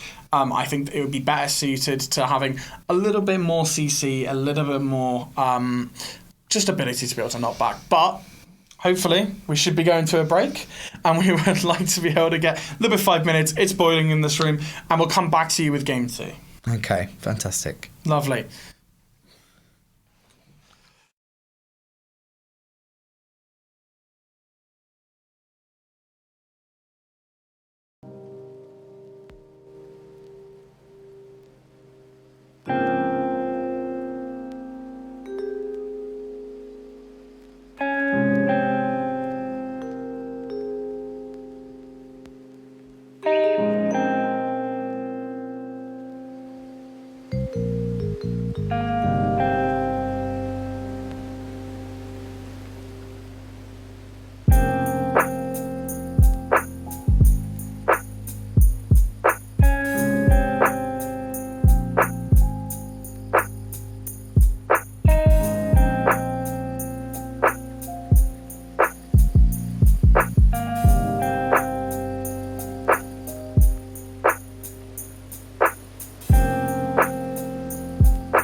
Hey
guys, welcome back. We're going to be jumping straight into our second league game. It's great to see, right? We're coming off of a really strong game. Really strong game. Had those heavy engages coming through, really strong engage comp. Mythic absolutely performing out of his mind. The Yasuo comp. We were talking about what we would like to see coming into this game, and obviously we'd like to see everyone sign up as a member to the Cardiff Esports Society. Obviously, as the president, I got to do my job, and I would like to see everyone sign up. Yeah, absolutely. Everyone in here having a really good time. This is obviously to see who makes our best teams, and obviously who is going to be on top team, second team, third team, however many teams we're going to be getting for leagues. There's so many people that have signed up. It's great to see. We're just going to get everyone into positions. What we were talking about before, what would you like to see coming into this game? I mean, like I said, I want to see that Diana band. I think the Diana is too strong in a competitive team environment. Yes, it's not the best solo pick, Q pick as much as it was once upon a time, but definitely it's just facilitating these team fights far too strongly. So we definitely need to get rid of that Diana and potentially some other picks if we're not getting rid of the Yasuo. Alternatively, we can just ban that Yasuo, then we don't have to get rid of things like Zac, get rid of things like Wukong that facilitate those. I was saying to you now just a moment ago before we got started, as far as I'm aware, Disowned is not a player of Wukong. I've played with him a few times, never seen him pick Wukong. I think it was a pick just to go with the comp, and it worked well. Sure, he did get a little bit dumpstered by the Ornn. You know, the Ornn was a bit too strong. You know, the Ornn got his little hammer out, went around the head. You know, little on the face. And unsurprisingly, we do see the Dino band like that. It's just gone. It's too strong. A banning of the Mumu. Don't know anybody in particular that plays it, but it is a really solid pick, particularly in support. It has been nerfed a bit recently, but it's still very strong. Getting rid of the Wukong as well. Not wanting to see the knockups. Not wanting to see it, because they're going with this Diana and not that Yasuo. They're trying to make it so that Mythic doesn't just play him. I didn't see Mythic. I've been through the OP dodgy years with you. I've seen him. I don't think I've seen a Yasuo though. So, from my little bit of research that I've done, he hasn't been playing Yasuo very much recently, but it is his highest mastery champ. His highest mastery. So it does make sense that he's relatively proficient on it, even if he hasn't played it regularly. Acid Rains, I have seen is quite the Fiddlesticks enjoyer. You know, he likes a bit of Fiddlesticks ended men, Fiddlesticks first of 10. So definitely a sensible ban. TF also being banned, another really popular pick for Mythic, just trying to get that minimal impact on Mythic. We don't want him influencing the game at all, whether that be through other picks that facilitate a Yasuo or TF that facilitates too much. Now again, also a Yone ban, banning out something for Mythic, but more importantly, banning out Step Bro Gaming. He does pick Yone a lot. Really strong AD. The Vex pick. Now, if I know anybody hates Vex, it is excuse me, Step Bro Gaming. So I think we might. I think it is going mid lane. I don't think it's so much a case of hates playing against it. I think it's a case of if you can't beat them, join them. So since they went for the Diana Yasuo, the Vex is being picked. Now we're making that face for good reasons. LeBlanc, we were talking about shutting down this mid laner, and we've just given him the least. We've potentially just given him one of the best setup mid laners in the game right now. When you're taking away TF and Ryze, it's LeBlanc. On top of that, LeBlanc is also, as somebody that has played with Stepbro Gaming for a long time, I am well aware. A big tilter. A big big bogey matchup, if you will. The white mid lane pick, LeBlanc. A bit too strong. That's some good knowledge there. Now we do, a bit of French for you. You're welcome. Now we do also see a Lee Sin and an Olaf picked up here. Now Lee Sin, been a bit of a crazy one this year, has been playing top lane, mid lane, jungle, play him any lane, go drink a stride breaker, Eclipse, do what you want. This Lee Sin, very, very strong, but you know what beats a Lee Sin early game?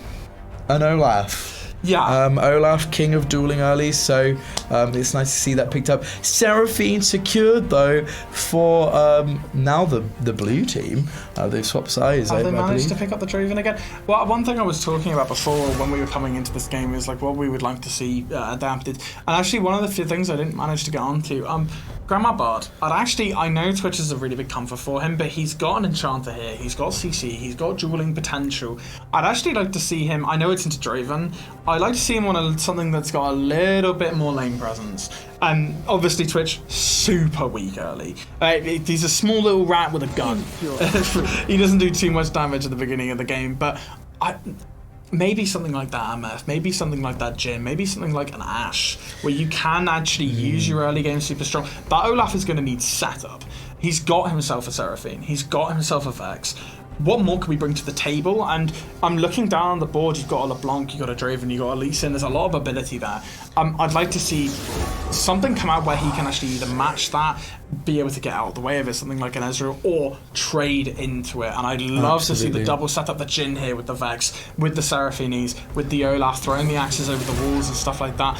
I'd love to see him get a little bit more opportunity for something like a Twitch here or something with little lane priority.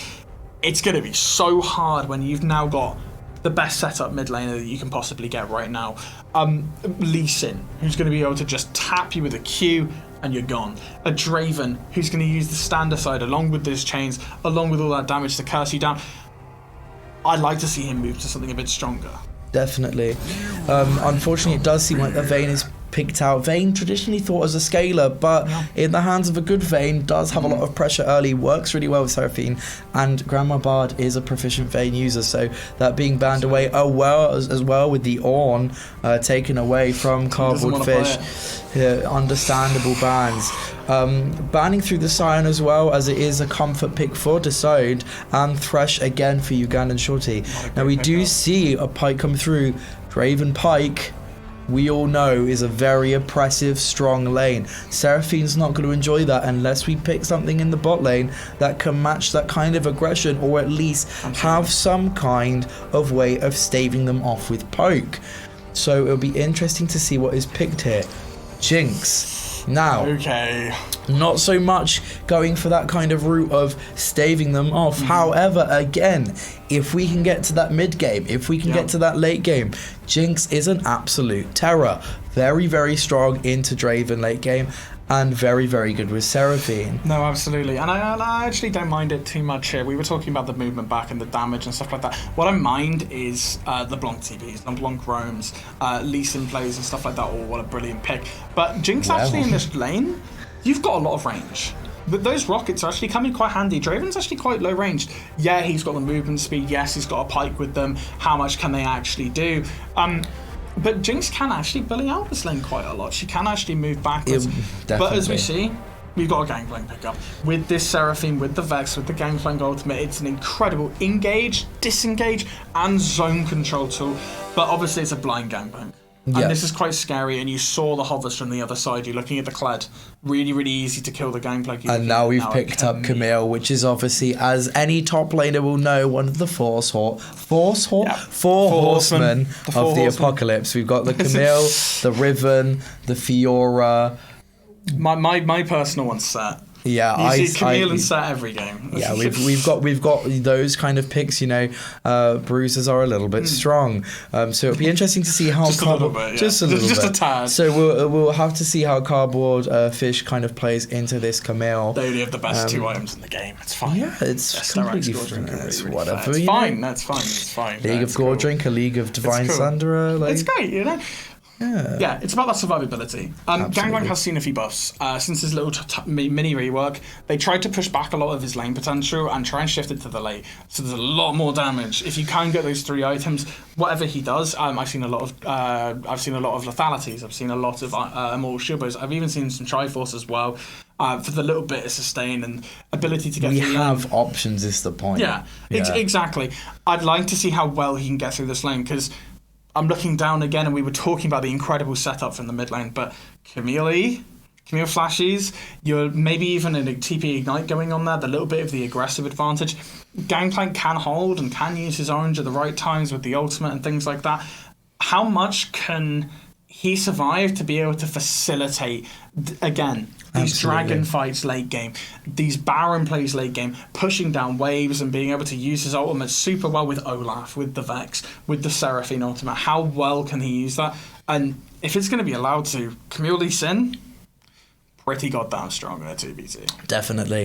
It seems almost, if anything, we've kind of, swapped the team style between the two teams, This time, blue team, which was formerly red team last game, going for a lot more of a team fight orientated team comp, whereas the red team, which was, of course, formerly the blue team last game, going for a lot more of a solo queue comp, if you will, but got that really strong pick potential and crazy kind of, snowballing potential. I would like to point out and highlight that I do believe there is a little bit of a mismatch in the team comp with the Olaf when we're then considering the top and the bot. Yes, if, played correctly, sure. Super solid fights there, but Olaf wants to go really aggressive early, and I'm not sure whether Gangplank and Jinx and Seraphine can really match this without Draven and Pyke and Camille really making a blunder. It's those lane priorities, right? We were talking about it last time in that 2v2 with the mid jungle. Vex and Olaf could do quite a lot.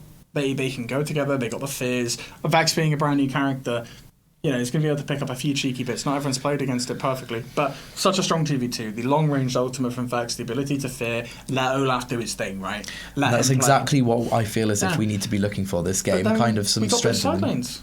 We've got weak side Gangplank, we've got weak side Jinx Seraphine.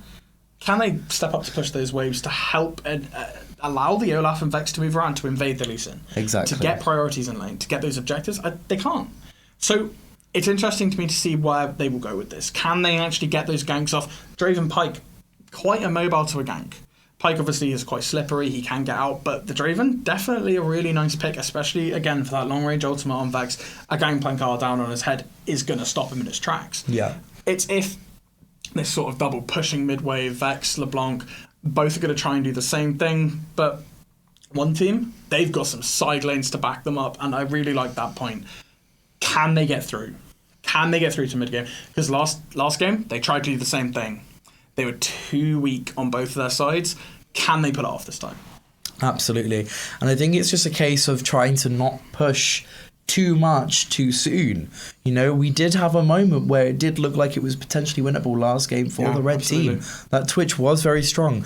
Need I remind you of just, about 10 minutes, I think it was, when the Twitch sprinted into Draven, just solo killed him. Yeah, absolutely. Pick up a third kill. Yeah. It was definitely possible. There was just too much pushed too soon. Not enough opportunity to kind of give objectives. Think about the very first big Diana Yasuo ult combo we saw. Absolutely, at the Drake. That was the third Drake. You don't need to contest at that point. Nope. It is not the Starbucks soul point. Not the Starbucks soul. Okay? We don't need to do it. All right? So, just maybe playing a bit slower could mean, that we go to a game 3. I like the way you Otherwise, sort of just like, you're right, we're going to be learning. Yeah. we're going to be Yeah. learning. We're going to slow it down, okay? Yeah. We're going to be teaching today, Yeah, okay? We're exactly. gonna be teaching today. Going We're into gonna my slow it tutor down, mode, yeah? you We're know, gonna slow like- it down. yeah. Come on, you're rushing a little bit too far. How's this going for you? remember when we're doing our handwriting, we want to Yeah. go nice Yeah. and slow. Same with League of Legends, okay? We're weak side. We're going to be playing it slow. We don't have to rush too far, darling. Exactly. What I like to see some on the spells. TP Ignite and top. Exactly what I was wanting for. It's very heavy common. aggression. It's very common between these, top bruiser picks. You see it on the Camille, you see it on the Fiora. It's bound to happen. And, especially into Gangplank. Normally Gangplank, enjoys these kind of ability to get out of these fights with the orange, but that orange, that it's not just that CC removal. That tiny little heal, especially early, is really potent. So useful. And if you get that ignite on, that heal's not going to be as strong.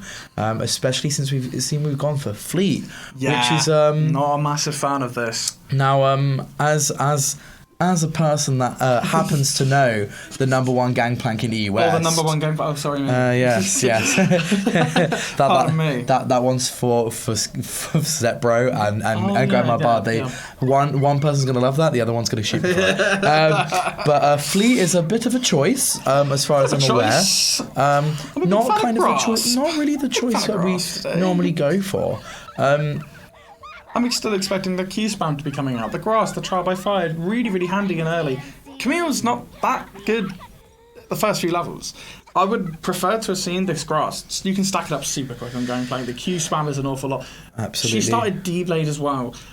Usually a really aggressive choice, which is nice to see, but can they get in there? Oh, we're seeing I'm a gonna late stop you invade. there. We are seeing a late invade, which is very, very dangerous. Not actually getting the hook on the Jinx based on the positioning, but are they able to turn this around? It does seem like the smite's coming through. That Lee has hit level 2, which is going to be really big, but First Blood coming through for the Lee Sin. On the Olaf, that is actually quite devastating. As we said during the draft, we were looking for that Olaf to be abusing that Lee Sin early, being a stronger champ in that 1v1. Lee Sin typically is that champion that wins that 1v1, unless you're Olaf or Graves. There's a couple of more. Or Graves. They kind of just, sit a little bit above. So that is actually really devastating. Losing the red buff as well. Yeah. Super important for early ganks. Yes, you can chain your axes, but also you want to, once you're on top of them, you don't want to be constantly sending out their Qs. You want some autos to weave in between as well. Yeah, and you got to think about how far behind he's going to be getting now. It not only is the late invade so impactful because they get the buff, they get a kill. Lee Sin's going to be really accelerated, not on this first club, obviously, but when he does get the back and he can actually then go for sort of a bit more aggressive trades, he's going to be a significant amount of gold up. Not only because of those, but because of how far behind they put him. He now has to solo start. He now has to start his buff nearly a whole minute late. Absolutely. And it's quite devastating to that clear. And as we were saying with the weak sides, he's going to have to be there to counter gank. He's going to have to be there to be that response to this really aggressively Sin, and it's going to set him behind. Absolutely, 100%. And again, this kind of then links into the same thing we were talking about earlier. Their kind of objective, the blue team, is that they want to play the game slow, kind of get to middle game where they're going to start being able to actually do things and scale. That First Blood, we only see an assist on the Pike and the LeBlanc, but that little impact means that they hit level 2 sooner. They're going to hit potentially level 3, especially the LeBlanc, who's going to stay in the lanes consistently, level 3 sooner. And even just these small gaps is going to really influence the early game. Now we are looking at potentially a lane gank. This could be really huge, but the Lee is here to respond. A TP coming through the Vex. Is it going to be enough? They're going to look to take down the Lee Sin. Can they get the Lee Sin? One more auto. And it's secure with the Olaf axe. Now, personally, I don't think that was the play. We could have got an auto on that Vex, and that gold going to Vex would have been huge. It's really a choice of what you think. The Vex used the TB to get to that play. Obviously, going to lose out on a little bit of CS, but Olaf does pick it up, and maybe I think losing the Frankie and Benny's First Blood. He's not going to be at the same gold, but he's going to be getting back. I don't mind it that much. My concern is that because of the TP and the LeBlanc already being in an advantageous position from having an assist, even that that assist gold on the First Blood, plus then having access to that CS whilst Vex went for that TP. you know, Stepbro Gaming is looking at not to be in the best position, having lost that TP now, and even more so with the gank follow-up like this. Look, so solid a trade. Yeah.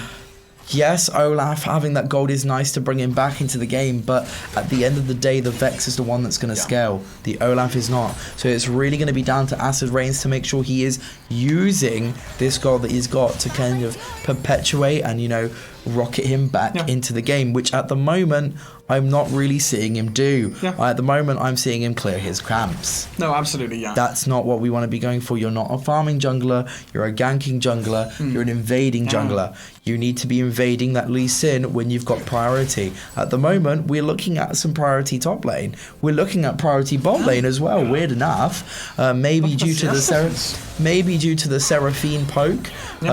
So we need to be looking for this Olaf to be going in and kind of invading this Lee Sin, pushing advantages rather than stepping back as he is currently doing and just farming up. I'm talking real quick. We're just getting a gank. It's a lovely Lee Sin. He misses. Oh, we do the Nat 1 game of patented Lee Sin Q, sending the Q to Mars. Too far.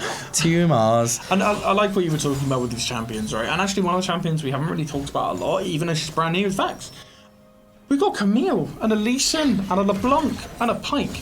The value from a champion like Vex, who can stop those dashes, who can fear on those dashes, who gives space for those dashes.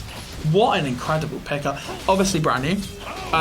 Some people say she's doing a little bit too much damage. She is heavily immobile, and they've seen that with that response. Another nice pickup. A lovely return pickup from Stepbro Gaming, though. It actually was very close. We did actually see in that 1v1, the only reason the Olaf lost was because of a miscue. However, Stepbro Gaming rotating, getting that kill with the ultimate and slowly chasing down Mythic. He's got no mana. Unfortunately, no more mana. Will they pick up? It's enough. It's enough. Picking up the kill, even with the Camille rotating. Actually huge from Stepbro Gaming, because yes, Camille has got some gold now, and Gangplank is not looking to be in a good position. What is that champion? What is that? It's a little bit broken, but as I said, we are looking kind of for Vex, our one potentially strong lane due to the strength of the champ being where we're playing from, and you know, through the early game, and that is what we've got right now. This much mana. It was an auto attack plus a dash, though. Oh my god. That's where it was. It was in the passive. I like what you're saying, and actually that bot lane, when we're looking at actually how they got that advantage and the CS advantage as we get a quick trade, the Ignite going down and a free kill. Yeah. I'm very impressive, just to say. 3-0 in the top lane. Absolutely. I've never seen him play this champ either. I've never seen this man pull out so many... We saw it go completely the other way. We saw him pick an aggressive champion last time, and it sort of fell down to the Ornn. Yes, can be aggressive, but not as early as we thought. Absolutely. He's 3-0. I mean, I am aware that Disowned has played Camille in the past, not so much this season, but it is a comfort pick of his, I believe. So it does make the Gangplank, you know, even more of a questionable pick. Admittedly, it wasn't picked into the Camille, and there we go. We see Vex, you know, with the patented 200 years of game design. What a lovely engaged ball lane, some flashing and a huge. And can we just pause and talk for a moment about Grandma Bard's beautiful use of the ultimate, ulting as the lead kick comes through to make sure it's buffered and securing the kill. As well. Fantastic. What an incredible use, right? Definitely correct play. Perfectly timed flash. You know, did it just in time to make sure the lead followed through into the tower. A lovely exhaust from Hattems as well to secure, make sure he can't run out of tower. And again, putting that gold into the bot lane. They just need to keep on nice and steady and get into that mid game. Unfortunately, a slight overextension, and you know, the stronger 2v2 lane will get this, you know, get the kills. A big Seraphine ult, unfortunately. Oh, never mind. With the blue buff, just enough mana. Can the Seraphine pick up the lovely and enjoyable double kill? Not quite. More trades going on in the top lane. Unless, is it enough? The E? The slow? Not quite. The cooldowns are too good. Very close. Oh no. and Mythic coming to bot lane. The E going to Venus. However, with the Ignite, it's just enough to pick it up. I'm not sure whether the Ignite was entirely necessary. I think that was what we call a very dead Sarah Queen. Yeah, to secure it somehow, surely. You know, it was there, and after it sending the E to like multiple different planets, I'm sure that he might have felt the Ignite. Exactly. And as you can see, Vex actually turning out, although I did say that you know, it was a bit of a bogey pick for the Step Bro Gaming. Vex coming in as a very strong counter pick. I mean, let's be real, you know, what is LeBlanc like doing? Abusing people by quickly dashing in with distortion and dashing out. Absolutely. Vex isn't having that. She's going to call you a normie. She's going to deal more damage on her auto attacks. And it's going to be a disaster. Coming in with the lane gank hit though, and that looks like another dead gangplank to me. I feel like you should have expected that. You should be seeing that staying there. If they're still walking up being super aggressive, but they're going aggressive in mid. Is it enough? Absolutely. Not quite with the pike there. However, a brilliant tower dive bot going on here. There's no way the Draven's making out of this one. If we can get it on the Jinx, a lovely amount of gold. Get the turret plating on the Jinx as well. Unfortunately, it was shared between 3 people, but at the end of the day, gold is gold. Yeah. And now they've got the priority in the bot lane. They can keep pushing this up, and hopefully this will continue an upward trend for continuing to get these drakes. They got the Infernal Drake already, they got the IKEA Infernal Drake. We're now looking at a Morrison's Mountain Drake, and we need to keep seeing them secure these drakes and play around their bot side now. Gangplank gone. The blue team deleted. He's not here anymore. He's gone home. The blue team need to recognise that this gangplank is not going to be useful anymore, and all we need to be doing with the gangplank is just being there to be an R bot. Yeah, he can press R and have an impact in the. It's just going to do less damage now, and that's fine. We don't care about the damage though. I want to see from this gangplank going for that upgrade that increases the slow. Isn't there one that increases attack speed? I believe. Oh, it's ally movement speed. Or something like that. It buffs the allies, and that's good enough for me. That's the big brain for me. You're a support now. Yeah. Nice engage on this. Lovely engage on mid lane, actually catching out Hatams. A TP coming in from Step Bro Gaming, but it's not enough to catch someone out. Definitely puts them off though, continuing that fight and picking up a turret plating again. It's these, although the Seraphine was caught out, it's these small victories that we want to see to get them back in the game.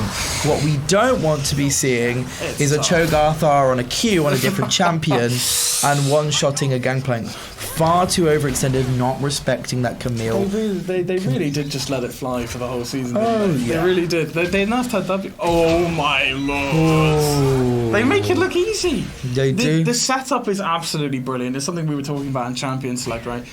Pike E. It's an immediate stun. The Lee Sin kick, the move backwards, the LeBlanc chains, the Camille. It's so good. Not only for the sharing gold on the Pike, a pick that I think is super, super good here with the low HP on Olaf, the availability of picks on Jinx and Seraphine like we just saw.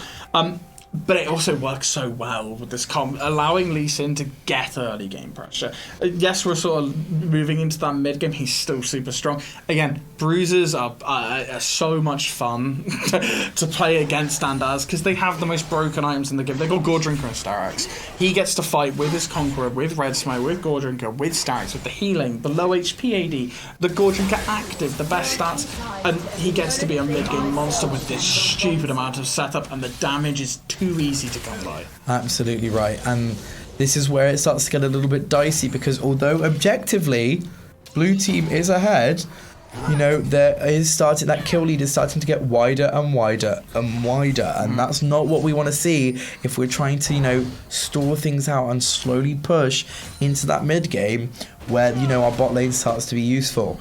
Again, much like the Gangplank, this Olaf needs to start, you know, recognizing well, it's gone past 10 minutes, so I'm not a champion anymore. So I'm looking for this Gangplank from this point onwards to be building pretty much full tank. Maybe Asterix later on. Full tank. Maybe Asterix later on, but I need to see some tank items. I see redemption. He needs to be that. He needs to be that front line for the team, because at the moment, well, regardless, he is their front line. Yeah. So if he's going to build more damage, he is only going to, you know, inhibit. There we go. Inhibit blue team's ability to get to that mid game like they wish to. I completely agree with you, and he works so well as a nice forward front line because of the ghost, because of the red smite. I'd love to see him go tank after this. Again, for the same reasons, you're 14 minutes now. He's kind of a bit useless. But some really, really nice signs coming out here. The Yomi's coming out of the pipe, making him even more slippery, harder to engage on. I would have actually liked to see Grandma Bard go back to what he did last game and actually go with the Gale Force. Kraken Slayer is a little bit of the highest damage item you can possibly go for. He is going for the Runins next. Again, I would have liked to have seen him try in getting away from this setup that they have. This last time it was the heavy long-range engage, but it's a lovely Seraphine ult. Brilliant Seraphine ult. Unfortunately, slightly too little damage from the Vex as the Vex follow-ups with the ult and the Q and the E, and now it does seem that blue team once again are just falling apart. Can Grandma Bard kite them out? Brilliant kiting. Some resets going forward. A W connects. Is it enough? Not quite. It was only a LeBlanc cone, actually, I believe. I don't think it was actually the real one. However, could have gone a lot worse than it did. Yeah. Not ideal, because Draven is now going to get the bot turret, and again, we're seeing the blue team lose these 4v5s. There's brilliant kind of plays going on as solo players, not much together. It very often seems to be a case of Grandma Bard kind of coming in last minute and doing some genius kiting. Really Call him Uzi or something like that. I don't know. I mean, Uzi doesn't play anymore. Showing my age now. But back in my day, Uzi used to play for our Who's the Scala character? I don't know who that is. Yeah. But the point is, it seems that we're not really kind of so much facilitating the Grandma Bard as much as we are kind of relying on him to pick up the slack. Absolutely. You see those faulty engages coming through, and I'd like to see the Seraphine ult was used there really well. I'm seeing a little cooldown of that tippy top that I could have loved to have seen a little bit more. I would have liked a better placement of that Gangplank ultimate, obviously. The Vex falling quite early is also quite bad. It was unfortunate. It was a nice follow-up from the Seraphine ult, but not quite respecting how fed that Lee Sin is. That kick into the Q is going to do damage. Would have been nice to see a bit more respect on the Seraphine there. Absolutely. Especially with the damage coming through. Yeah, I'd like to see Vex sort of working, especially with the amount of setup. Is it a free one?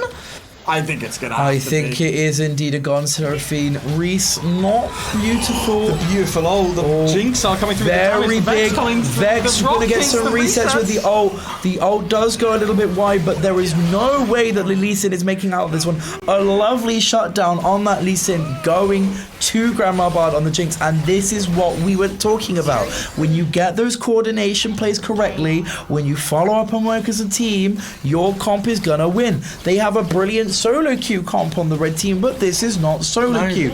We have communication. When we have that communication and those teams follow up on that CC, chain that damage, talk about which targets they're focusing, they are going to get leads. That is going to be 2 turrets in mid lane taken down off one play.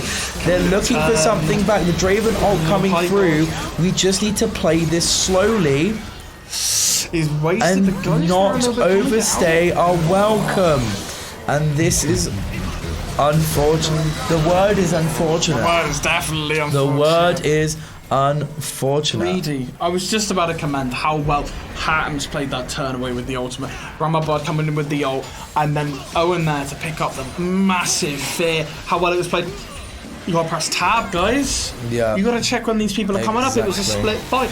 The Pike coming through, the Blanc removing Olaf from the game. He had his ult on. Absolutely. Reduce resist. Exactly. He's gonna die immediately. This is what we were it's a shame. I think I might have done a bit of caster's cursing there. A brilliant insect from Reese, actually. Very clean. Unfortunately though, we have a bit of no follow-up. Just a little bit. Whilst it might have been a lovely clean insect, and for that I will give him, a little bit of a round of applause. He actually used a ward this time, which he could have used for the one on mid lane earlier, but did not. So he's improving in game. Respect Surely it. give that like an A for effort, maybe like a gold star, something like that. We're going for that. A gold star for execution. A little bit of a sticker on the board. Yeah, sure. We'll go with that. He's got the idea. He's got the intent down, you know. He's doing great, but you know, no excuse. And a little bit of a lack of a team. Mental reset, right? The gold difference is actually a lot smaller than I would expect, actually, and the gold is in the right places. Camille's just picked up 2 items and is just about to hit that level 13. We do need to be very careful though, because as we see, normally a Camille wouldn't be going. So you know, they get their Sundera, and then they'll probably go for Asterix. Why will they go for the Asterix? Because they're the one that's going to be initiating. Yeah. They need that shield. This Camille's so far ahead and confident in what they can do, they've just gone straight for the Titanic. Terrifying. That is a split pushing monster. Yeah. So we definitely need to be watching out for that and respecting the amount of damage that will output. If we can chain our CC properly, as I was trying to say earlier before we overstayed, we chain our CC properly, we focus the right targets down in the right order, you will easily break down this solo queue comp of the red team. But without that, we're not going to get anything. And what I'd like to see actually is what we were talking about, that split fishing. Ooh, is it a nice little pick, or is the pie going to be able to get it here? The fear's quite nice, the Zonya's even better, but there's no way he's going to get out of this one. As I was saying, I'd actually like to see, you're talking about split pushing, you're talking about the builds that are coming through. I'd actually like to see the split up. As you can see, Blue are actually trying to play this heavy engage with the gangplank goal. I actually think with Draven and Pyke and Lee Sin, they can actually use the kick, they can use the standard side, they can use the invisibility to work around. I'd like to see them 1-3-1. I don't think anyone, if you're looking down the blue side of the team, you're looking at Vex, you're looking at Gangplank, who's walking into Camille, who's walking into LeBlanc on the side lane? LeBlanc's got a Magi's now, she's going for that Cosmic Drive, Banshee's Veil type of purchase up next. Who's going to be able to match them? And even if you can, what's stopping LeBlanc pushing the wave over and over and over and over again, making sure that you're always on that back foot, they're there to the first objectives, and that Camille is going unchecked. Absolutely. And that's kind of, I completely agree with you. The 1-3-1 here could be very, very solid. It especially when we consider that, you know, Drake is about to spawn. Okay. It seems that they have actually gone for that. We can see LeBlanc was pushing in the bot side, Camille is pushing in the top side. Camille does have the TP ready to kind of react to this Drake play.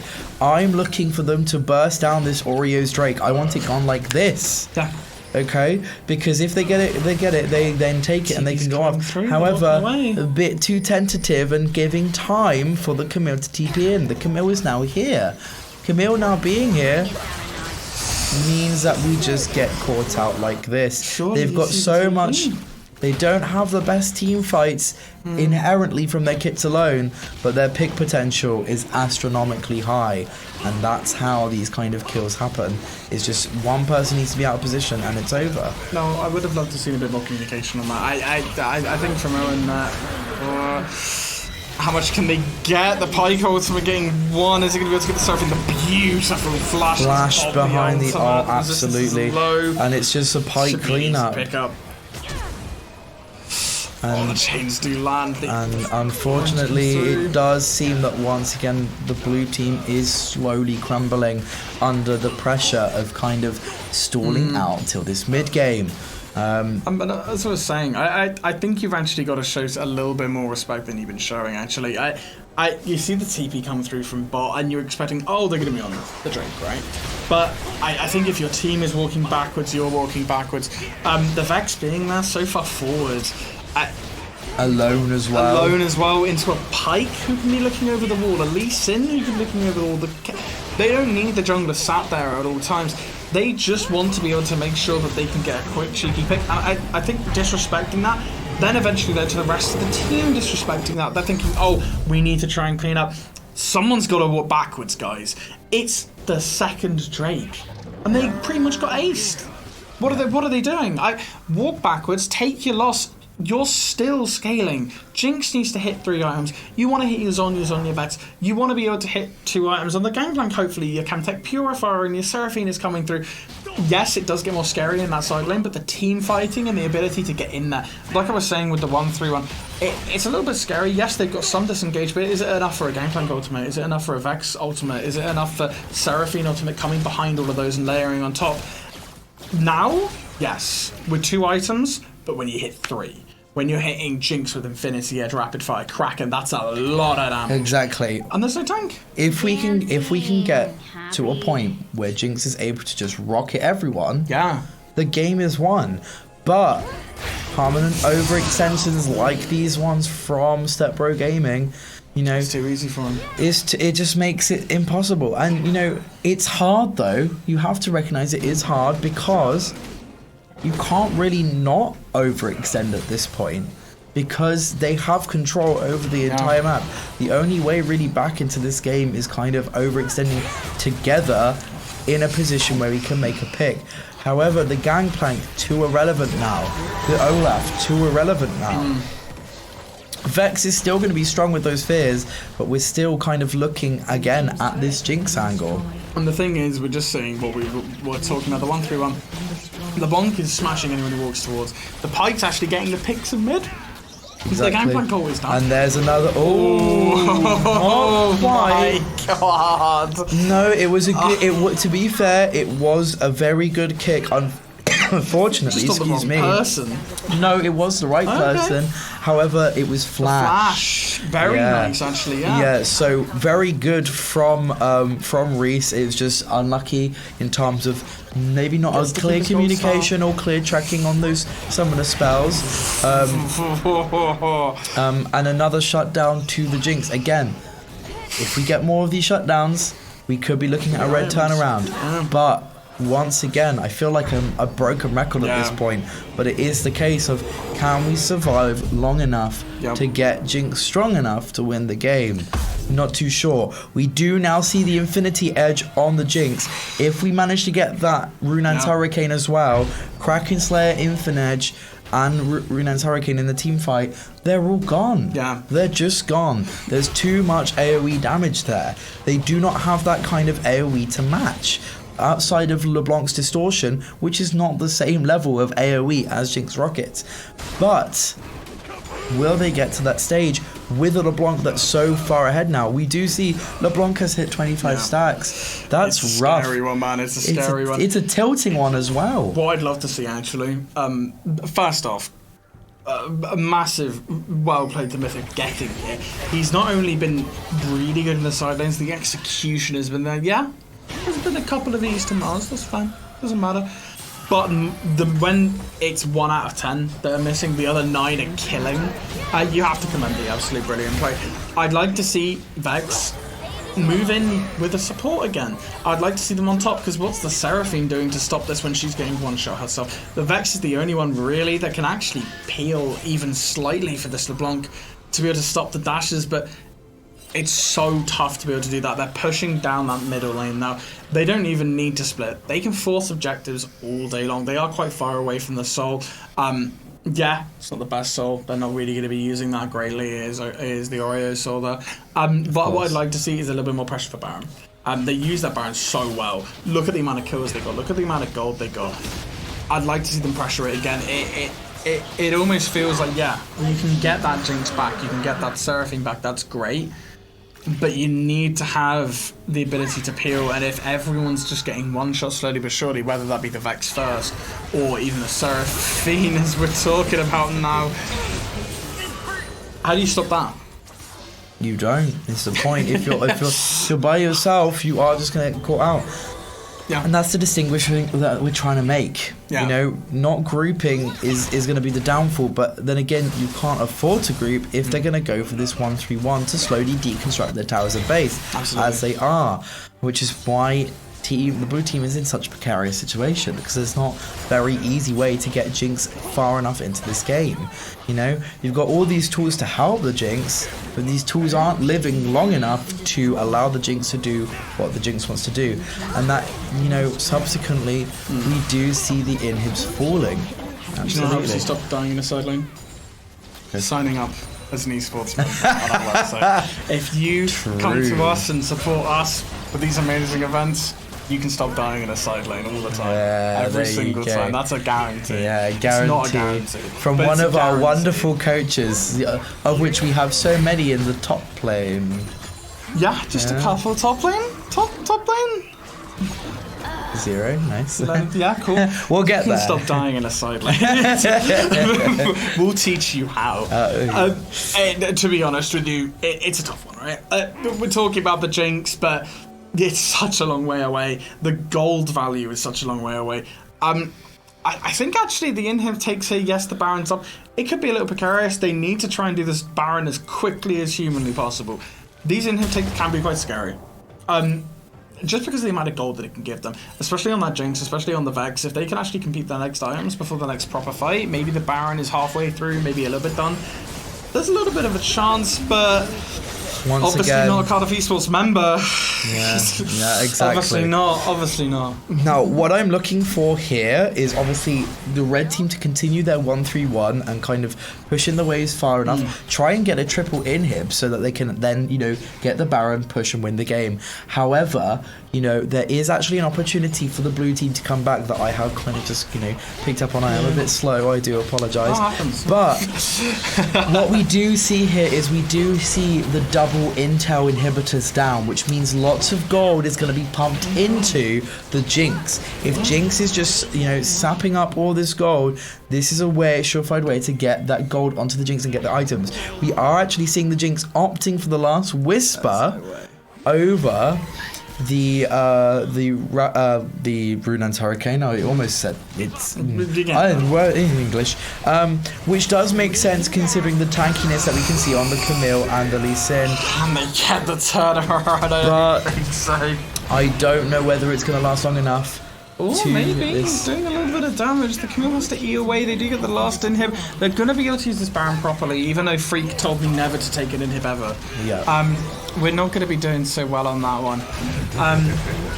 It looks like this game is getting to its conclusion. They're chasing down people. They're in their inhibitors. They're absolutely just chain fighting. Look at the damage. And once again, the B&M Baron. The B&M Baron. We've changed sponsor. The B&M Baron is going to be enough. B&M, an upgrade in my eyes. Exactly. I'm not a DIY man. Well, there you go. I like a good cushion, Well, there you go. So, however, it does seem that we did have a Tesco's Extra Tower Dive.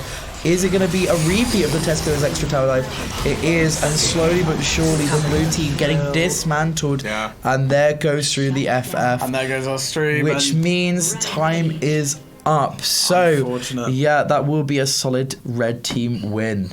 So, thank you all for coming to today's stream, watching all the tryouts. This is the end of the tryouts for Cardiff University. Of course, if you participated, thank you for participating. Yeah. If you didn't participate and you do now want to think about joining a team, come talk to the game reps. Obviously, I'm in charge of LoL, but we've got plenty of other game reps for everything. Thank you to everyone at... Cardiff University TV. Yeah, absolutely. Everyone. They've been so good, and these last couple of days have been super good. We've had, obviously, everything happens when you're doing stuff like this, and it's been a breeze, especially today. Went off, no hitches, really, really nice and easy. Obviously, we've been working our way through it, and they've done so well. Yeah. Sign up. If you were part of the tryouts, or if you just enjoyed it, come have a little chat. Get yourself down as a member, get yourself to our events. We're going to be doing more stuff like this. It's not only been a massive pleasure to work with them, massive pleasure to work with yourself, with everyone on the team today. It's been absolutely incredible. I want to thank you all guys for watching, and we will see you really, really soon. Take care. There you go. No worries. Woo!